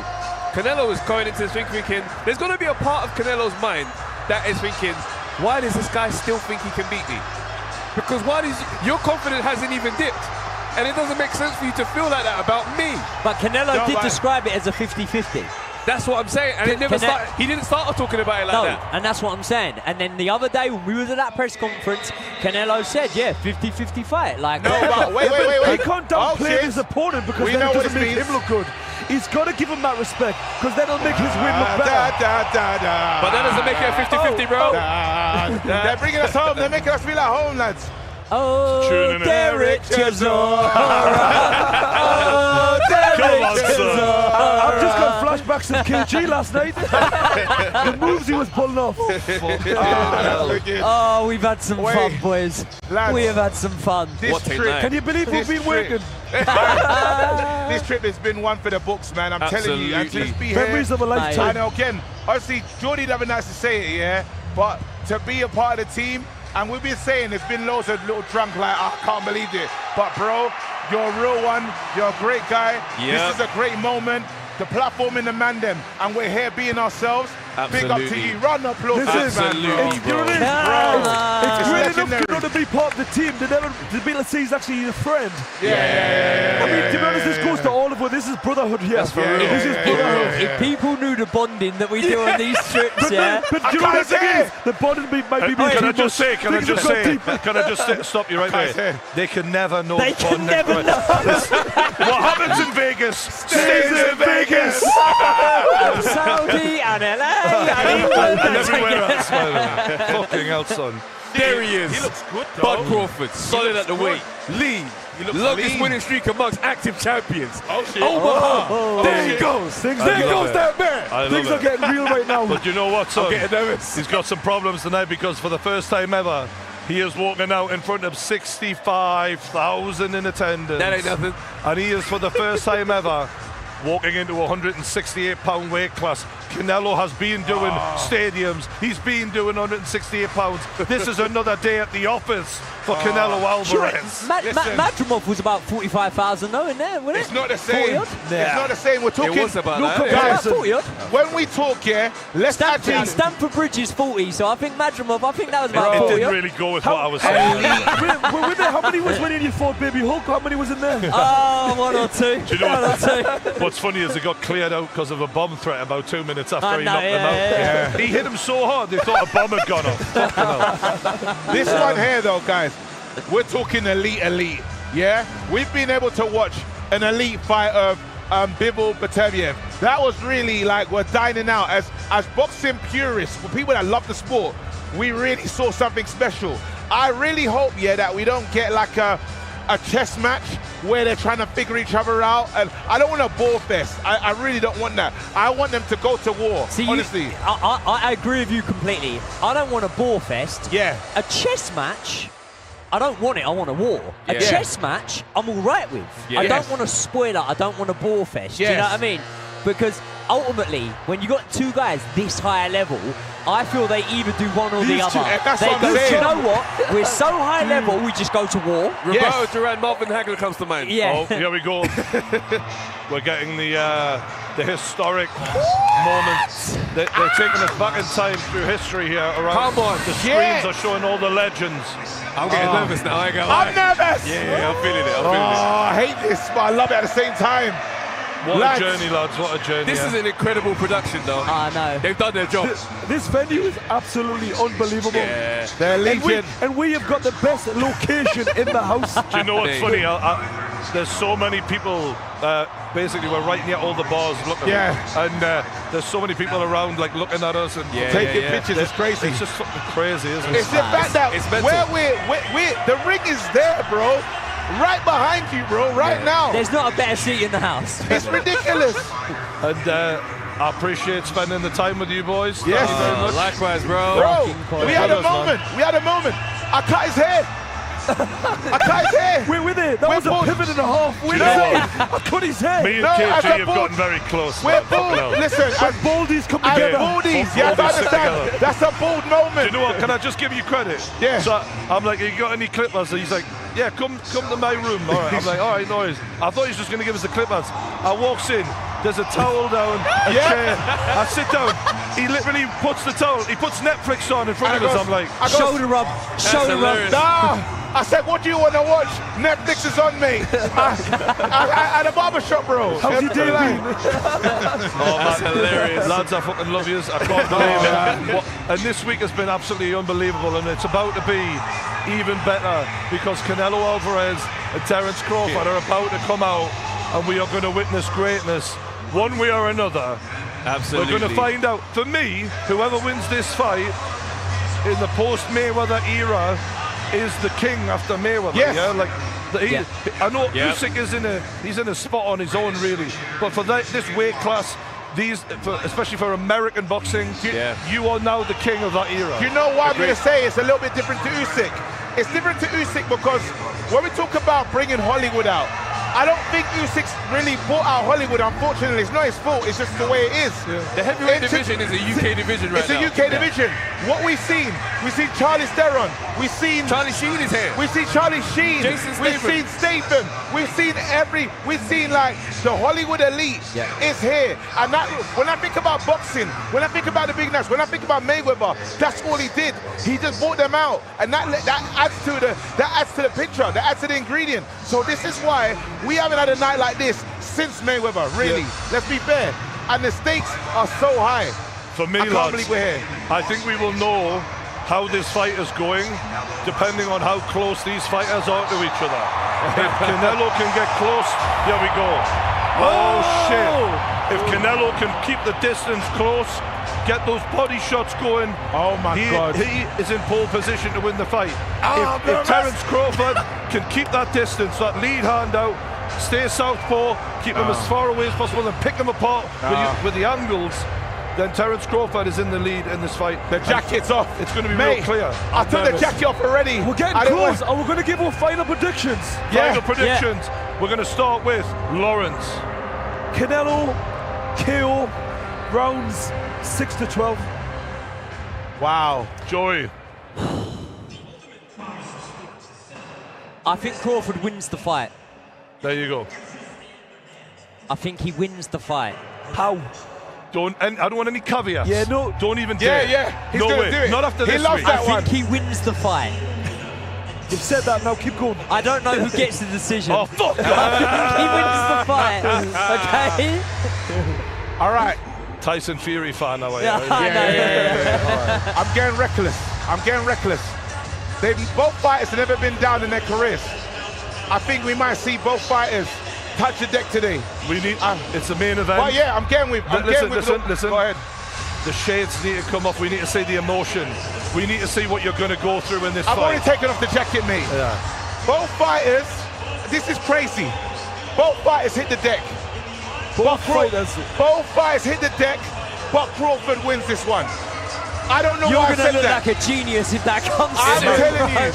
I don't know why I've said that, but I've said it. I've gone with it. I'm sticking with it. It is what it is. What are you saying, Marvin? Prediction time. Terence Crawford boxes his ears off. It's not close on the cards, and he does it. UD. Points. Brian? Yeah, points. I can't believe where we are. Canelo Álvarez by knockout. Shit! TKO stoppage. Yeah. One of those ones. Yeah. I'm nervous. So we got two in favour of Canelo, 3 in favour of Crawford. Can I just say, I've just been told that the YouTube audience, shout out to you lot, hit the like button, subscribe. If you're watching on X, hit the retweet button. Yes. The vote is in, and our audience has it. What is it? 56% in favour of Canelo Álvarez. Very close. Very close. All right. I tell you what, pound for pound, that's not bad. Because he's got a much bigger fan base. Big shout out, before we get on, big shout out to Surfshark. If you want to be able to watch content around the world, surfshark.com/paingame. You can get 4 months for free extra when you use our link in the description below. Big love to Surfshark. You have to say this as well. One thing I didn't know is the Pain Game have love out here. Out in the USA. I thought we was kind of homegrownish, I'm not going to lie. Man, we're worldwide. Bro, we're worldwide, motherfucker. Yeah, absolutely. Yo, the Pain Game? Honestly, I've been took back by the amount of people that have come over and they've been like, they normally go, They spot Brian, and then they start piecing everyone together. They're like, it's the whole cast. It's like, yeah, we're here. Love it, man. I fucking love beautiful, it. Man. I can't believe, guys. I'm rattled. Yeah, that's the only experience I can tell. Yo. Like, you see the feeling I had when we went to the gun range. I feel that, but with more.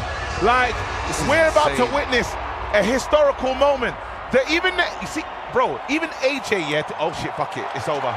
It's happening. It's happening. It's happening. It's happening.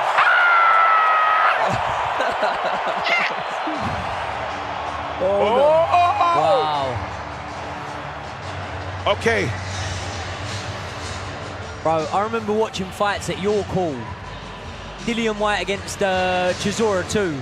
I'm thinking like, God, I'll remember this for the rest of my life, being here.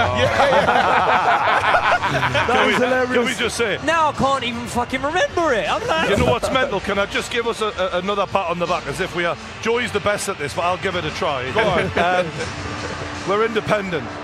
We're not Sky. We're not, the biggest companies that have billions of investment. We're just fucking 5 mates, right? Yeah. And I've just sent our cameraman to ringside for True Geordie and Pain Game and all of that. Let's go. For the company to film Canelo versus Bud Crawford in Las Vegas. And this all started with me saying a message to Niall Ranger here. I can't fucking believe what we're doing right now. There's a band playing. I think Terence Crawford will be coming out first. Yeah. I imagine so, yeah. This is classic Riyadh season, man. They do things like we've never seen before in boxing. Unbelievable. Listen, I always like to do it, but giving credit to Tek Al Sheikh, you have to do it. Regardless of, this guy's coming to the game, yeah? And there was all the talk. There was like, oh, what's it gonna do? We're talking about Saudi, this, that, and the other. But it's been refreshing because we've had undisputed fight after undisputed fight. We've had fighters exposed. We have had fighters really showing their level as well. Yeah. And that's the beauty of it. And he's given opportunities to fighters who never ever would have had. Exactly. Donovan Padley, bro. Do you know what I think the difference is? He's come at it from a real fan's point of view. Yes. A lot of the guys, it's always been just about the business aspect. But he does it from an absolute fan point of view. Right. And I think that's the real difference. Because it gives us the fights we want. Look, I mean, just look at this. Look at what we're looking at right now. Bro, I can't fucking he ticks every box of what the fans want. Oh, bro. Mate, I can't fucking believe this shit. I need to record this. And this vision, everything, this goes back further than we're even remembering half the time, right? We think of it as, His Excellency coming into boxing. Yeah. Remember the World Boxing Super Series, bro? Yes. Remember what made Alexander Usyk a great at cruiserweight. Yes. Remember what Callum Smith knocking out George Groves. This has been a thing that's been building, and I feel like we're at the pinnacle of this now. It's real, bro. It's mariachi settings now. Wait, Canelo can't be. He ain't gonna come out first. No, they're just setting the scene. Okay. They're setting the table, bro. Okay. I'm getting nervous, guys. I ain't gonna lie to you, bro. I feel like my family members about to go in there and fight, bro. Right. Whatever happens, if Bud does knock him down or anything like that, no one cheer. There are a lot of Mexicans around here. Do you know what this is like? Do you know if you manage to get tickets to like a football match and you're in the home end, but you're actually like secretly, and you're just like, mate, we're like Galatasaray fans, yeah? But in the Fenerbahce section. And I'm telling you right now, I'm looking to my left, I'm looking to my right, Mexican flags, all over the place. I know. Wow. I like South American people. I've got to say, they've got a bit of fire about them. I like it. Yeah. I like that. Clean up. I tell you what, it's not all they've got. You know what? One thing I want to do right now, Travis. Yo, you're a bit reckless. You're my guy. Undefeated in that. You don't kill us today, bro. I know Crawford's gonna have a moment. Look over your shoulder. They're there, bro. You know I'm not going to be able to control myself, bro. If Crawford knocks Canelo out today, I might jump into the fans, bro. What? Bro. I was walking past groups of Mexican people yesterday going, but it's that 6. I'm a wild guy, bro. He likes to play with his own life. Honestly. What a guy. I slipped off for 2 seconds a minute ago. go for the toilet and I was thinking, I hope everyone just thinks I'm a Canelo fan in here because I'm bare intimidated right now. Yeah. Do you know what though? I walked into the toilet and I went, oh my Nebraska. I feel like my ego is just now making me a Canelo fan because now I just want to be right. Before, when this fight was made, I was happy. But when you say your opinion, like, well, I just want to be proven right. Yeah. That's the exact same feeling that I've got. Like, I'm happy for both men to win the fight. Like, I love both fighters. They're giving us great memories. But I want to be right. Do you know what I mean? Look, I'm not usually right anyway, so I don't even think about that side of the game. Usually, when I say something, go the other way. You're more likely to make money. Yeah. But I'm telling you now, if both fighters do go down and Crawford wins, Mount Rushmore like this. That's why when you were telling me to go home the other night, I was saying no. Yeah. Go the other way. He's got no quit in him. He's got no quit in him, that Joey. Do you know what?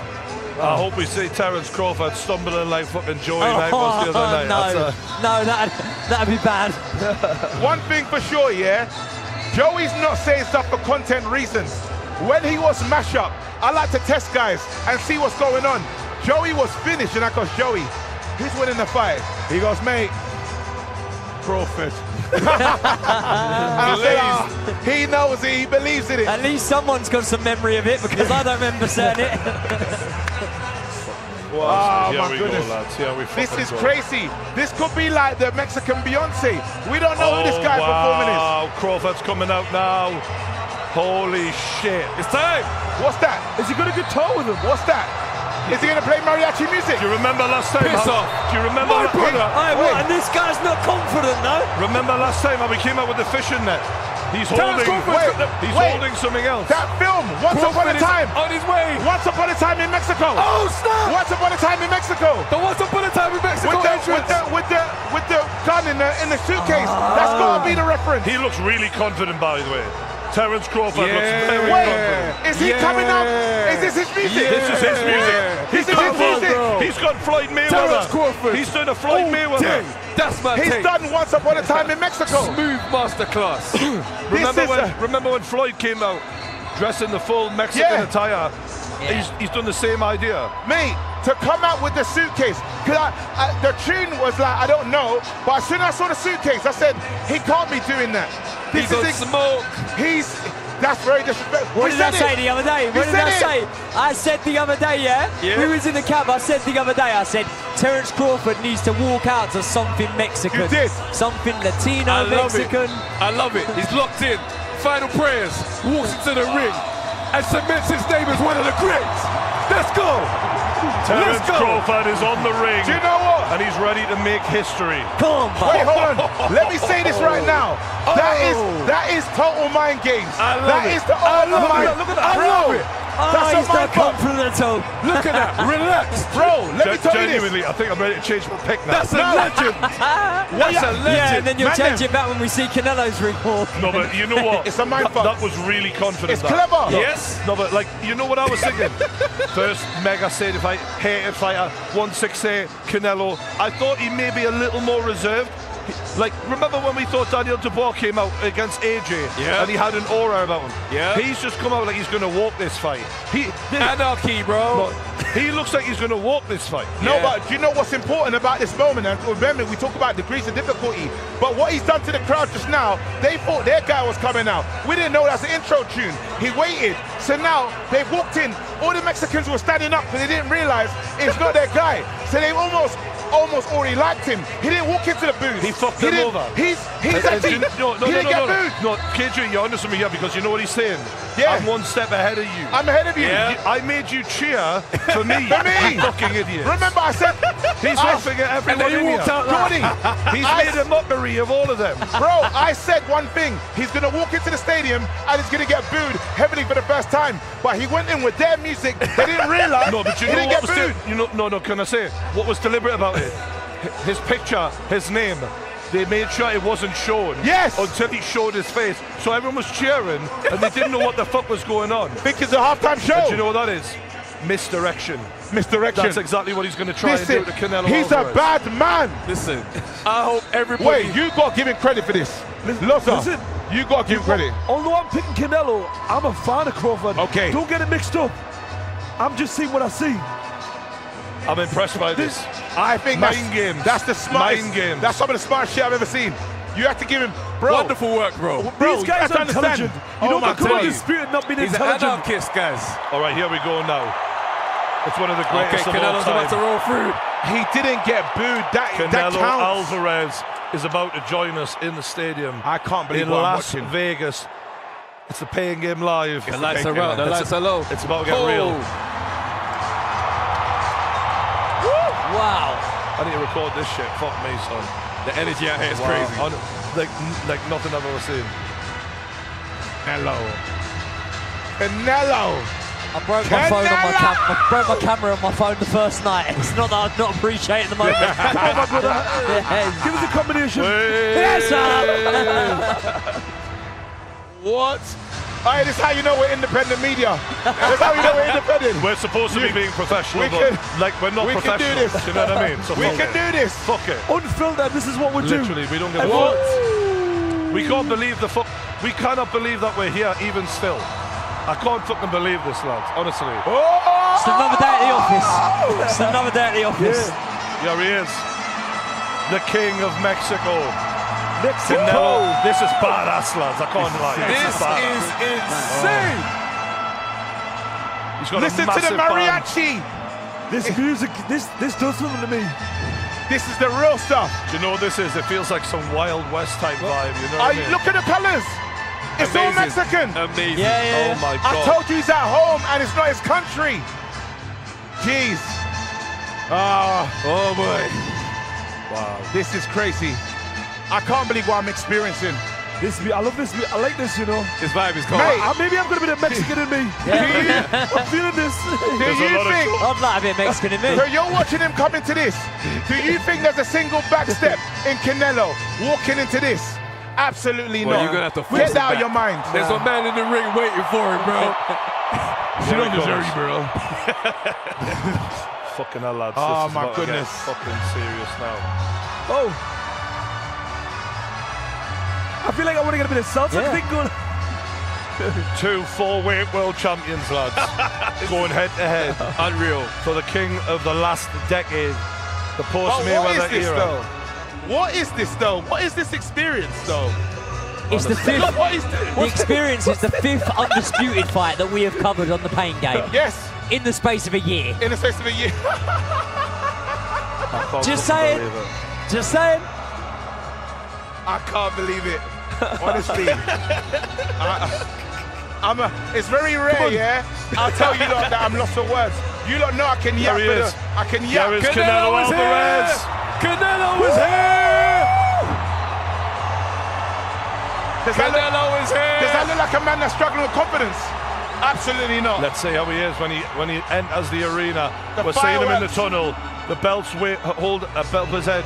The undisputed titles, including the Ring Magazine belt, which is seen now as the main belt now. The pyrotechnics. Canelo is here. Wow.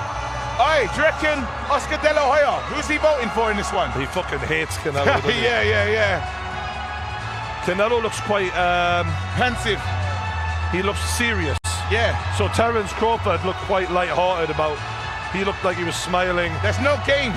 Canelo's strictly business by the looks of it. I know there's no logic to this, but when a fighter walks out in black trunks, they mean business. Yes. Always think about That's Tyson. like Tyson, isn't it? Canelo ain't worn black trunks for his last, 4, 5, 6 fights, or something? This ain't Skull. You're not getting the Skull performance. He no means chance. business. It's Do you real. know what's so crazy? I can't even hear you lot, you know. Does that say Amir? Does that say Amir on his top? Amiri. Oh, I thought you Yes, saluted sir, me. yeah. I've got a question. I've got a question, lads. What? Why? The vibes from these two fighters in this ring walk are completely opposite. Yeah. Oh, big time. And I'm not saying it's AJ Dubois opposite, because you could see AJ was visibly not in the right frame of mind. But what I am seeing is Terence Crawford. He appeared to be light-hearted and loose. That's right. And I got you. Yeah. Whereas Canelo, He looks tight. He looks dead serious. He looks serious. Now, that can be I'm going to terminate you, seek and destroy you, I'm going to fuck you up. Or it could be feeling the pressure of this moment. Yeah. Or could he be offended? Because he's almost done. He's almost hitting with a your mum joke. Yeah. He's come out to my country music. Yeah, do you know how offensive that is? You came out to. I remember when Mayweather wore the sombrero. When he wore the sombrero, they couldn't believe it. This is what I'm saying, right? And this is what I said about Terence Crawford. Fighters that are a little bit tapped, they've got that. They've got the good sort of devil in them, yeah. And Crawford's got that. So when Crawford came out for his ring walk, he's smiling. He knows he's on the wind up here. He knows he's doing his thing. Do you know what I mean? Whereas Canelo's looks very, very different. But I've seen multiple fights when I've watched a ring walk and gone, seems a bit weird, and I've been wrong. So let's see how this one goes. But I can tell you one thing, Crawford's confident. Question for you two though. You've made the walk, right? What do you prefer to be like on your ring walk? Light-hearted or dead serious? What do you prefer? Always light-hearted. Always, because if you're too serious, that's nervous energy for me. When I'm relaxed and I'm enjoying myself, that's when you're going to see the best of me. But that's me personally. Can I just clarify? Andrew's dead serious. We're talking 65,000 who are like in his favour here. Yeah. And yet, Terence Crawford was smiling. Canelo is not even behaving like someone. It's like the crowd aren't even here. He's blocked them out, and it's tunnel vision. Even the salute to the crowd was a bit like. But I don't think it's too different from what he normally is like on his ring walk. Canelo was not emotional there. I personally prefer to feel a positive vibe on a ring walk. Listen, I walked out once to Hot Stuff by Donna Summers. Do you know what I mean? That says it all. Listen, the guy called me a pretty boy. I said, I'm walking out to Hot Stuff then. So my opinion means absolutely nothing in this situation. You know, it's just interesting because I've seen Canelo before not look as serious as that on the way out. And for me, when that many people are cheering for you, even when he acknowledged the crowd, he goes, yeah, it's not. And this might be like, I'm going to fucking rip his head off. He's going to, no, he wants him. He might be feeling some pressure. I don't know. I'm telling you now, he's offended. He was offended, but what I liked about what I just saw from him just now is he relaxed. Now he's in the ring right now. He looks calm. He's been here before. We're talking about when he started his career. This guy's CV is extensive. It's great. He's done it. He's done this before. But he was just pissed off. Remember, this is the same guy that slapped Caleb Plant as well. And he heard something that he never really heard. He told himself that Caleb Plant disrespected his mum. There you go. So there we go. Wow. They're announcing Terence Crawford. I love this. And you can hear the crowd aren't impressed. I love it. Because he tricked them, he mind gamed them. It was beautiful. It was brilliant work. Do you know what? It was beautiful. You know how we look back at the Daniel Dubois walkout? Yeah. If he wins in style, we're going to look at that walkout and go, from the minute go, he was one step ahead. Always. People are going to say that. Always. I like the fact that he's not coming in any type of way respectful.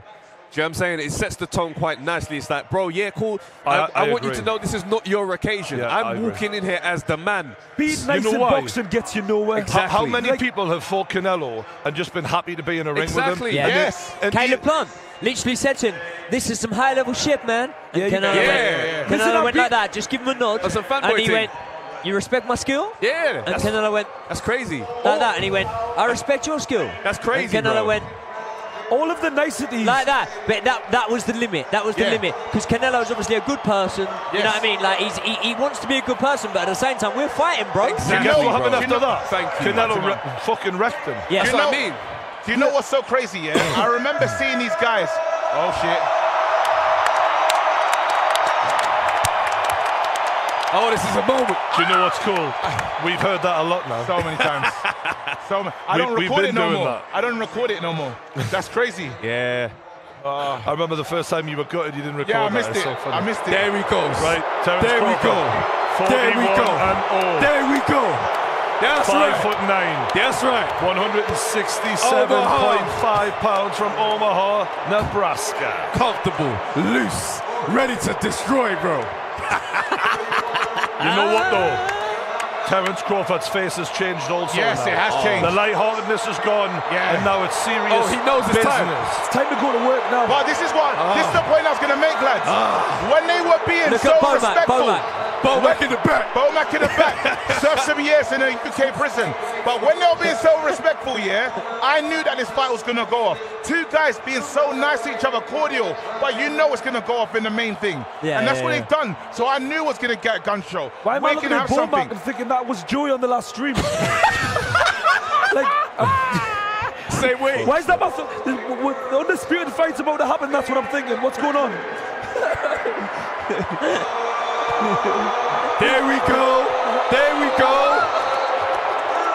Yeah. Yeah. Come on.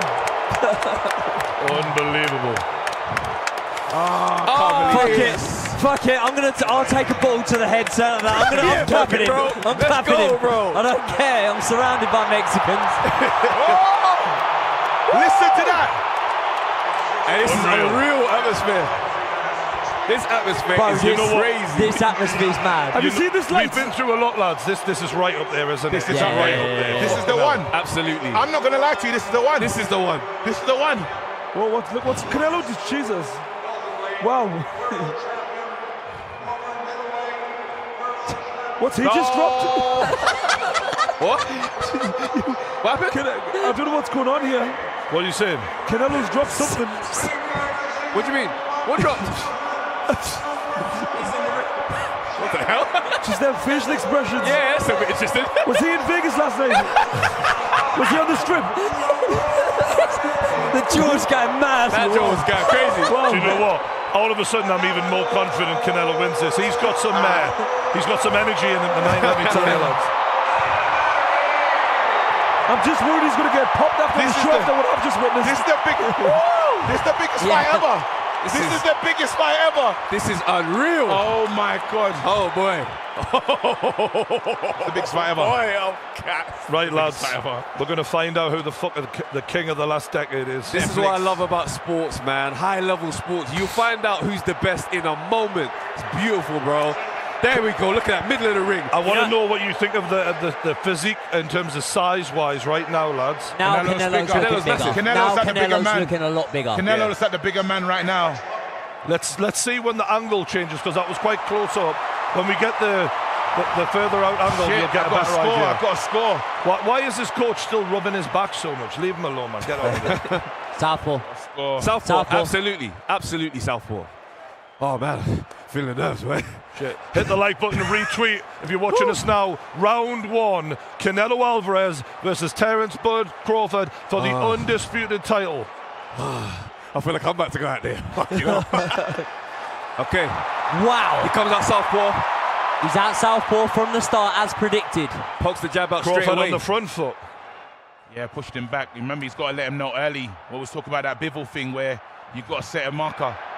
The crowd are absolutely electrifying in here. Is that southpaw stance putting Canelo up? I'm surprised that Crawford took the centre already. I'm really surprised. He had to. We knew that he was going to try and send a message, let him know. But we'll see if he backs him up now. Does the ring look small to you guys? Me and Joey were talking about this earlier on. We couldn't work it out. I think it's an 18-foot. Okay. What, 22? I think 22 or 24 is Olympic size. 24, I think. Yeah. I think it's an 18 inside the ring, which means it's a 20-foot ring. But it's 18 inside the ropes. What will tell me something? Canelo's now starting to take a front foot approach here. If he switches stances after he takes a big shot from Canelo, that could be good from a Canelo mindset. We're still waiting on. We've got a minute here, and really nothing landed so far. Both guys have shown a lot of respect at this point. Yeah. Yep. But more head movement from Canelo than you usually see. But when you're dealing with a switch hitter, him changing stances isn't a signal of anything. But we thought it was going to be like maybe three rounds. I don't know. You know, Canelo just tried to take something to feel confident in it. I hear you. Canelo's closing the distance at the minute. He hasn't thrown though. He hasn't thrown yet.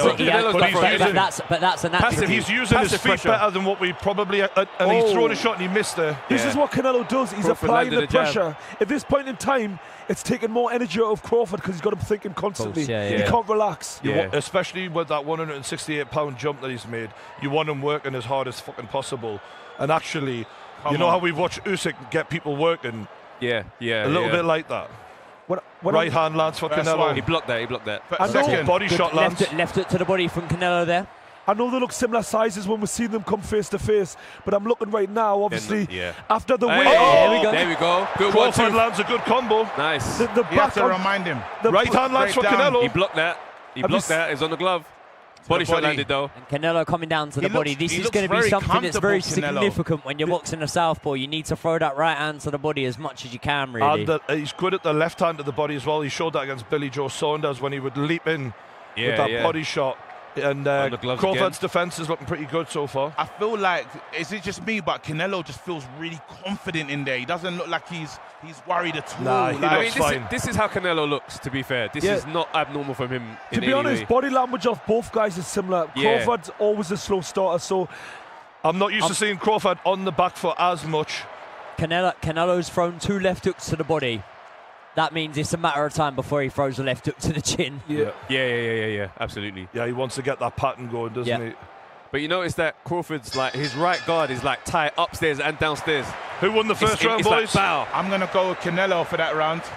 Early on, Crawford landed a little combination as well. I think that's a very difficult one. I'm probably going to say Canelo just for the pressure. I would edge that to Canelo. I'll go Canelo for the pressure. Either way, I think they probably landed about the same amount of clean shots, but I'll go Canelo for the front for pressure. I think the aggression from Canelo will edge that, especially with this crowd. With this crowd as well. Like, it has to be a... This is what I hope doesn't happen, that we'll start scoring it based on the crowd. And, exactly. You know, we need to see it. Punches landed, because even being on the front foot. Let's look at these replays, boys. First good left hand landed from Crawford, we see there. But that was a decent left hook, and in Canelo's neck didn't even move. His head did not move. Look how solid he is. It landed on the tips. It didn't really... you know what I'm saying? You didn't get knuckles into that. You didn't go through the... It was the inside of the glove. It wasn't clean. Exactly. They only gave... That's interesting from Netflix. They only gave... the highlights to Crawford. What highlights were there for Canelo? There was two body shots and 1-2 down the pipe. Maybe that's a sign that... Maybe Crawford won that round on in their view, you know? Yeah. Again, I'm not. I'll never go by that. I'll never go by that. Sometimes you just lets you know what the network might be This is better from Crawford. Yeah, he's using that lead hand. Use it longer. Bivol did that very well to set up combinations. He cannot win this fight without using his jab effectively. That's right. He's got to be using his jab. Body shot, and then he gets out of the way. Steps nice out. Return fire. Good feet though from Canelo to stay out of the way. What's that right? I like the pressure from Canelo right now. That right hook is going to be lovely. Good jab, Canelo. really good jab there. Did you see that right hook just miss from Canelo? Right. Yeah. Canelo, they'll only get slower. Smashing into the shoulder, Canelo. But Crawford's managing the distance nice at this point. See, you know why? Because his feet are really fresh right now. I'll be interested to see how he looks. If you keep him on the back foot for another 4 rounds, I'll be interested to see how he's managing it then. But same with Canelo, because his pace is only going to dip. But you know when we say on the back foot, Canelo's took centre ring, but he's not back foot running Crawford. No, he's not doing a William Skull. He's on the back foot. Just do you not think, Joey, occasionally he's having to use quite explosive movement to get out the way? Yeah. And he's actually having to expend quite a bit of energy. And he's in the corner right now. Nice left hook to the body from Canelo. But this type of movement from Crawford, I know it looks like a lot of energy, but this is quite normal for him. It is, but not at 168 pounds. That's a good body shot. That's a good body shot from Canelo. Do you know what's crazy about what I'm seeing? Oh, lovely little. Good. He took that on the gloves. But it was a good effort to be. Nice body shot from Canelo. You've got to be nervous because, again, them body shots from Canelo, they really count. I like what I'm seeing from Canelo so far. They really count still. I'll tell you something that's surprising me. Some investment there. You see how hard he had to work to get away from Canelo there? The hand speed differential. I don't think there's much in it. There's not much in it. But I said this. There's not much in it. Terence Crawford isn't known for this. Do you know why? Because we're talking about 14 pounds on top of what we're not looking at. Crawford at 147. Nice return there. That was a nice little. Who landed clean? I didn't get a good camera shot of that. One at a time, boys. Okay. Yeah, right hook landed from Canelo, and then he returned fire with his own left, but it was more of a touch landing. Didn't really get through the target again. Ooh. You can see Crawford's looking for that return fire on pretty much every shot Canelo throws. He's a great counter puncher. Yeah. There we go. But they're missing. Together. He's missing with his counter punches so far. Crawford's missing more than I expected at the moment, you know, guys. Because Canelo's defense is underrated, but you can see his legs aren't as slow as they were in the last fight already. Well, he's engaged again. That's what Lawrence was saying. He's saying, look, he tried to go to the rope to say, come forward and do something. He tried to. Oh, Canelo counter punches the counter puncher. Canelo. That was a lovely stiff jab. I like it. Remember, he went to the ropes to say, "Come to me. Let me see what you're doing." And he invited him on, and Crawford didn't step baited forward. him in. Crawford didn't step forward. Mate, Canelo's winning this round, lads. It was an obvious bait, though. That's why you don't step forward. I hear it. I've seen Bivol not 2-0 engage on the Canelo. road. No, but it's a mental game, innit? I'm saying to you, come. You say you're that guy. Come to me. Now here's the question, don't. lads. I've got a question because I predicted that Canelo would win the early rounds. Yeah. And then that one of two things would happen. Crawford would download the data and start trying different things because he is so multi-talented. And the thing is, he can go to so many different weapons that he can turn a fight like he did with Porter. Yeah. Or he's going to take a big shot and he's going to get hurt. Do you think that Crawford will turn this fight round now? We're going to have to see. I mean, what we're seeing right now is a very cagey start from Crawford. Agreed. Canelo's opening up a little bit more quite early on. Crawford, not so much. Crawford's still very much like trying to time him on the way in with a single shot. Everything is single shots at the moment. I know we've seen counter punches from Canelo, but it's not like Crawford's getting countered every time. No. I think Crawford needs to put threes and fours together like he does. That's right. Only one might get through. That's right. Do you know what I mean? That's right. But before the fight, you said that was a risky strategy, remember? If I was Triple to H is here. say, if I was to say, whoever's tactics before the fight, whose tactics are coming off right now, I'd say Canelo's tactics are working. This is how he expects the fight to go at this fight. Crawford is on the front foot now, so he's obviously realising, all right, I need to make a mark here and get some respect. What was nice is when he was doubling up the jab. It was really good. It was clever. He's trying to do that now. Well, he doubles up the jab and comes round the side with both hooks. He'll come round the side from the southpaw stance with hooks from each side. But he needs to just be on it and he needs to do it a little bit more. Body shot from Crawford in there. If we're taking data from Bivol, you've got to throw combinations against Canelo. That's more like it. He can defend easily ones and twos. Now Canelo again starts marching forward. From Crawford. I don't know if he's getting the respect here, Crawford. It's the power, though. I need to see Crawford start to. You know, bit of spite. We've just seen a bit of spite from Canelo. He's gaining in confidence. He's starting to believe. Canelo's starting to believe in his power. He's walking him down. He's not getting the respect here, Crawford. He's not getting the respect. And I said before the fight, the distance between the two will tell you how the fight is going. Canelo is marching forward early on here. Not stepping off him at all. But you're saying that, but Crawford's still escaping quite nicely on them combinations. Good shot there. Nice from Crawford. Look where he's standing, though. Crawford's outlanded him so far. Crawford's outlanded him so far this round. He just blocked that right hook there. The point that Brian made about the exits, I think, is quite significant because sometimes when you watch some of these exits Crawford's making, he might normally make a 25%, whatever. He's doing a 90-degree angle on some of these exits. They are going to.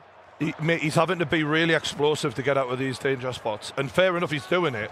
It is going to drain the gas tank. I'm not going to lie. Canelo's having his way as it stands, I'd like to see he's more not winning this round, though. No, I'm saying the fight is going in his direction. Do you think Crawford's really winning it, though, either? I think Crawford's winning this round. He's definitely winning this round, not the fight. But I'm saying what has happened here is he's allowed it because he's changed his style. He's saying, I'm just going to walk forward. Forget your power. Look at this. But that's where we this is why normally see a counter punch there, don't you? This is why Crawford respects Canelo's power because he just made Canelo miss, and usually he'd let two shots go. He would capitalise on that. Canelo missed and then jumped out. Canelo just used a double jab backhand. He didn't quite break the guard. So since them early punches, are you lot still saying that it's still all a Crawford round? I feel like Canelo is just so confident against the power of Crawford here. I just don't think he's won this round, though, even still. I can hear what you're saying. Because the pressure is not point scoring, is it? Yeah. That's lovely. But yeah, there's a left hook to the body, and then there's at least one scoring shot coming back, maybe two. I'd have to see it on the replay. I'm still having Crawford in this round. Crawford is having to learn a lot about himself at super middleweight, by the way. So the first two rounds, he's not going to come in doing anything major. He's coming to see what this looks like. Body shot from Canelo. I like that Good one. body shot. That's his first real scoring shot of the round. I think he's definitely hit more body shots than just that, though. To be honest, I'm liking what I'm seeing this round from Crawford. Same here. Yeah. I'm liking what I'm seeing. Yeah, he's a bit more slick here, isn't he? That's right. And he's starting to learn clean. Yeah, that's a Crawford round. But he's starting to learn clean. Now, I'm curious to see what the power looks like when he sits down on a shot and digs Canelo. Yeah. Because I don't know if he's just going to eat that and keep coming forward, or if he's going to go, okay. I think there was a really good... so Canelo came with a body shot and he returned with a lovely 1-2, Crawford there. And I think that was the best shot I've seen so far from him in the fight. Yeah, for sure. Yeah, he looked the most relaxed, definitely in that round. That's right. That's right. Again, it's new territory for him. So I think him starting fast would be weird. Yeah. This is the first time I'm at 168 with the king of the 168 division. I'm going to feel my way through this one. I think the reason why I'll say I feel a little bit different, guys. I think psychologically, from Canelo, he's realized something, and he said, "You know, I'm going to go for broke. I'm going to take a risk here because I feel I back myself." Canelo's in taking playing a the shot. big boss. Yeah, he's playing the big boss, and in he's there. and he's even though been you hit. say Crawford won that round, I'm not feeling like Canelo's like, "Oh shit, I better respect you." Oh, there's no panic there. Yeah, there's no panic, and that's Agreed, I think that's what's agreed. important. It's So not while there he's yet. that's But it's just one of the things with someone like Crawford. You can't really allow him to start growing into the fight. Yeah, you need something more authoritative from Crawford to back him up a little bit more and keep that distance. That helps him land those counter punches. There you go. That's more what we're expecting. There we go. That's more There we go. Crawford. There we go. Crawford, there we go. Let's start to get busy. Come to life. Nice work. Nice. Oh, Terence Crawford is having some success. There we go. Lovely job. That's when Crawford Now, wait. stays a little bit too long, though. I'm telling you. No, it's fine. It's fine. That was beautiful work from Crawford. Beautiful work. There, nice. And he timed him Nice perfectly. back foot fighting, He yeah. timed him perfectly there. Okay, it's setting a light. It's gonna setting build. a light. There we go. Oh, good backhand from Crawford. There we go. The problem, There we go. the mistake that Canelo's doing right now, he's been very predictable. Of course he's he is. marching forward. This is how he works. He's not using any feints. Normally, you know how he flicks the jab. He's not really working his way in, is he? Well, quite often as well with Canelo, what he does is Very he lunges predictable in shots. with a stiff jab and then he lets his shots go. At the minute, he's just leading in with big hooks. Oh, Canelo threw something with bad intentions. I don't know if it landed properly there. But that was frustration. That was pure frustration. Yeah. That wasn't calculated. Just quickly, Brad. Canelo threw a hook that landed on the glove of Crawford. Crawford didn't throw for about 15 seconds after that.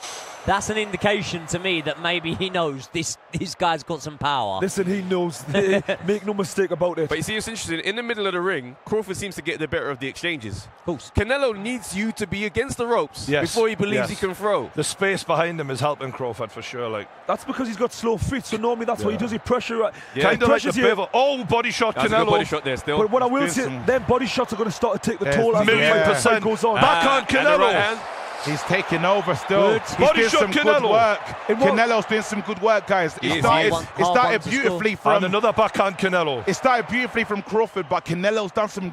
Look, another body And shot. another body shot Canelo. Canelo's a master at giving you, shot to the body, then he switches it up. Yeah. He's renowned for that. Crawford needs to land some good shots. I need Crawford in to go this, to in the this body. last sort of 45 seconds. He hasn't to really gone to secure the a body, round. has he? Yeah, He's no. definitely. If not, the round's I think what's slipping. happened here, he's felt one of those He's shots. breaking him down, lads. Yep.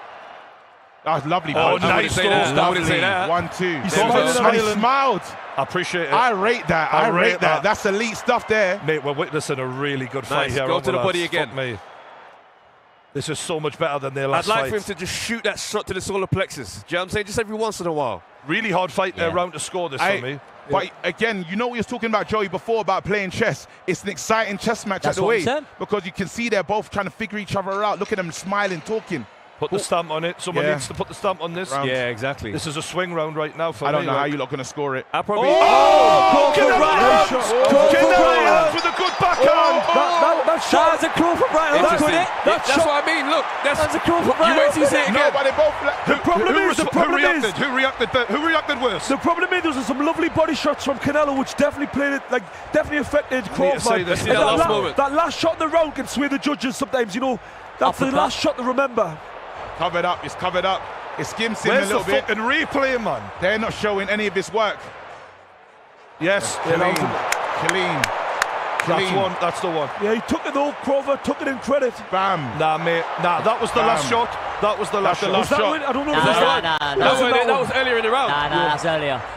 That's so good. We don't even know what No, shot it because was. he smiled afterwards. That was That's the the final one. That's the punch, last shot. It's sometimes difficult when Yeah, you see you it. lot saw stuff that you weren't seeing, bro. I hope you lot are wasn't, calling it this wasn't. That wasn't the one at the end. That wasn't the one at the end. They didn't show that one. In my opinion, that was the the one, last yeah. exchange was Canelo throwing a backhand and Crawford throwing a right hook. That's right. That's funny. WWE. Mike Tyson's here. Hey. Listen to the crowd. That's some WWE shit right there. tell you Let's what, go. lads. Round 5. Is that 2-2 or 3-1? I'm going to go 3-1 for me. Don't know what you lot are thinking. I'm going 2-1 in a draw round. Yeah, 2-1 in a swing round. I asterisk it, to be honest. Every time Crawford starts mixing that double jab, triple jab, we see a difference. But he's not using it enough. He's switched off from it towards the back end of the last round. Yeah. He needs to get on his jab.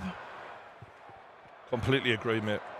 The volume from Crawford's not been there. No, but we're still in the early stages. 5 rounds. He might be looking at these mid-fight lows that Canelo sometimes has. Left right from Crawford. Lovely. Canelo, did that land, lads? It was hard to see. It looks like, and he's out the way. Look how elusive he's been. This is They've got it brilliant all, work. The judges here have got it all to Crawford. That's so strange. Every round. That doesn't matter. That doesn't mean here. anything. But they're not even showing my man's highlights properly, so it lets you know everything. The network's made the decision. What I will say at this point, I expected more pressure from Canelo. A lot more pressure. I think Canelo's doing what he needs to do. I think see these shots here, where Crawford replies with 2 counters, that's where I'm so used to seeing him land. So far, not as much. Everyone believed that Canelo was going to get hit way more than this, and he hasn't been. It's because we're witnessing 2 great fighters. That's right. That's the difference. lovely counter from Crawford. Left hook from Canelo. Crawford comes back with the counter. But he's in and out. Look how quick he's in and out. You said that how would he learn this in one camp? But the guy's been elusive. The fight is not over. One huge difference is when Crawford makes Canelo miss, he's able to capitalise and counter. Whereas when Canelo makes Crawford miss, he's off balance a lot of the time. He's not really able to come back with shots. He's much better when he's attacking. You don't expect him to miss. I'd argue that a little bit. I would argue that and say Canelo has actually done a little bit better in terms of countering way better than I'd seen. I'm not sure. I don't agree with that. I'm going to be with you on that one because he's stepping out the distance. Look at he lands his punch and he steps out. It's good work. I think Canelo's baiting Crawford onto him a little bit to try and look for openings. And Crawford can sense it.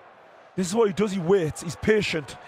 He's like a tiger, isn't he? He is. That's lovely from him. Nice return uppercut. I don't know. Uppercut from Crawford. I don't know how much landed there, mate. No, he's the second time he's kind of done that catch uppercut, like return fire. This is a confident performance from Canelo, guys. Yeah. I'm saying you're coming to his weight to try and tell him something and take his belts. This ain't enough right now. Crawford needs to step it up. Yeah, you know what we said before the fight about it. To beat Canelo in his backyard, as unfair as it might be, it does need to be a little bit. But you see, the thing is, though, Canelo, when he's frustrated, will do that. The ring. And there's no reason for him to be as frustrated as he is for him to suddenly start doing this. Yeah. Something's happening because he's not landing as much as we're saying all of these things. I didn't like your intro music. That's why I'm pissed off.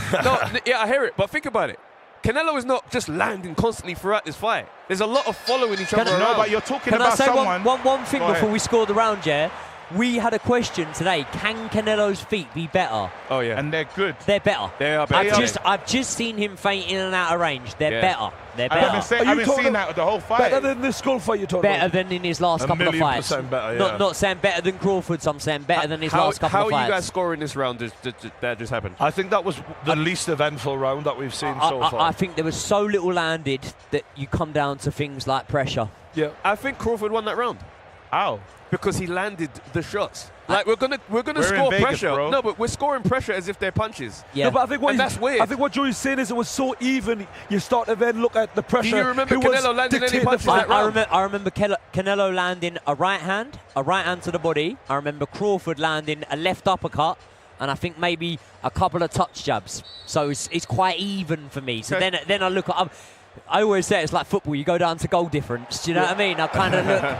So you're not while they're in attendance. It's not enough. Before that would have been crazy. That bomb squad moment would have been wicked, but they didn't go crazy. Come on, Bud. You got to raise the ante but now, this bro. is where Bud has to raise it. 6 rounds in, this is where you've got to. Nice. And he's. There we You know, go. that was quite interesting. They're both engaged. And that's what we're talking about. That's what we're talking about. When he comes back to the right hand. There we go. Nice. I like that. That's better. That's the Crawford I've been looking for, to be honest. I'm not going to lie to you. It's a shame had because to shake his head and say no. Good shot. Lovely shot from Crawford. And then he escaped. He come underneath. There we go. Get comfortable, Bud. That was good boxing, and he's got his tongue out at him. There you go. Credit to Terence Crawford. That was beautiful.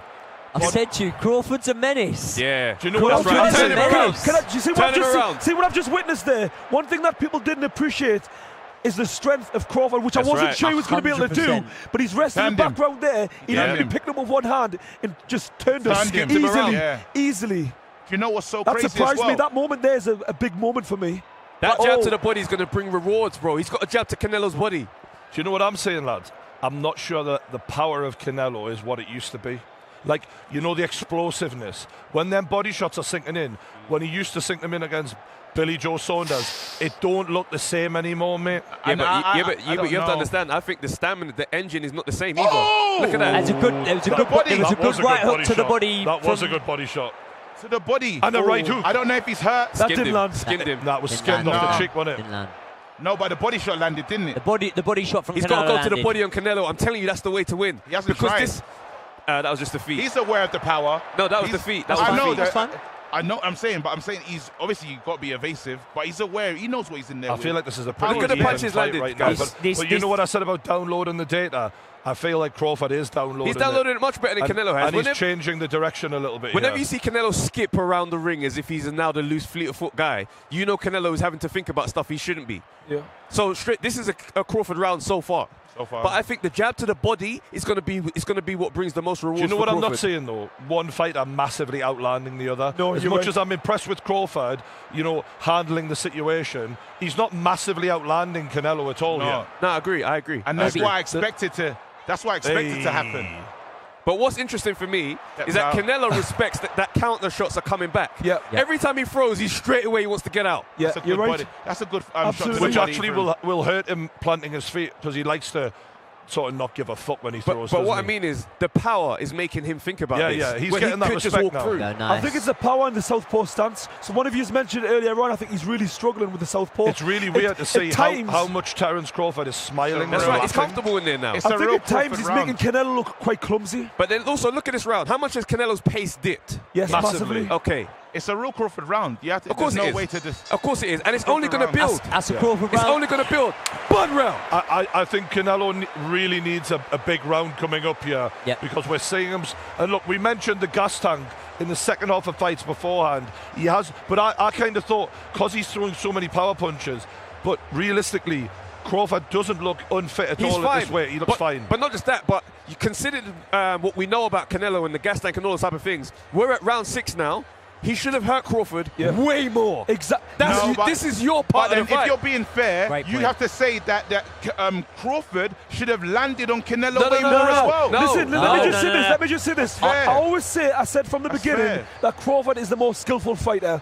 But when you're fighting the smaller man, one thing you cannot do is let them build any level of confidence. Thank you. You've got to stamp your authority on the fight early to let that smaller man know he can be hurt, and he hasn't done that. And, the second half of the fight, potentially, you know, Crawford is looking extremely fit. If anything, I would say that Canelo looks slightly more tired. Thank you. His energy's definitely dipping. You said it earlier on. Yep. And when you you know see the body Canelo's- shots, when you the see body Canelo shots of skip- Canelo have not really slowed down Crawford Not at all. as much as what I thought they would.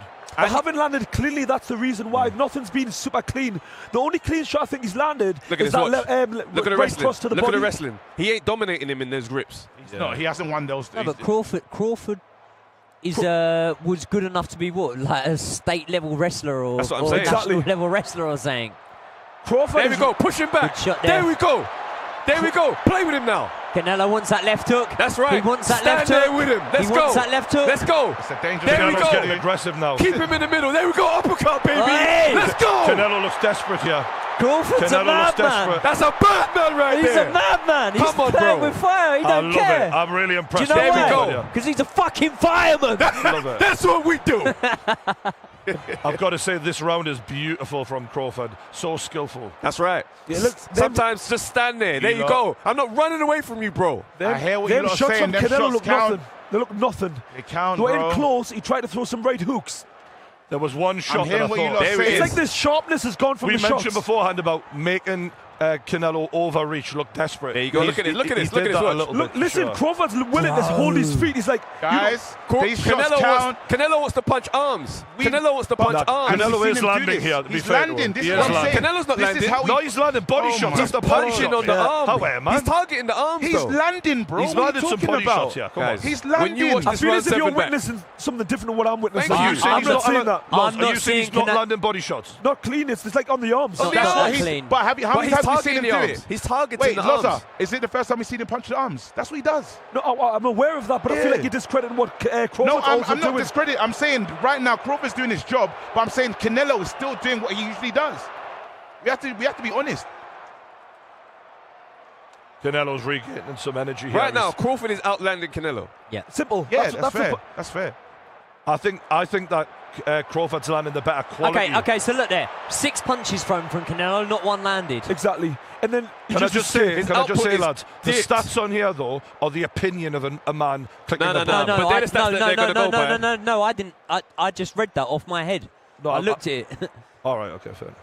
I weren't looking at no stats. I see Canelo throw 6 shots there in the corner. I didn't see one think land. Canelo's landed some I feel shots like the sharpness of Canelo's just disappeared. Just Massively. out of nowhere. It just disappeared.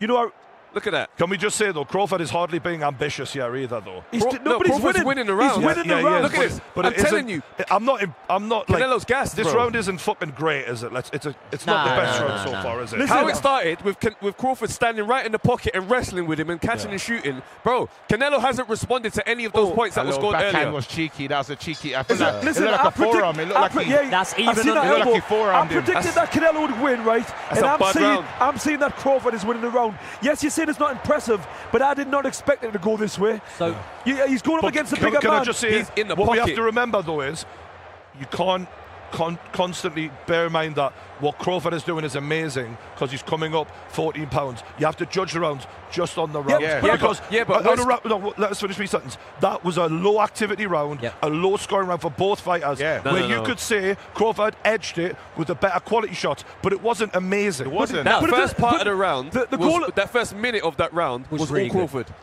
But whether it's and since then, we haven't seen a moment where we said that's all Crawford Canelo. Scoring a minimal amount of punches more is not like it's not dominant. But that's how rounds are scored. That's how rounds are scored. No, we're not. But I think we're overhyping what's going on here. We are massive. We are. We're doing this thing, yeah. Canelo's activity has dropped off a mountain. Let me land. You're right. Wait, you're right. I'm just saying Crawford's activity. No, but has not been amazing. there's a point that you lot are making. There's things happening in this fight, yeah. There was a clear Crawford round. We said that's how you fight. When you was excited, we haven't had another one of those. Yeah, is what I'm saying. The fight generally is on the down, like because Canelo's fucked. I don't get the point that's trying to be made here. All I know is that Crawford won the round. Agreed. End of story. That's great work. That's great work. It's almost like you're expecting a higher expectation for Crawford. No, I'm expecting I thought the fight would be a bit more action-packed at this point because normally, for both of these fighters in their history, they always turn the heat up as the fight goes on, and if anything, it's getting less active at the moment. Brian, he's trying. Needs to dial it up. Canelo just threw a shot. Not on this round. I'm talking about the last round. Canelo just threw a shot with one leg on the ground. He actually had a leg off the ground and threw a shot. He doesn't look not good at all. comfortable in there. Because he's rich and he's been made to fall short, and that's when your balance goes. That's better from Canelo. And there's no power on these shots. These are touch landings for me now. That was a good. I don't know if that landed, but that was a good body shot. I do think Canelo's landed some decent shots this round. Look at the fight totals, by the way. 64 punches landed to Crawford, 48 for Canelo. Yeah, I feel that's fair. I try not to go off them. I hear you, but these numbers mean something. I've got Crawford in front. Sorry, I've got a level now, and if Crawford I wins think this Crawford's round, winning the fight. Good body shot.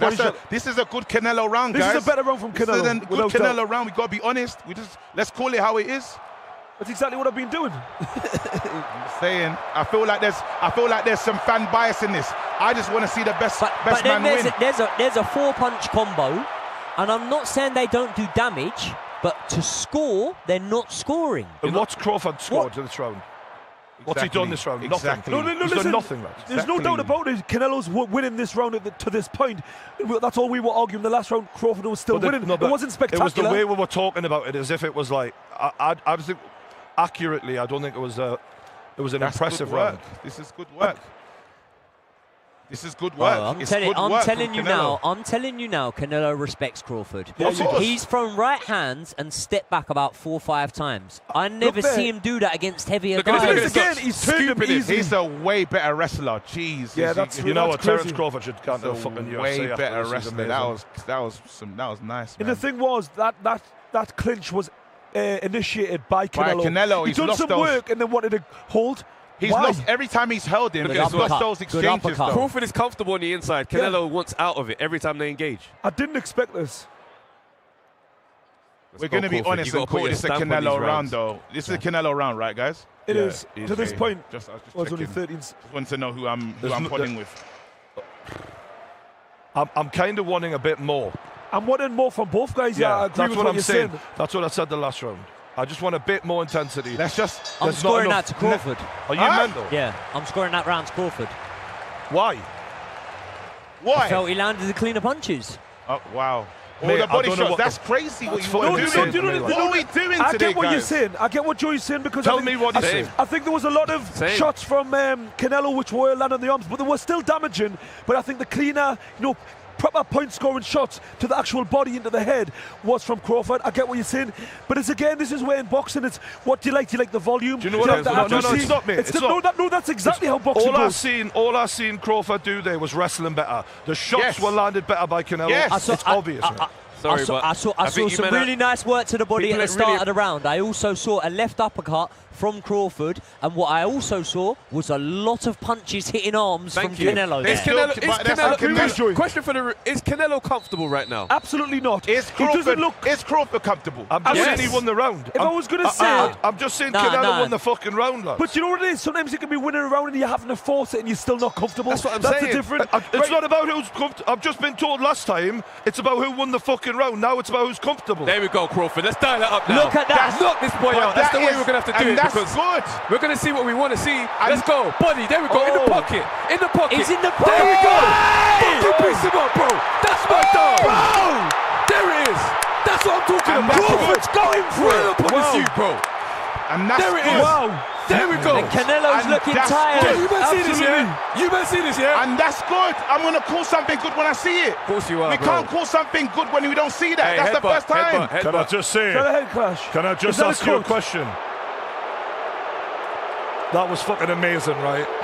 That was I haven't beautiful. seen that. That was amazing, but bro. Look, remember when how we've been talking about this fight? We're acting like we've been seeing that. That's the first time we've seen that. Sorry, but if you haven't seen it slowly building this attack over round after round, Canelo's not been comfortable. Yeah. All of a sudden he starts getting pieced up. Where do you think that came from? Bro, What do you want? I just said he won the last round. No, Canelo. I'm talking to you. I'm You're saying. You're acting like this just came out of nowhere, bro. This Bro, is a mountain. No, he came out. He's come out in this round and he sent a message.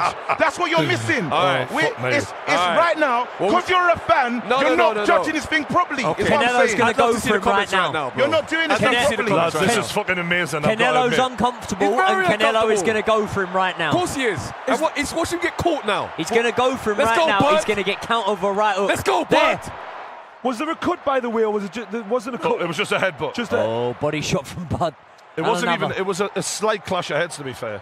Oh, and Canelo's going for it now. That wasn't a big shot. That wasn't a Right big hand shot. from Canelo These are arm lands. punches. Oh, Canelo Two lands a right hands. backhand. Let's go, Crawford. Let's go. Let's respond. Mate, Let's this has respond. been amazing. Great this round. I love this round. I love This is the round. best round of the fight by a mile. Both fighters going for it, health or leather. Mate, these two are fucking unbelievable. This is a high-level fight here, boy. This is one of the highest level fights we've seen in years. that was a gloves. decent shot there Little by good Canelo. counter. I felt like that was on It the was a gloves. Let's be real. It was a Crawford Canelo counter in showed there. he's got a bit more in the tank here. Wait, from what about out that? of What about nowhere. that shot there? Because What about that? No? this is what happens. I know what's going on. I know what's going on. Oh, good right hand. Bloody Jab counter. I'm just enjoying the boxing, bro. I love both fighters, but we have to be real. Then what did you hell. see just there? It was a You're shoot. not saying I'll anything, count though. it. I'll call it. You're not saying. You're not, though. You lot ain't called a single good shot from Canelo. Yes, I did just I now. have. I've Just been now. constantly calling Right, shots from Canelo. Okay, let's just Boom. talk about what the fuck is going We'll on do and it. tell the people We'll at do home it. what's No happening. problem. All right, lads? There we Sorry go. about Let's that, go, mate. Bud. I just want honesty. Canelo stalking forward. He's pushing Bud into the corner, but Bud is trying to counter off Yeah, the but back foot. it looks like Canelo doesn't even trust himself to attack the same way he was before. Yeah, he's just, Bro. there was an opportunity. Canelo likes to get you into the ropes. That's He got right. into the ropes and done nothing. That 5 second waiting time looks more like 10, 15 seconds It's now. getting up. That's because he's tired. His energy's dipping. Remember earlier in the fight when Canelo stood on the ropes and said, "Come in," Yeah, and he he's didn't not go, done and you that. lot said, He hasn't done It's that. like Canelo going to And be it- world Yeah, with he's done small that. bursts. Let's Say be something honest there, here, bro. though, lads. Say something. Crawford is not acting aggressive in any way either. So stop criticising Canelo when Crawford's doing fuck all, man. No, There you're we right, go. mate. You've There we been go. so harsh on There him. we go. There we go. Right hand from Canelo. Aggressive. There we go, boys. Aggressive I in didn't this see a round. single thing Let's just go. now. I didn't see anything. Pay him back. Pay him Fuckers. back. Let's go. You fuckers. I definitely think that head clash affected Crawford because... Here we go. Get the violins out. It's boxing, bro. Try me a river. Body shot. Bud round. Another Bud round. I've got Bud one in front. Can we just say, is that a competitive? Is that a hard That was score? a great round. That was definitely a hard to score round. Great round. I got great Bud round. personally, but competitive. I'm not going to argue if you don't. You know what I'm saying? I felt like they both had amazing moments. Look at this. Look at See, this. they were beautiful No, combinations. no, they didn't. No, They didn't have these. They didn't do this. No, Bud had a few amazing moments. It's these. Canelo didn't have an amazing moment in that At whole all. round. I find. Look at that. See shots like that from Bud. That was a beautiful shot. It's On hard, the button. it's hard because, as we all know, when we see the highlights back, they've got 30 seconds to produce it and then get it out. Yeah, That's right. So we're never going to get an accurate reflection from the highlights. It's so difficult From what I because saw, that's a Bud round. I got Bud one in front. it's so difficult because with Canelo, even when he doesn't land clean, the power that he possesses it creates a lot of damage. But what I will say is Crawford's accuracy has been way better. I've not way seen- better every round. Yeah. I agree on that. That's not up for debate. I've not seen Crawford actively deterred by Canelo's power today. Not once. Yeah, Not he's once. landing, but Crawford gets hit, like we've all said. Can I ask you a question? Have you seen Canelo take a backward step yet? Yes. Yeah, I have. Yes. A couple times. Well, Crawford's taken backward steps the whole fucking fight. Look at the though. scorecard. But that's a strategic footwork thing. Absolutely. I'm on about, have I seen Canelo take a powerful shot and take a backward step? Yeah, I don't have. think it's fair. It was actually a jab. One fighter takes backward It's steps a for one strategic. reason. Yeah, the other one does because it. listen, let me just say this. All you can do in boxing is look at, stylistically how people normally fight. That's right. And then interpret it from there. And when you look at Crawford, he But you predominantly... think Terence Crawford always fights like this on the back He foot? quite often boxes on the No, back the foot. whole fight. He's in there with a No, big but he man. doesn't Come always on, box that's at bullshit, that, man. 185 No, pounds or something. I'm not having it, lads. He 180 fights on the pounds. front foot I'm fucking sorry. plenty. That's bollocks. But he that, man. also boxes on the back foot a But lot. you Whereas can't just Canelo take- predominantly is on the front You're foot. taking all the credit away from Canelo here. Sorry, but you're giving Or- too much credit to pressure as opposed to shots landed, and that's I'm not, where it's man, I'm weird. not. I respect the fact that Crawford is outboxing him. I'm just saying we have What to give about that? credit where it's due as well. Are we not gonna? Are we? Okay. That's great. Let's That's a go. great two-piece. Straight to That's a it. great two-piece. Straight to it. And I acknowledge it. That's what I'm saying. I acknowledge the Bro, you two-piece. said It's too much anyone. about the acknowledgement, bro. Look at the whole fight. Look at the totals, bro. Me and Canelo KJ is supposed are to be the acknowledging powerful. both fighters. fighters. Yous are only seeing guys- anything when Crawford You does guys anything. think you're middle of It's the as road. if Canelo's not even in the fucking Yeah. ring, man. You guys Yeah. think you're in the middle of the road. We I are. promise you, We when you are. watch this back, We you are won't in the feel the middle same of the way. I'm saying Crawford's outboxing him, but that Canelo isn't just totally fucking shite. There's a right hand there from Thank you. Canelo. Good This is shot what- from Canelo. What I would say is... But then it stuff. levels it up with a Great backhand stuff. to the body from Crawford. There we go. He's in the corner. Oh, that was a nice He's in shot the there corner. from Canelo. Oh, well don't done, worry, guys. don't- It's too late, lads. You can It's too- forget it. You can fuck Don't off. come Yeah, over yeah, here yeah. now. was beautiful. Yeah. Don't come over here now. Where's the rest? You stay over there, all right? There we go. Look at that in the pocket. Do Oh, what he But wants. do you know what it is? Every time that Canelo lands one good shot, Crawford responds with 2 or 3. I what I'm agree. I saying. think he's That's true. outboxing him. I agree. I don't think Do you. you know what I would also say is when you look at just the at this. performance in general, I'm not seeing a great version of Canelo whereas Crawford. I feel like this is a more, A refined a more performance. refined performance Do you than know what we you- used to see You know from what him. we've wondered beforehand? Age versus mileage, and Look I at think his we're watch. seeing the He's- mileage of Oh, he won Canelo this right See one. the now. frustration He's about just the got that wrestling. one though. Yeah, He's- because now he's got that's to the shove him in first the time face. he's but He's he's been not won a manhandled single this whole wrestling time. match. He tried to pick him up the first time just to see. It's Oh, that was a frustration. good body shot from Canelo there. Oh, again. But look at this though. Crawford Watch. He responds. doesn't deter Nah, from the nah, inside. No. Crawford's winning this round. He doesn't doesn't deserve matter. from the Doesn't inside. matter. Crawford's winning. No, because if you look at it, he actually hit them on the. Okay, Look at that. That's What wicked. now? What That now? was fantastic. What now? What Free now? piece. Geordie, why are you quiet, bro? It's a free piece. Doesn't It's matter. great Why you from quiet, Crawford. bro? Doesn't matter. Canelo hasn't done anything this round. It's fine. There we go. Look at that. He Good missed. enough. Look, and then But he he missed tried out. really hard. That was really good. A lot of power on that.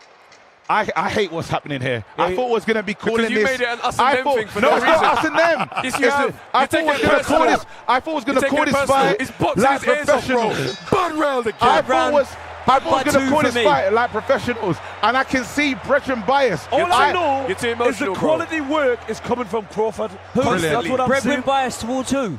That was Towards Bud, that's all. We're only seeing. Look at that. Is Oh. that how elusive? Oh. How great? But we don't want to see it. No. It's fine. It didn't happen. Didn't happen. It didn't happen. Didn't happen. Didn't happen. Oh. It's a disgrace. Look away, That's wicked. That's Even wicked. did the three-piece and then the illusion. And I called the three-piece. Didn't I say? Mate, Lovely absolutely. three-piece for him. And the highlight before was a right hand from Canelo where I went, Guys, we're Canelo losing just the plot. landed a right hand. Let's just calm down. We're meant to lose the This is plot. one of them fights where we need to take a round off, reevaluate the situation. Can I just say? This is the championship Can I just say one thing, boys? We've gotten way too comfortable around each other. I know. This is what Vegas does. It's not even about the fight anymore. It's just about who's saying It's just about taking the piss out of each other. You would think that we'll fight each other. Right, from now on, let's go. From now on, we're just going to call the fucking. All right? Okay. Okay? Let's one be at honest. a time. We're not going to talk We're gonna over try each our other best. too much. Beautiful. We're sorry. How you seeing sorry. this first We're 5 sorry at seconds, home. Brian? Canelo easy. No, I don't agree. I don't agree. No, Good uppercut there. Nice body work. There we go. I think these men are going to get quite gruely with each other now. Yeah. It's a good fight. It's been a great fight, I must admit. It's a good fight. Here we go. We're feeling all these things, bro. I haven't argued with anyone like this in a fight ever. Yeah, this is Good uppercut. Bloody hell.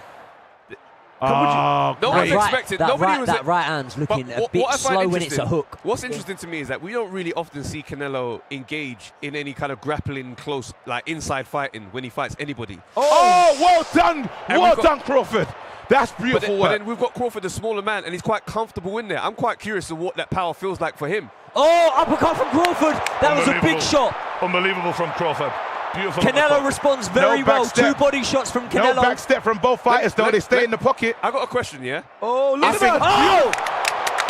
Bud Exactly. You see that? Right hook, left hand. I have a question, yeah? Beautiful from Bud. What is Canelo's shit. power like when he's not walking you forward? When you don't back up, what does his power look like? Because when he's on the spot and he's engaging, it doesn't seem to deter Crawford. I just think He's Crawford, looking tired, I just Canelo. think Crawford has a better chin than we could have ever. To move up so many weight classes. This, imagine this. Oh, that was nice. Shot. 135 Let's see if he pounds all the way responds. over. Canelo looked tired, though. No, but Canelo's landing a few here. Oh, nice. Look at the frustration. Oh! He's sick of this. He's sick of this. That was an unpissed off moment. He doesn't like any of this, bro. Yeah, he can't wait to hear the final bell. Look at He's tired. He's tired. This is the first time. Crawford needs to step on it now. Crawford needs to step on it here. Look at my man, Bud. Look at him.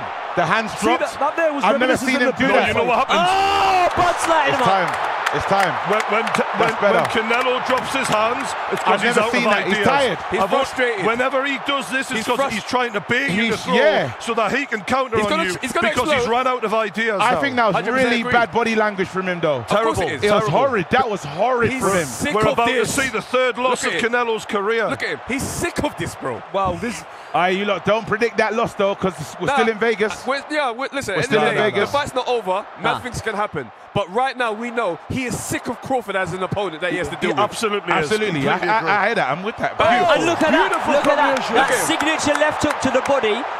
Crawford's got an answer for every time, more or less. Do you see what the equalizer that Canelo's supposed to have? He's not having it. He's not hurting him. I don't think he's hurt Crawford once. Another jab, jabs that just don't get called. He hasn't hurt him. He hasn't had devastating power. That's where supposed to be the difference. Because power's nothing if you can't land it. Clear Bud round. Land clean. There you go. Clear Bud round. Crawford round again. In my opinion, Canelo now needs to drop Bud in this last round to even get a decision. And Crawford looks like he ain't even had 5 rounds. He's calm. You know what? You're so right. And in my prediction video, I said 2 things will happen. When Canelo has early success, Crawford will download the data. He'll either get hurt or Crawford takes over. This round was the most dominant round we've seen so far. That's right. Yeah. And That's fair. Obviously, I was giving Canelo credit earlier. That was a level of above It's Canelo. honest. And Crawford is eating the big shots as well. Crawford was another level there. There you go. Early on, it's been very competitive, in my opinion. You could score them either way. But, Perfect. But Crawford's taken over here. There's been a shift. There's been a massive shift. From round 6 onwards. From round 6 onwards, there's been a big shift. What we've been looking for, we finally seen that. But I still don't think it's as much as it's finally. Been present for a while. No, it's been present. I'm saying that this was the difference.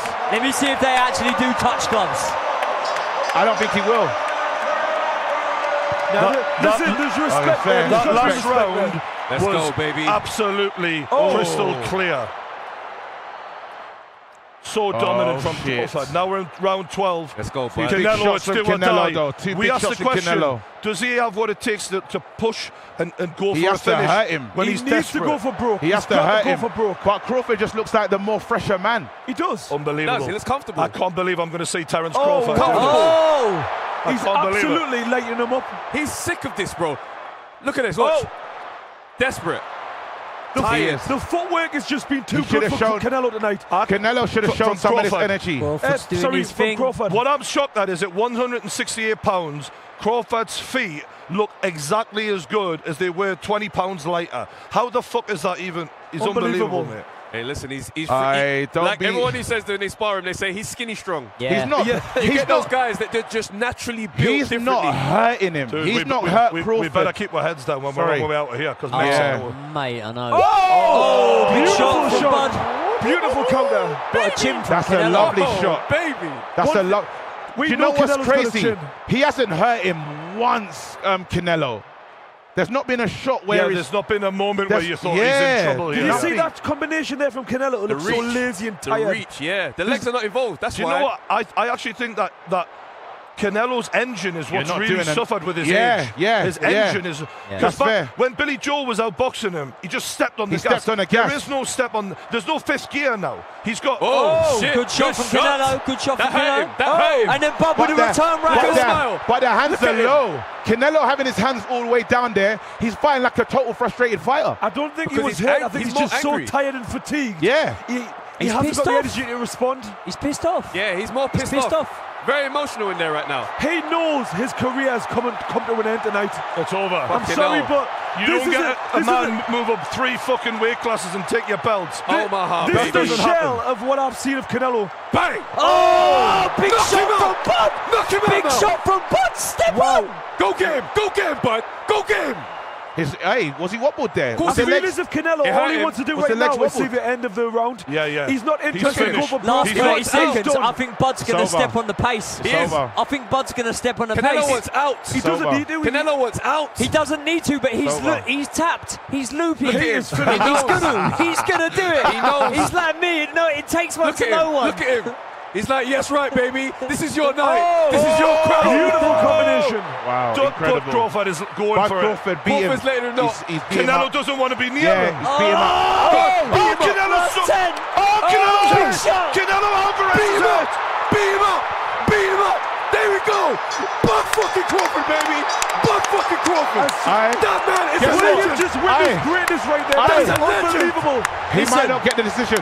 All I'm I'm going to letting you tell know. All I'm letting you know. He might not get the decision. all I'm going to tell you That man is a is legend. there's not people exiting for no reason. He might not get the decision. In my man is a promo, great. in my promo, with the little hype trailer, I said, "Witness the greatness," and we have just witnessed the greatness. Oh, yes. in Las Vegas. We have. Because I tell you what, when Bud took over that fight, he was a level above. He done it. Canelo. He And was a that's level it. above. Tonight I predicted Canelo, and I know that wasn't a great performance, but we cannot, and I hope nobody's taking anything away from Crawford because that was a beautiful worry. display of Come on, boxing. bro. Well, Beautiful. baby. Bud Hey. Crawford, There you go. legend. Living legend. We might. The killer is in this one here. Yeah. Don't be surprised. We're still in Vegas. No. Seriously. No way. Seriously. There's no way. I'm halfway into the fight. I was hoping Canelo would win just to prove me right. There is no debate about this. I'm sorry. Can we get a quick prediction? Can we get a quick prediction around the table? Scorecard. UD, Terence Crawford. UD Terence Crawford? Absolutely. It's got to be and it's got to be clear by a good few rounds as well. I would be surprised. Draw. They're going to do some Fuck off, fuckeries. no way. They're If going to they do some draw- fuckeries. if they draw, they then can it's a- do some fuckeries, bro. Canelo won that clearly. No, Crawford won that. Crawford won that. if they But they're draw, going to do it will hurt fuckeries. Canelo more than it I'm will going to hurt. tell you now. I think they'll give it to Bud Split. by a majority decision, 2 judges, and then 1 a draw. No fucking way. Majority No. decision. I'm calling it now. Majority decision to Bud. 2 judges give it to Bud. 1 judge gives it a draw. Draw. I won't be surprised if they try and do Canelo, bro. There weird things can happen here. I'm just saying. Terence Crawford just cemented his name. Do you think we're going to see Canelo retire tonight? He has. No. Yes, he has. I don't think he retires. It wasn't tonight. like, Oh, no, I don't know about retirement. but it was just say he was greater than Canelo. Terence Way Crawford greater. just let you know. He was greater. No. Terence Crawford just jumped 2 weight classes and dominated this guy. Can I ask you a question? Because I said beforehand, if Crawford does this, he goes above Floyd Mayweather. I mean, for me, as a single moment, it's better than any moment individually for Floyd that I can say, because I've never felt like Floyd had these stakes against him in this way. But as a career resume, But 168 pounds. Here we go. He started at 135, lads. Here we go. This is insane. Let's be honest. All right, decision time. Decision time. Floyd beat him better, but it was at a lighter weight. I really hope the right man wins. They better not rob him. That's what I think it should be, yeah.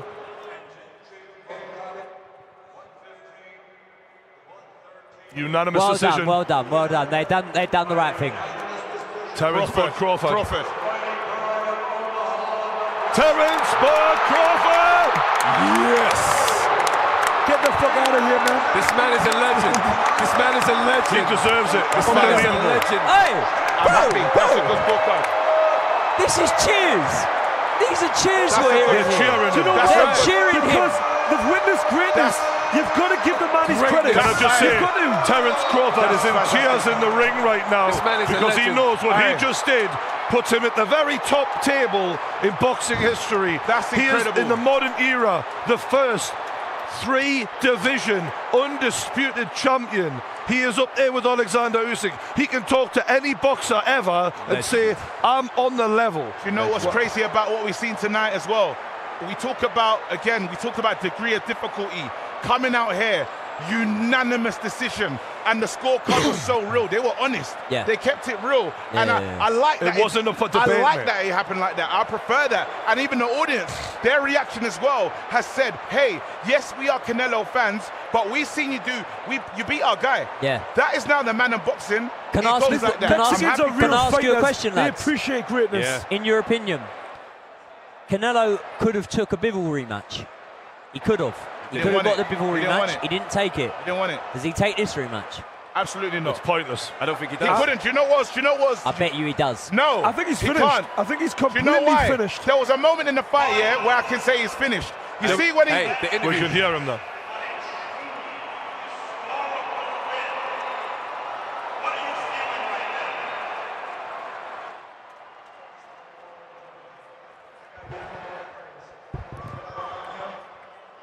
So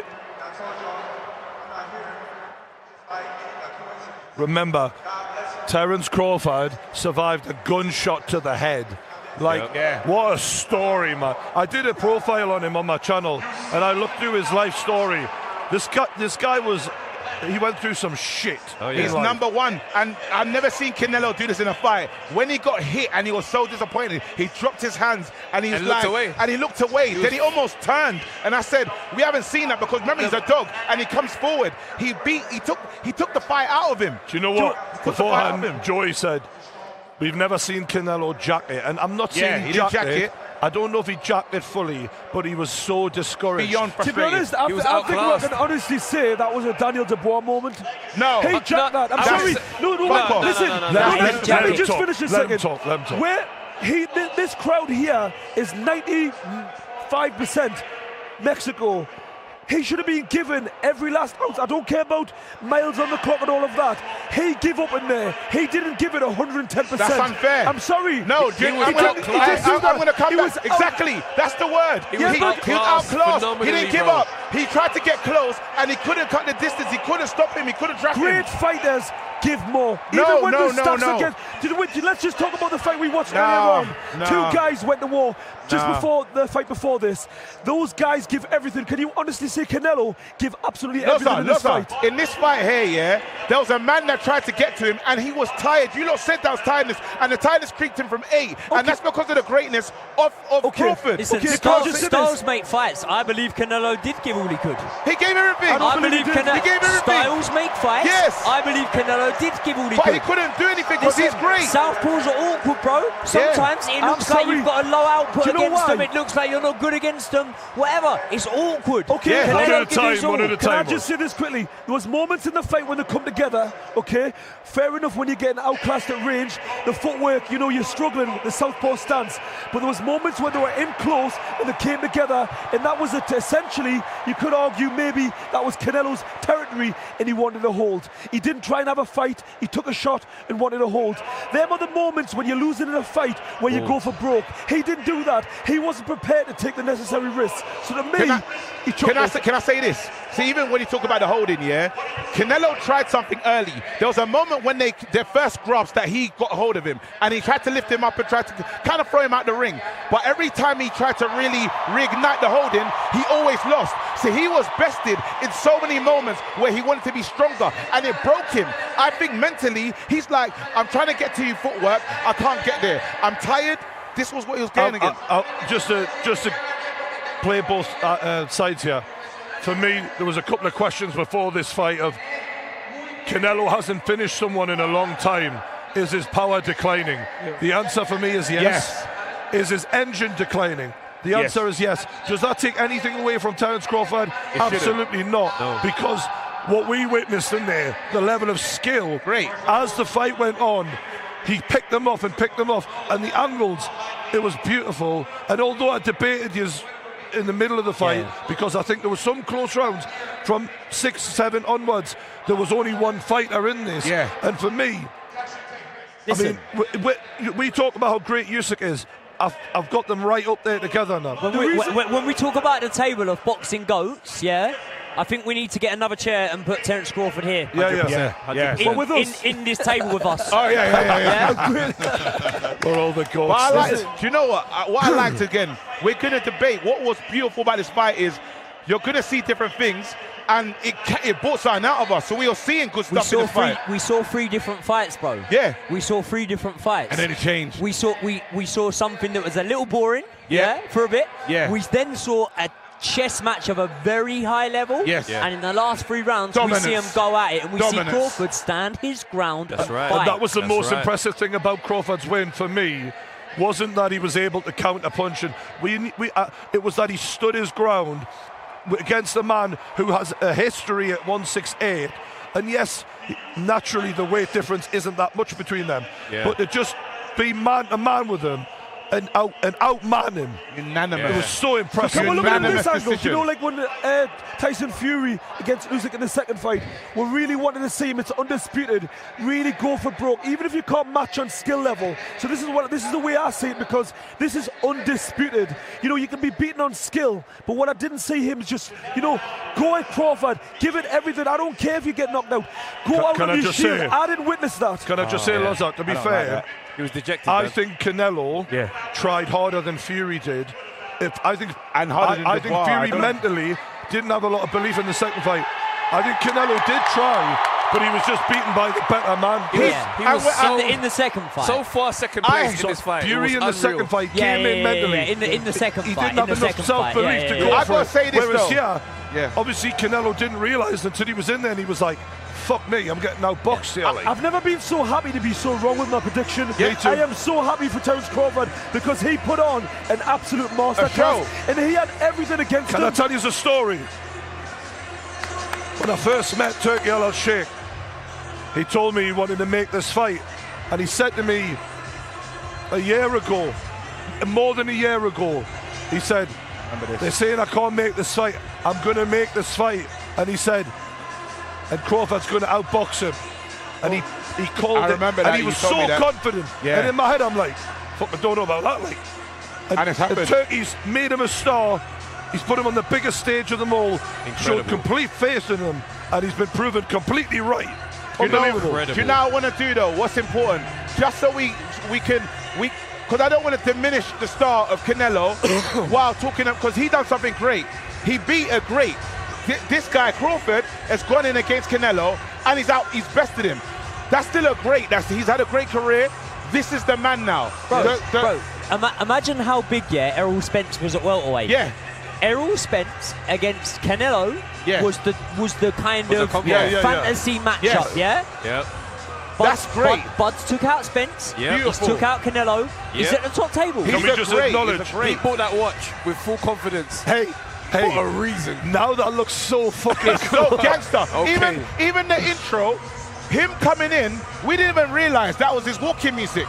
Him coming with the guitar, once upon a time in Mexico. That's why everything he's done, as you said, you got to he's respect mental. the anarchist that he is, because he's like, you lot all want this man to win. I'm coming to ruin the party, and look how comfortable I am doing it. Can we go back a second to the entrances? Because after that entrance, I said, if he wins, we're going to say he was one step ahead from the get-go. Always. The fact that this man had a Rolex engraved with 42-0 before he took the motherfucking fight, come on, it blows my mind. And it's so funny that pre-fight, Canelo said, this guy ain't never fought an elite fighter, man. Never fought an elite fighter. Imagine how Guess what? Now I have. Now you have, son, and you've won. Do you imagine how good it's going to feel wearing that watch? Oh. Do you imagine how good that feeling's going to be? What time is it? It's my time. Wow. That's the answer. What time is it? It doesn't matter. I'm in charge. That's right. Okay? That's right. Guys, I'm so blessed to share another stream with this. This was amazing. It was a great one. Absolutely amazing. That was one of my favourite fights we've commented. 100%. That was fun. I like the fact we were getting crazy here. Do you know what's funny? Do you know what's funny? We're fucking 5 British lads arguing over a Mexican and an American. As if, out of nowhere. As if it's one so of funny. one. It was beautiful. But this is what we love boxing. You guys love boxing. We're just so lucky to be here thanks to the supporters of the Pain Game. We are so grateful, and we can't wait to do another show. And the big man himself. We love the supporters, but the big man himself is the real reason. So let's just give it that. Do you know what? Man, I took them to a very good club last night. They had we had a good time, didn't we, boys? I want to say a big thank you to the lads. KG, Travis, Joey, Lodge. We are brothers. We are brothers. We've shared so many amazing we got to do it again. Honestly. Listen, I feel like this is a hangover moment. I think we need to cut our hands. This is genuinely. it's time. It's the wolf pack. And look, we'll see us on the next one. Catch us later. Peace.